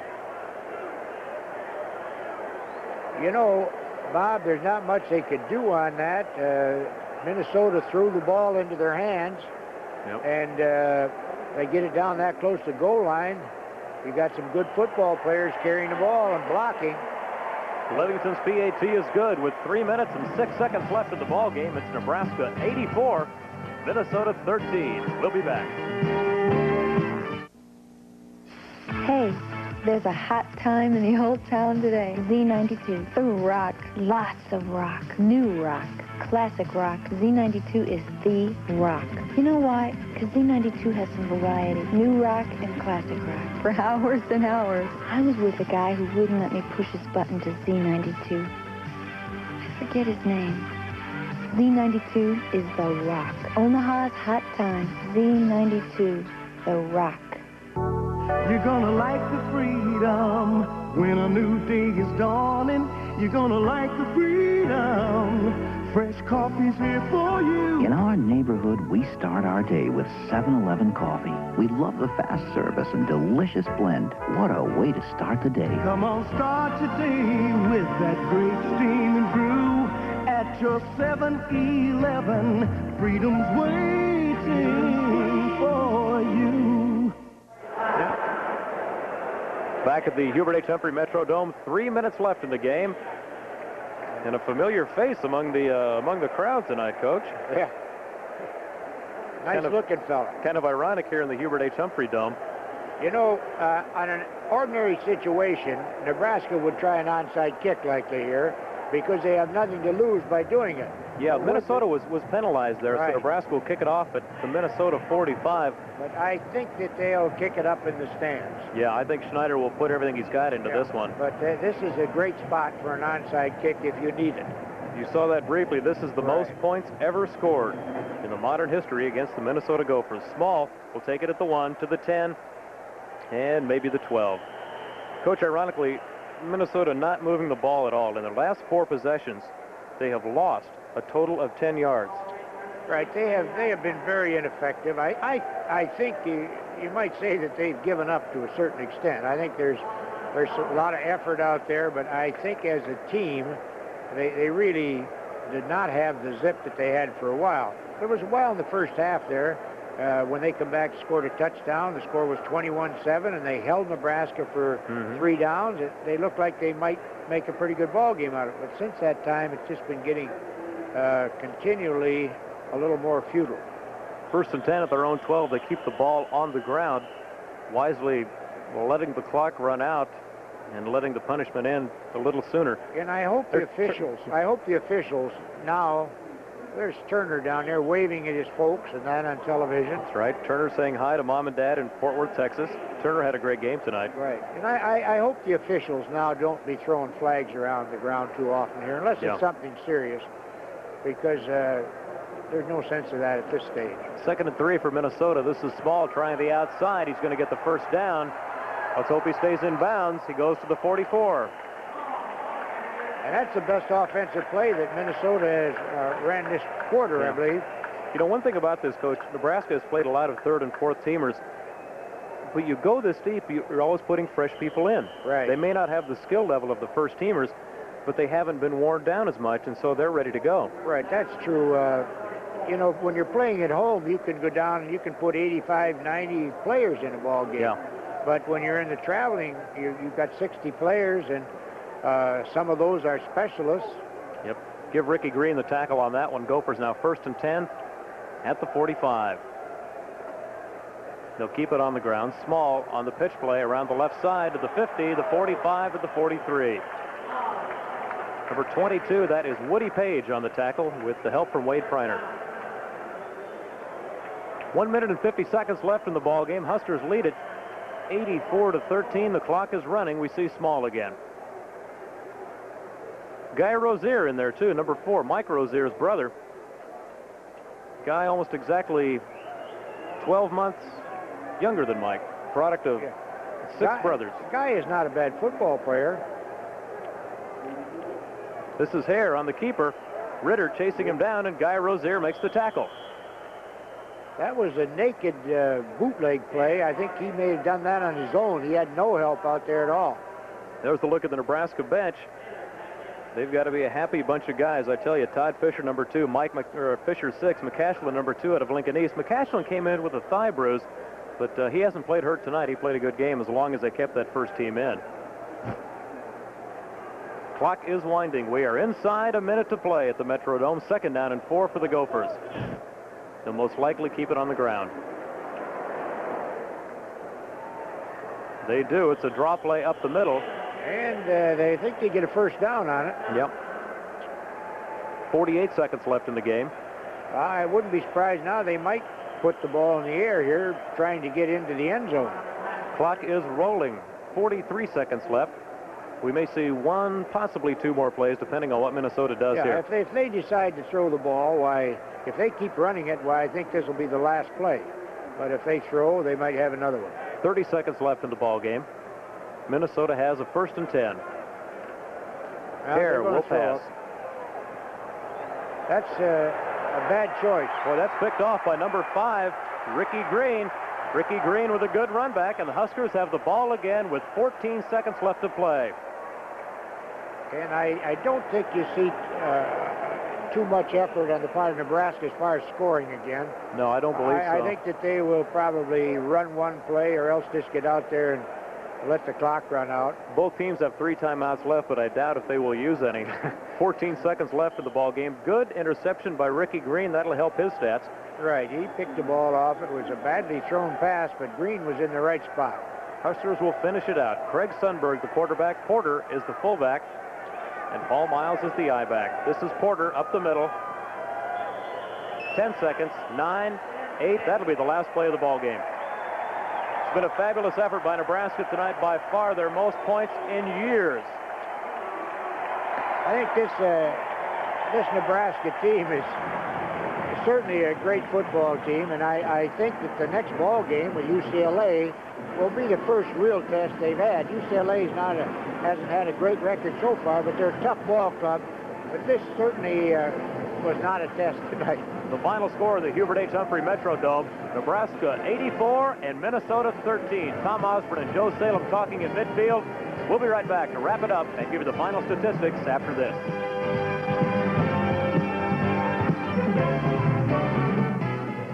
Bookcase beds, colonial beds, modern beds, soft-sided beds, big beds, little beds, cheap beds, expensive beds, whatever style you're looking for, the Rec Room Shop is the place. During our gigantic waterbed liquidation sale, prices have been slashed on our entire inventory of quality waterbeds and bedroom furniture. Now you can have a complete waterbed, including frame, pedestal, mattress, liner, and heater for only $114.98. At the Rec Room Shop, and we say prices have been slashed, we mean it. Hurry down today to the Rec Room Shop, 970 South 72nd.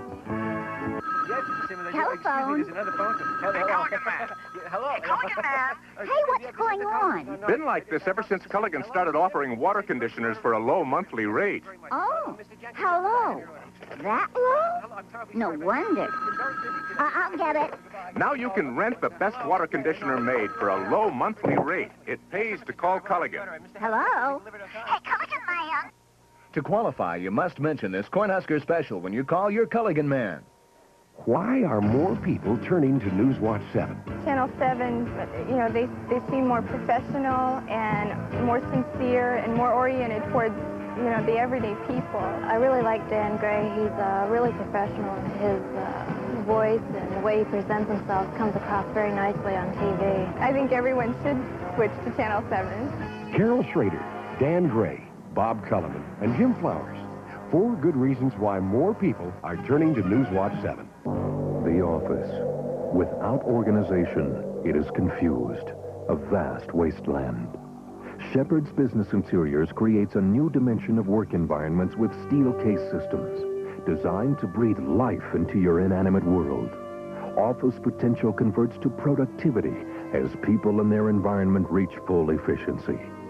Office systems for today and beyond.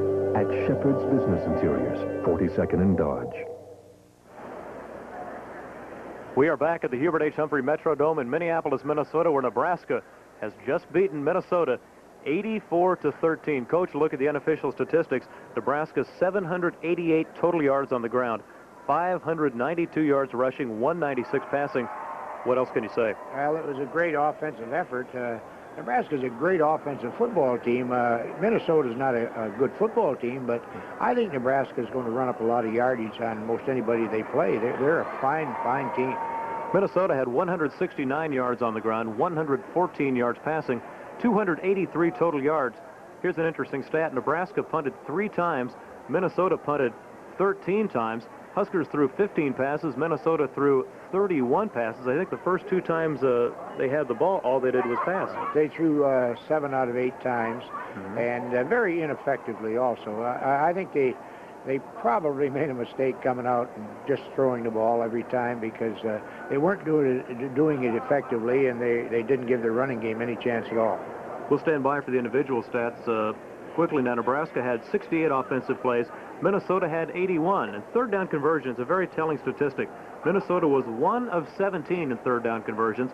Nebraska, 7 of 11, and if you can convert it down like that, you really can control the game. Right. Nebraska had a lot shorter yardage on third down. Minnesota were running 3rd and 7, 3rd and 8, and things like that, while Nebraska was more like 3rd and 1 or 2 or 3. And, of course, Nebraska didn't get into third down situations a lot of times. They made it right quick. Coach, I believe this is Nebraska's biggest win since your team beat Army 77-7. But let's look on the other side of a thing like this. Nebraska wins 84-13 tonight. They've got to play UCLA next Saturday. Can a win this big maybe be bad for the team? Well, I think it could be, but I'm sure that Coach Osborne and his staff will keep this game in perspective. And I think all the players realize that UCLA is a team that they've been really, in their own minds, been pointing for. They know that this team will be the first real test. They thought Penn State would be, of course, but I think UCLA will be the best team we played so far. And well, I think we can beat them, why, they're going to have to be ready, because this is a team that could upset you if you're not ready. Coach, unofficially, Mike Rozier, 209 yards rushing tonight. He's the first Nebraska back to gain over 3,000 yards. Now, you have said he is the best back Nebraska has ever had. Is he the best in America right now? I think he is. I think Mike Rozier is the best running back. I've watched O.J. Simpson and a lot of other great running backs, but I don't think there's anybody that can run that ball any better or as good as Mike Rozier. I think he's a great back. There's also a comparison drawn between Irving Fryer and Johnny Rogers. Irving had 3 touchdowns tonight, almost had a 4th one. Is Irving in the caliber of Johnny after tonight's game? Oh, he's definitely in the same caliber. Irving is faster than Johnny. Johnny made a lot of big plays, but Irving was a little faster, and I don't know. It'd be very hard to choose between Rogers and Fryer, but Irving is definitely in Johnny's class. You know, some guys that don't necessarily get the attention, but being an old offensive lineman yourself, you really noticed it tonight. The Nebraska offensive line just blew Minnesota away. This is a good line. It's a line with not much experience. Dean Steinkuhler being the only regular returning.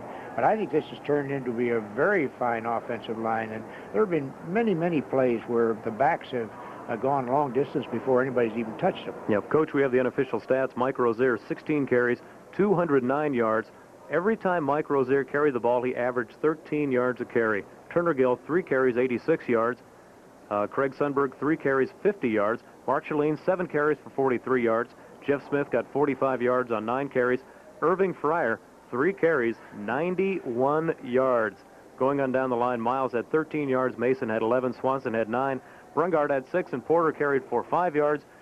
And you can't say anything bad about this Nebraska effort. I know this is the most yardage I think a lot of backs have gained that I've ever seen in a football game.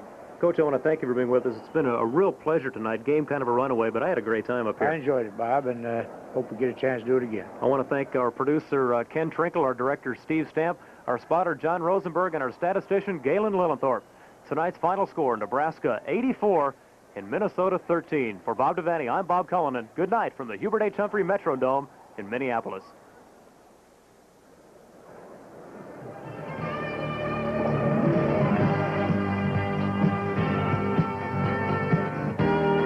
Tonight's game between the Nebraska Cornhuskers and the Golden Gophers of Minnesota has been an exclusive sports presentation of KETV Channel 7.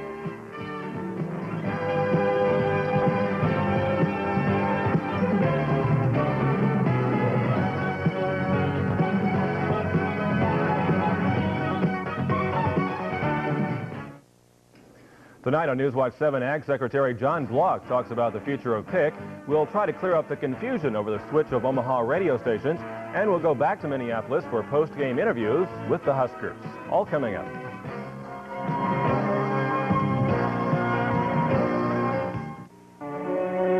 Ford Escort. We made it with four-wheel independent suspension for a big car ride. We made it with front-wheel drive for traction.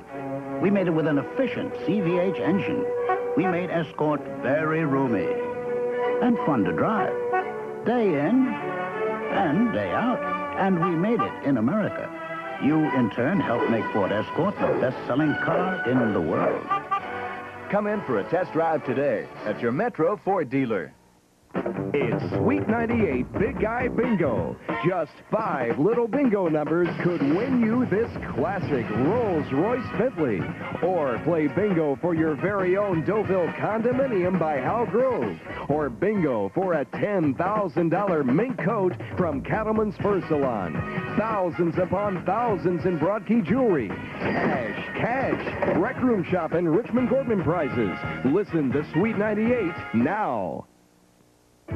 Something that you planned for finally comes through. Everything you need in place and working hard for you. Life just got better. Aren't you glad you did? Life just got better. Now come on, let's live it. Guarantee Mutual Life just got better.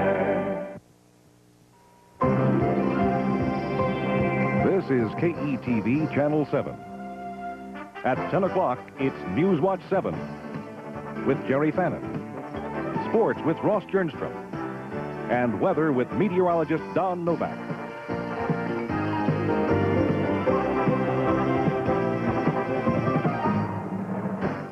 Good evening. The payment-in-kind program used to help American farmers this year probably will not be continued, at least for most crops. U.S. Agriculture Secretary John Block, speaking in Omaha today, says PIC will be a one-time only effort to reduce crop reserves and boost farm prices. A lot of people are saying that what PIC was supposed to do, Mother Nature did better as far as cutting crop reserves. The heat and drought across the Midwest this summer will cut deeply into crop yields. Possibly because of that, PIC will not be around next year for most farmers. I think the PIC program can be useful in the case of wheat. And we're going to have announced a PIC program for wheat. I would say that we will not have a PIC program for feed grains. I think that our supplies are tight enough there that a PIC program would be unrealistic. 12 Nebraska counties in the southeastern portion of the state will apply for federal disaster loans. One qualification for the 8% loans is a 30% crop loss per county. Block says he expects most farmers within those counties will qualify, although he says each farmer's financial ability to pay back the money will be taken into consideration. Federal officials say farmers will have a safety net of crop insurance and the PIC program to fall back on. On another matter, just how seriously was a grain embargo considered in retaliation for the Soviet downing of the Korean jet? Not very, says Block. The president is clearly committed that he would not single out agriculture in economic sanctions. I think that the record and the history of the Carter grain embargo clearly points out to us also that the United States is the net loser when these kinds of sanctions are imposed. Block was in town today to attend a fundraiser for Congressman Hal Daub. 2 U.S. Navy ships off the coast of Lebanon today fired on Drew's artillery positions. That's the second time the Navy has backed up U.S. Marines stationed near the Beirut airport. Syria claims some of the shells hit territory claimed by its troops. A Syrian radio broadcast says if that happens again, they will fire back. Soviet Foreign Minister Andrei Gromyko will not attend the United Nations General Assembly session in New York. For the first time in 25 years, he won't attend. Moscow says the United States is refusing to ensure the safety of Gromyko following the Korean airliner incident. ABC's Paul House has more on the Gromyko cancellation. In response to decisions by state authorities to ban the Soviet UN delegation from landing at New York area airports, the Kremlin canceled Foreign Minister Gromyko's trip later this month to the 38th UN General Assembly. In violation of generally recognized international norms, the United States authorities do not give the guarantees that the safety of the head of the USSR's delegation to a session of the United Nations General Assembly will be ensured, and that normal conditions in this respect will be created. White House officials see Gromyko's cancellation over landing rights for his civilian plane as an excuse, and Kansas Senator Bob Dole agrees it is part of a continuing diplomatic game. I think there's a lot of very visible public relations going on. I assume this is pretty powerful symbolic gesture on his part. He may not come because he's not certain where he can land or if he can land. I don't think it'll make any great difference if he doesn't show up for a while. The foreign minister customarily uses this visit to make a major policy speech and to confer with U.S. and UN officials. But here in Washington, officials say Mr. Gromyko would be more than a little uncomfortable in the audience when President Reagan addresses the General Assembly. One sure topic, KAL Flight 7, a case Mr. Reagan says is far from closed. Paul Howes, ABC News, Washington. 2 Blair, Nebraska men were killed overnight in a head-on collision in Cass County. 46-year-old Charles Rowe and 22-year-old Tom Smith died when Rowe's car crossed the center line on Highway 7375 north of Union, hitting Smith's car. A passenger in one of the cars was taken to an Omaha hospital in good condition. Also, a Nemaha County man was killed when his pickup truck hit another vehicle near Schubert, Nebraska. A 60-year-old man, still unidentified, died in that accident. Well, there have been some changes made on the Omaha Airways. That story when we come back.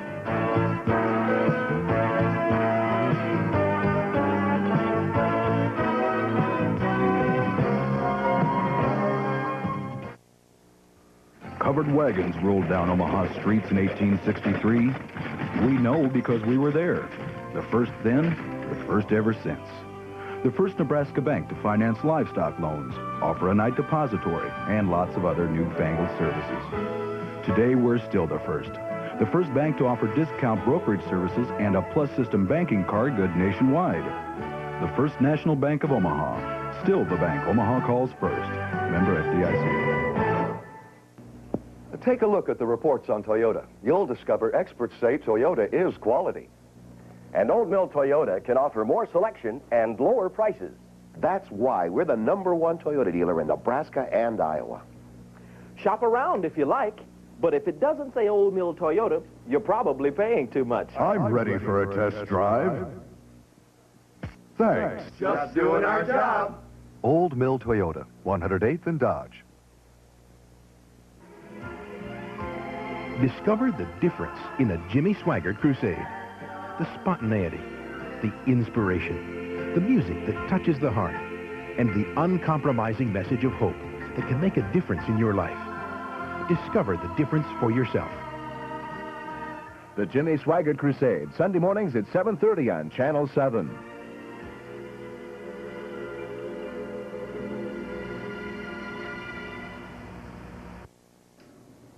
While most of us slept last night, Omaha Radio underwent some changes.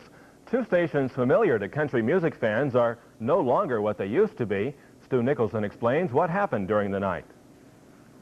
In just a minute, we'd like to invite you to turn your radio dial to the left to 590 and listen to our first broadcast at WOW.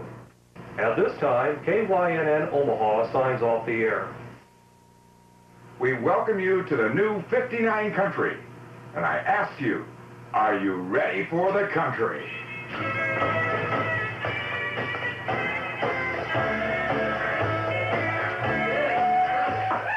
And, we had a lot of listeners who had dialed down to 590 and were happy to see us there. Some people were listening to us from a greater distance than we had normally been accustomed to on the 1490 frequency, and they seem to be happy we're here. Simply put, what once was KYNN at 1490 on the AM dial is now WOW, 59 Country. The same KYNN crew, the same KYNN country music, the same KYNN studios, but with WOW's name and WOW's old frequency. Great Empire Broadcasting, the new owner, made the move because Most of the radio stations on the AM dial are located at the upper end of the dial, towards the 1490 frequency where we were before, and because of this, even a higher powered radio station doesn't have the opportunity to reach out as far as the signal is concerned, because there's so much interference with the other radio stations that happen to be at that end of the dial. But you can take a radio station like WOW, which has 5,000 watts at 590, and it virtually has the largest signal, or the farthest reaching signal, in the state of Nebraska. all that's left are largely cosmetic changes, like replacing everything lettered with KYNN with the new WOW call letters. But not everyone gets the message. A lot more things to come. A lady a little while ago asked about the farm programming at KY, or at WOW. I keep on, I almost say KY, and I might as well get it out of my system right here. For Newswatch 7 at 10, I'm Stu Nicholson. Now, the former KYNN frequency of 1490 now belongs to Albemarle Communications. It will be called 15 Country, using the same call letters. The same format will also be retained, as will a lot of the old WOW staff. KYNN FM at 94 on the dial today became WOW FM to be consistent with its AM counterpart. Exarban hosted a rodeo today, but the Broncos being busted were long blue and silver rather, with rubber tires. For the 6th year, metro area transit drivers participated in a bus rodeo, the object being to navigate the buses through some tight maneuvers under the watchful eyes of local lawmen acting as judges. To compete today, drivers had to have at least a year of service to MAT and have no accidents in the past year.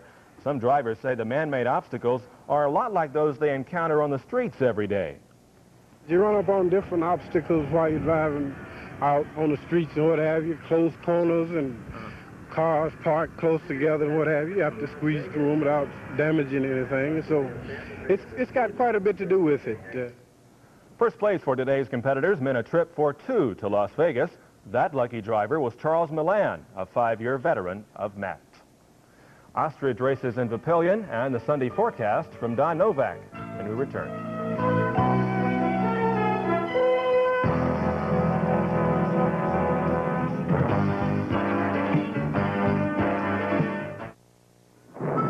country's full of bad men, and the meanest of them all was old man Stress. His crime was cattle stressing during shipping, handling, and sudden weather changes. But his luck ran out when Oreo S700 hit town. Now our cattle keep on gaining, because Oreo S700 keeps them on feed and profitable. And whenever old man Stress shows up, we'll be ready.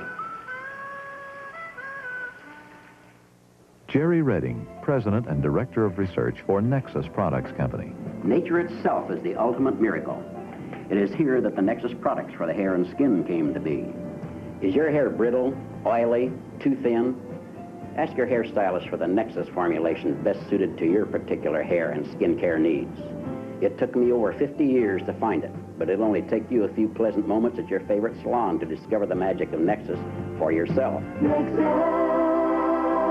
When your prescription records are needed in an emergency, Walgreens Intercom card could save your life. When you need a record of prescription expenses for insurance or taxes, Walgreens Intercom can save you money. When you need a refill but don't have your prescription vial or number, Walgreens Intercom is all you need. It's professional pharmacy service at its best. Pick up your free card with your next prescription at Walgreens.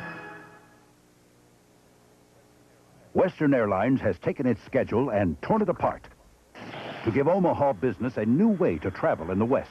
We'll take you to more than 37 cities throughout the West with schedules built around your business day. Call your travel agent or Western. Our new service for Omaha will make a difference wherever you fly.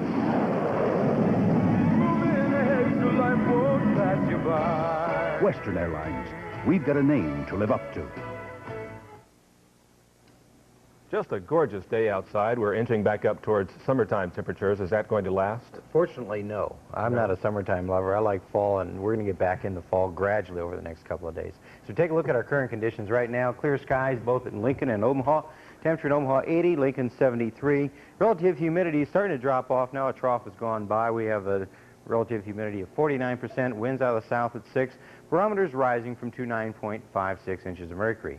As we look at radar right now, 125 nautical miles, we're not showing any precipitation echoes at this time. The watch that was posted earlier, the severe thunderstorm watch for Iowa, has terminated. No severe weather reported during the evening hours this evening over in Iowa itself. On the national map, what we have is a frontal system that's been inching its way southward during the day. It's moving very rapidly across the northern plains, and they even had some snow showers reported on and off at Cut Bank, Montana during the afternoon hours, perhaps some heavy snow in the heavier mountains or the higher mountains up there during the evening hours tonight. The north of this warm frontal system in Iowa, they had some heavy rains during the morning hours with some severe thunderstorms, gusts of 60 miles an hour at Mason City, 4.5 inches of rain at Gillette Grove, Iowa, and that was only in a 30-minute period, so it was fairly heavy. Off towards the east, some scattered showers continuing ahead of the front, also some spotty heavy showers along the Gulf Coast itself. Back in our area then, what I expect is this front to continue pushing very rapidly eastward, but very slowly southward. I think most of the cold air is going to slide to the north of us, but gradually over the next couple of days we'll start to see some cool down. Today, though, the problem was the southerly flow, hot winds. As we look at the computer, we can see high temperatures today, quite warm. A band of 60s and 70s off towards the north ahead of the warm front, but the rest of the region, 80s and 90s, even a few hundreds down off towards the south. Grand Island, 98 degrees, tied their record for this date. As we look then at the almanac, officially the low temperature was 57, the high in Omaha 89, the only reporting station in Nebraska not to climb into the 90s. No precipitation in Omaha. Sunrise and sunset for tomorrow is on the screen for you. For tomorrow on the computer then, what I expect, the frontal system be slipping south during the morning hours, but it's just hanging up down there during the daytime hours tomorrow. Showers off towards the east and to the west, but in our viewing area, becoming partly to mostly sunny during the day with temperatures a little bit cooler in the upper 70s to lower 80s. Details of my latest forecast then look like this. Partly cloudy, breezy, with a slight chance of some showers during the nighttime hours. I wouldn't look for too much, wouldn't hold my breath. Low temperature dipping down to around 60. Winds will be shifting to the northwest at 10 to 15 as the frontal system goes through. Then for tomorrow, mostly cloudy in the morning, partly cloudy in the afternoon, a high of 84.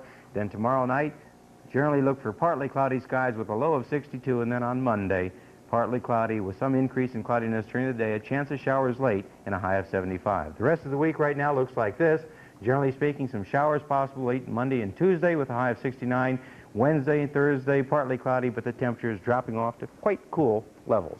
Which is normal because the first day of fall is what, Wednesday? Should be Wednesday, I guess. That's right. Okay, thanks, Don. Okay. They raced on ostriches in Papillion this afternoon, but not all the ostriches had a good time about it. Mary Fellows says some ostriches just weren't cooperating at all. Ostrich racing is new to the Omaha area. It's fun and exciting, but it can be a little dangerous. The dangerous part of an ostrich is the fact that they can kick forward. They can't kick you from behind, but the forward kick is a danger. Plus, they don't have any teeth, of course, but they can peck at you, which doesn't hurt. Ostriches are notorious for their strength and meanness. After one race, an ostrich crashed the fence and roamed the festival grounds, ending up 3 miles down the road in a bean field. It took about 15 guys to circle him and just kind of move in and get him toward the truck, and then he walked right in. They were just looking for ostriches to rent, but ended up buying them from an animal trainer in Missouri. There are many other attractions at the Family Festival being held in Papillion this weekend, but the ostrich races continue to be the main attraction. It was funny. What'd you think of the birds? I like them. I thought it was pretty nice. Are they neat birds? Yeah, pretty big. For Newswatch 7 at 10, I'm Mary Fellows. We'll return to Minneapolis to hear from the Huskers next in sports. Plus, Ross Sternstrom will bring us up to date on all the college action from today.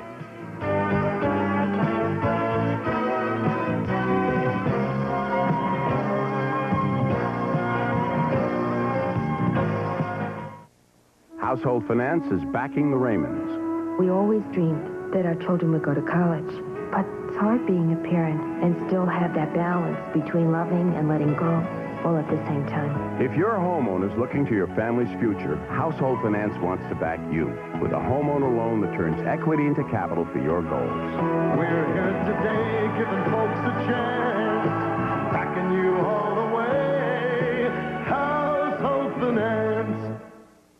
Why do 100,000-mile flyers choose United? When I travel, I don't like stops any more than the next guy. Neither does United. That's why United has more nonstop flights to the coast than any other airline. For a little extra, you can enjoy your meal, do some work, and arrive a lot earlier. Take a United nonstop to the coast. United has the only daily nonstop to Los Angeles. Life already has enough ups and downs. People who fly for a living fly United's friendly skies. Introducing the new, rich, roasted taste of Bryn decaffeinated coffee. So fill your cup to the rim. In 17 years, we'll enter a new century. To be ready, we need to develop our skills right now. A group of Omahans has organized the ICANN conference to help you prepare for the year 2000. Workshops and lectures planned by training experts for ICANN 83 run the gamut of personal, professional, and organizational topics that are provocative and relevant to the Midlands. To be a part of this exciting future, join us at ICANN October 11th through the 13th. For information, call 399-9146. Minnesota turned out to be not even the slightest bit of competition for Nebraska. Were you at all surprised by that? Oh, no, not at all. I think everybody thought that the score was going to be maybe 64, maybe 13, but not 84 points. I don't think a lot of people expected that. Bob Cullinan is standing by live at the Metrodome in Minneapolis with more on the game. Bob? Ross, it is raining outside now. I'm with a couple of the refugees from the Nebraska team, middle guard Mike Tranmer and wingback receiver coach Gene Huey. Mike, Minnesota did not present you guys with many problems defensively. Well, no. They had a pretty good offense, but I think we shut them down pretty good. Did they seem to give up? No, I don't think so. I think they really tried all throughout the game as far as their offense is concerned. Now, they showed a different quarterback in the second period. Hale came in instead of Murphy. Did that give a different look, present any problems, or was he similar as far as your defensive looks? Well, as far as I was concerned, I didn't even know they had a different quarterback in the game. And to us in the front line, it's just a matter of getting back to the quarterback and trying to sack him. You really seemed to pressure him all night. Was that a goal of this defense to get in there and put the heat on him and take them out of their game? Sure. Anytime a team like Minnesota, they throw a ball a lot. And, the defensive line has to get in there and pressure him, if not make the sacks, at least pressure him to throw it quickly or something like that. Let's be honest. We all thought you'd win, but 84-13. Yeah, I had nowhere in my mind did I think it'd be like that. I thought it'd be a really tough game. Coach Osborne prepared us for it to be a tough game, and the offense kind of sputtered at first, and I really thought it was going to be a close game all the way through. Was it fun out there? Oh, yeah, definitely. Super. Next week, UCLA, how do you feel about them? They're going to be tough. Be similar to these guys, except they're going to be a lot tougher. Okay, Mike, thanks for being with us. Let me move Gene Huey, and I'll let you get on the bus and try to stay out of the rain outside. All right, thank you. Gene, offensively, Nebraska couldn't do much wrong tonight. No, they couldn't. I thought we played very well, and we played a lot of people. And seemingly, we could not stop them from scoring. You know, you put your seconds or thirds in there, and with the limitation on travel squads and so forth, sometimes you have to leave your seconds in there a little longer. And they're all hungry, trying to get their place in sunshine, so they end up running the football downfield and scoring. We had several touchdowns were called back. Irving Fryer has to realize we're not playing on Penn State fields.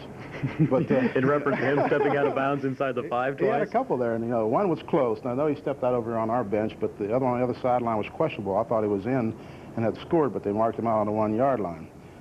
So he had a couple called back, and I think he scored about 3 or 4 and had about 250-some yards all-purpose as far as receiving and running the football and returning the punts and kickoffs. Irving's coming in here. Irving, can we get you for a minute? You want to say anything to Irving about stepping out of bounds here, Irv? Step out of bounds. You didn't step out of bounds? No, I didn't step out of bounds. What happened on those? He just called me out of bounds. Yeah? I hit the line in the end zone, but I was through the end zone, and he just said I stepped out of bounds. Still a pretty satisfying win. Did you ever think it'd be 84-13? No. We just go out and try to score every time we get the ball, try to do the best we can, making a few errors, and it just happened to turn out that way tonight. Gene, a question for both you and Irving. You're up in the press box calling the plays. When you've got such a lead like that, do you call plays that will deliberately play into their strength? And as a player, Irving, are you that sharp? Let me ask Gene first. I want to know if you both keep trying to punch it in all the time. Let me qualify that statement a little bit. I'm up there suggesting plays along with Milt Tenniper and I on offense, and Coach Osborne calls the majority of them, but we do suggest some, and once in a while we get a few called. But we see things that we think will work, both running and passing, and we try to get those called, and Coach Osborne did a fine job, as you all witnessed, in play selection and so forth. And they came out early and tried to run some split 6 defenses on us, some even fronts, and running their backers through, and ran a few traps there and scored quickly and got them out of that and settled them down a little bit their second half, where they balanced up their the defensive front and didn't jump around so much, so we knew where they were going to be, which enabled us to run our offense a little bit more and certainly put some more points on the board. Irving, I'm going to ask you, was this your best overall game, do you think? Oh, yeah, definitely. Aside from stepping out? Yeah, definitely. I had a lot of fun out there, too. Like, Coach, you were saying that, we try to run at their strength. Yeah. But one of the other reporters asked me if, we didn't want to run the option today because we didn't run it that much the first quarter. Well, Coach Osborne was such a smart man. We try to run certain plays to set up certain things and to see how to, stunning and how to blitzing and things in certain plays. So, we just ran plays like that up the middle at their strength just to set up the option and other plays like that. You probably had the best view of anybody on Mike Rozier tonight. Mike had 209 yards, the first back ever in Nebraska history to go over 3,000 yards. You got to make everybody proud. Well, like I said, I gave him a name last week, Michael Heisman, and I hope he sticks to it, and I'm going to keep on pushing him. Coach, that's a question I've got. When Nebraska's up so far, and really the game is out of hand, and Mike is still in there, is that an effort to get the stats for Mike, or does he just need the repetitions? Certainly not. We can't go in there and take a kid out first quarter because he put 21 points on the board. He has to at least stay in a half to 3 quarters and play and stay sharp, because you get up against UCLA next week, and if you go in there, he's only played a half, and he may get in and fumble a couple times or not be as sharp reading stuff up in the line as far as his cuts and so forth. So we're not trying to run up the score on anybody. It's just that you have second and third units. You're limited in your traveling squad, and those kids come out hungry to produce and do well. So you have your second and third unit backs running like Mike Rozier ran when he's fresh. So we were not trying to run up any score. If we were trying to run up the score, we probably would have thrown the ball a little bit more, which made some of our receivers a little bit more happier. But I was really pleased with the way they all got downfield, particularly Ricky Simmons did some fine things downfield blocking, which got a couple people in the end zone, a couple touchdowns scored there. Shane Swanson, the 2 tight ends, Frayne and Engelbritson, and along with Irving, certainly had, I think, 3 or 4 touchdowns there, and a couple of them called back. Yep. So I was pretty well pleased with the way they produced downfield and blocking, and that's what helps those running backs like Rozier and Smith and the rest of them get in the end zone. So they did a pretty good job tonight. Irving, quickly, winning this big, 84-13, is that good or bad going into UCLA next week? Well, it's good. We're going to go in. We know UCLA is a good team, and we're going to prepare hard for them. We'll prepare just as hard for Minnesota as we do for any team. It's just a matter of getting better every week. Irving, thanks for being with us. Congratulations on the win tonight. Coach Huey, thanks for being with us. Let's get on the bus and stay out of the rain. I'll tell you what, this is like, I think I need a Coleman stove in this tent. It's raining outside. Try to stay dry. I'll see you on the bus. You can catch it. Okay, Gene Huey and Irving Fryer, Nebraska wins at 84-13. Ross, I know you've got the highlights, and you've got to enjoy another look at those. Live from the Minneapolis Metrodome for Newswatch 7 Sports at 10, I'm Bob Cullinan. Thanks, Bob. Good job with the play-by-play. Still, Nebraska has yet to be tested. The top-ranked Huskers made it look easy as they beat Minnesota right here on Channel 7, 84-13. 12 minutes, 50 seconds left in the first, no From their own score. 21-yard line, Mike Rozier takes the ball and finds an opening downfield. Rozier cuts across the field and goes all the way down to the 27-yard line of Minnesota. The run covered 52 yards in all. Great run by Mike Rozier. Almost 20,000 Nebraska fans were at the Metrodome. On the very next play, Mark Chalene goes up the middle for a 27-yard touchdown run. The extra point was no good. Nebraska led 6-0.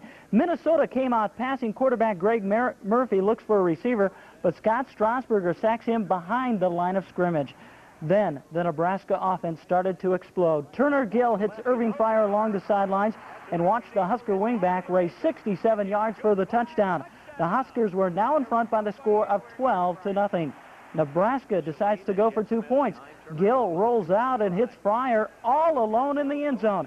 It's now 14-0 Nebraska. The Gill to Fryer combination is hot, so the Huskers go to it again. This time they connect for a 72-yard touchdown across the middle. The Huskers now lead Minnesota by the score of 21-0. But the Gophers came back on the next series and scored on this 1-yard touchdown run by David Puck. The scoreboard now reads 21-7 in the second quarter. But Irving Fryer isn't done. Gill pitches to the New Jersey native, and watch Irving go 42 yards for the touchdown. Nebraska now leads 28-7 over the Gophers. Great run by Irving Fryer here. The Huskers' black shirts played super tonight. Murphy goes back to pass, but Jim Scow, a sophomore out of Omaha Roncalli, tackles him down at the 6-yard line. After a long punt return, quarterback Nate Mason gives the ball to Jeff Smith, and he runs in for the touchdown. Nebraska is now in front by the score of 35-7. Still in the second quarter, Turner Gill rolls out to his right and finds an opening downfield. He can't outrun the secondary and is pulled down at the 15, a 48-yard run by Gill. Then from the 7-yard line, Mike Rozier scored his first touchdown. Nebraska leads Minnesota 42-10 at the half. Then in the third quarter, Nebraska drove downfield and scored on this 1-yard run by Rozier. It is now 49-10 Nebraska. Then from the Gopher 13-yard line, Gills rolls left and keeps the ball himself. He fights his way into the end zone to make it 56-10 Nebraska. Now watch this run by Mike Rozier. He breaks loose for a 72-yard run.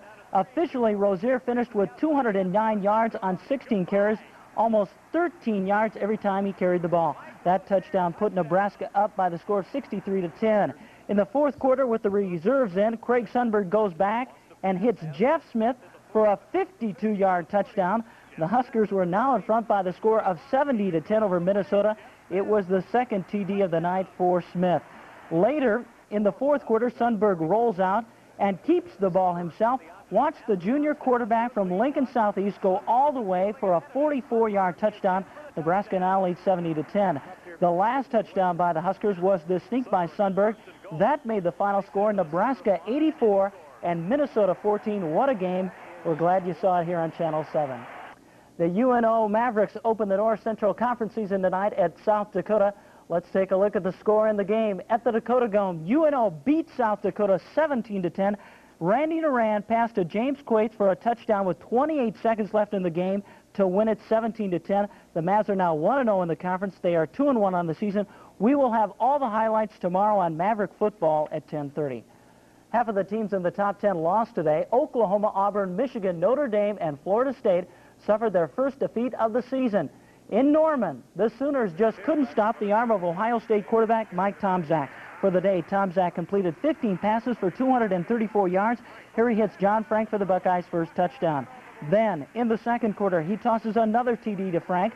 Marcus Dupree left the game in the second quarter with a bruised knee. Ohio State went on to win the game 24-14. In its first contest of the season, Texas beat Auburn 20-7. The Longhorns used an 80-yard touchdown pass here and a 66-yard punt return to make a 20-0 halftime lead. Auburn's only touchdown came with 2 minutes left. The Longhorns should be ranked number 2 in the polls next week. Looking at the top 20, Ohio State over Oklahoma and Texas over Auburn. In other games, Michigan State upset Notre Dame 28-23. It's Arizona 45 and Washington State 6. Elsewhere, Washington beat Michigan by 1 point, 25-24. Tulane shocked Florida State 34-28.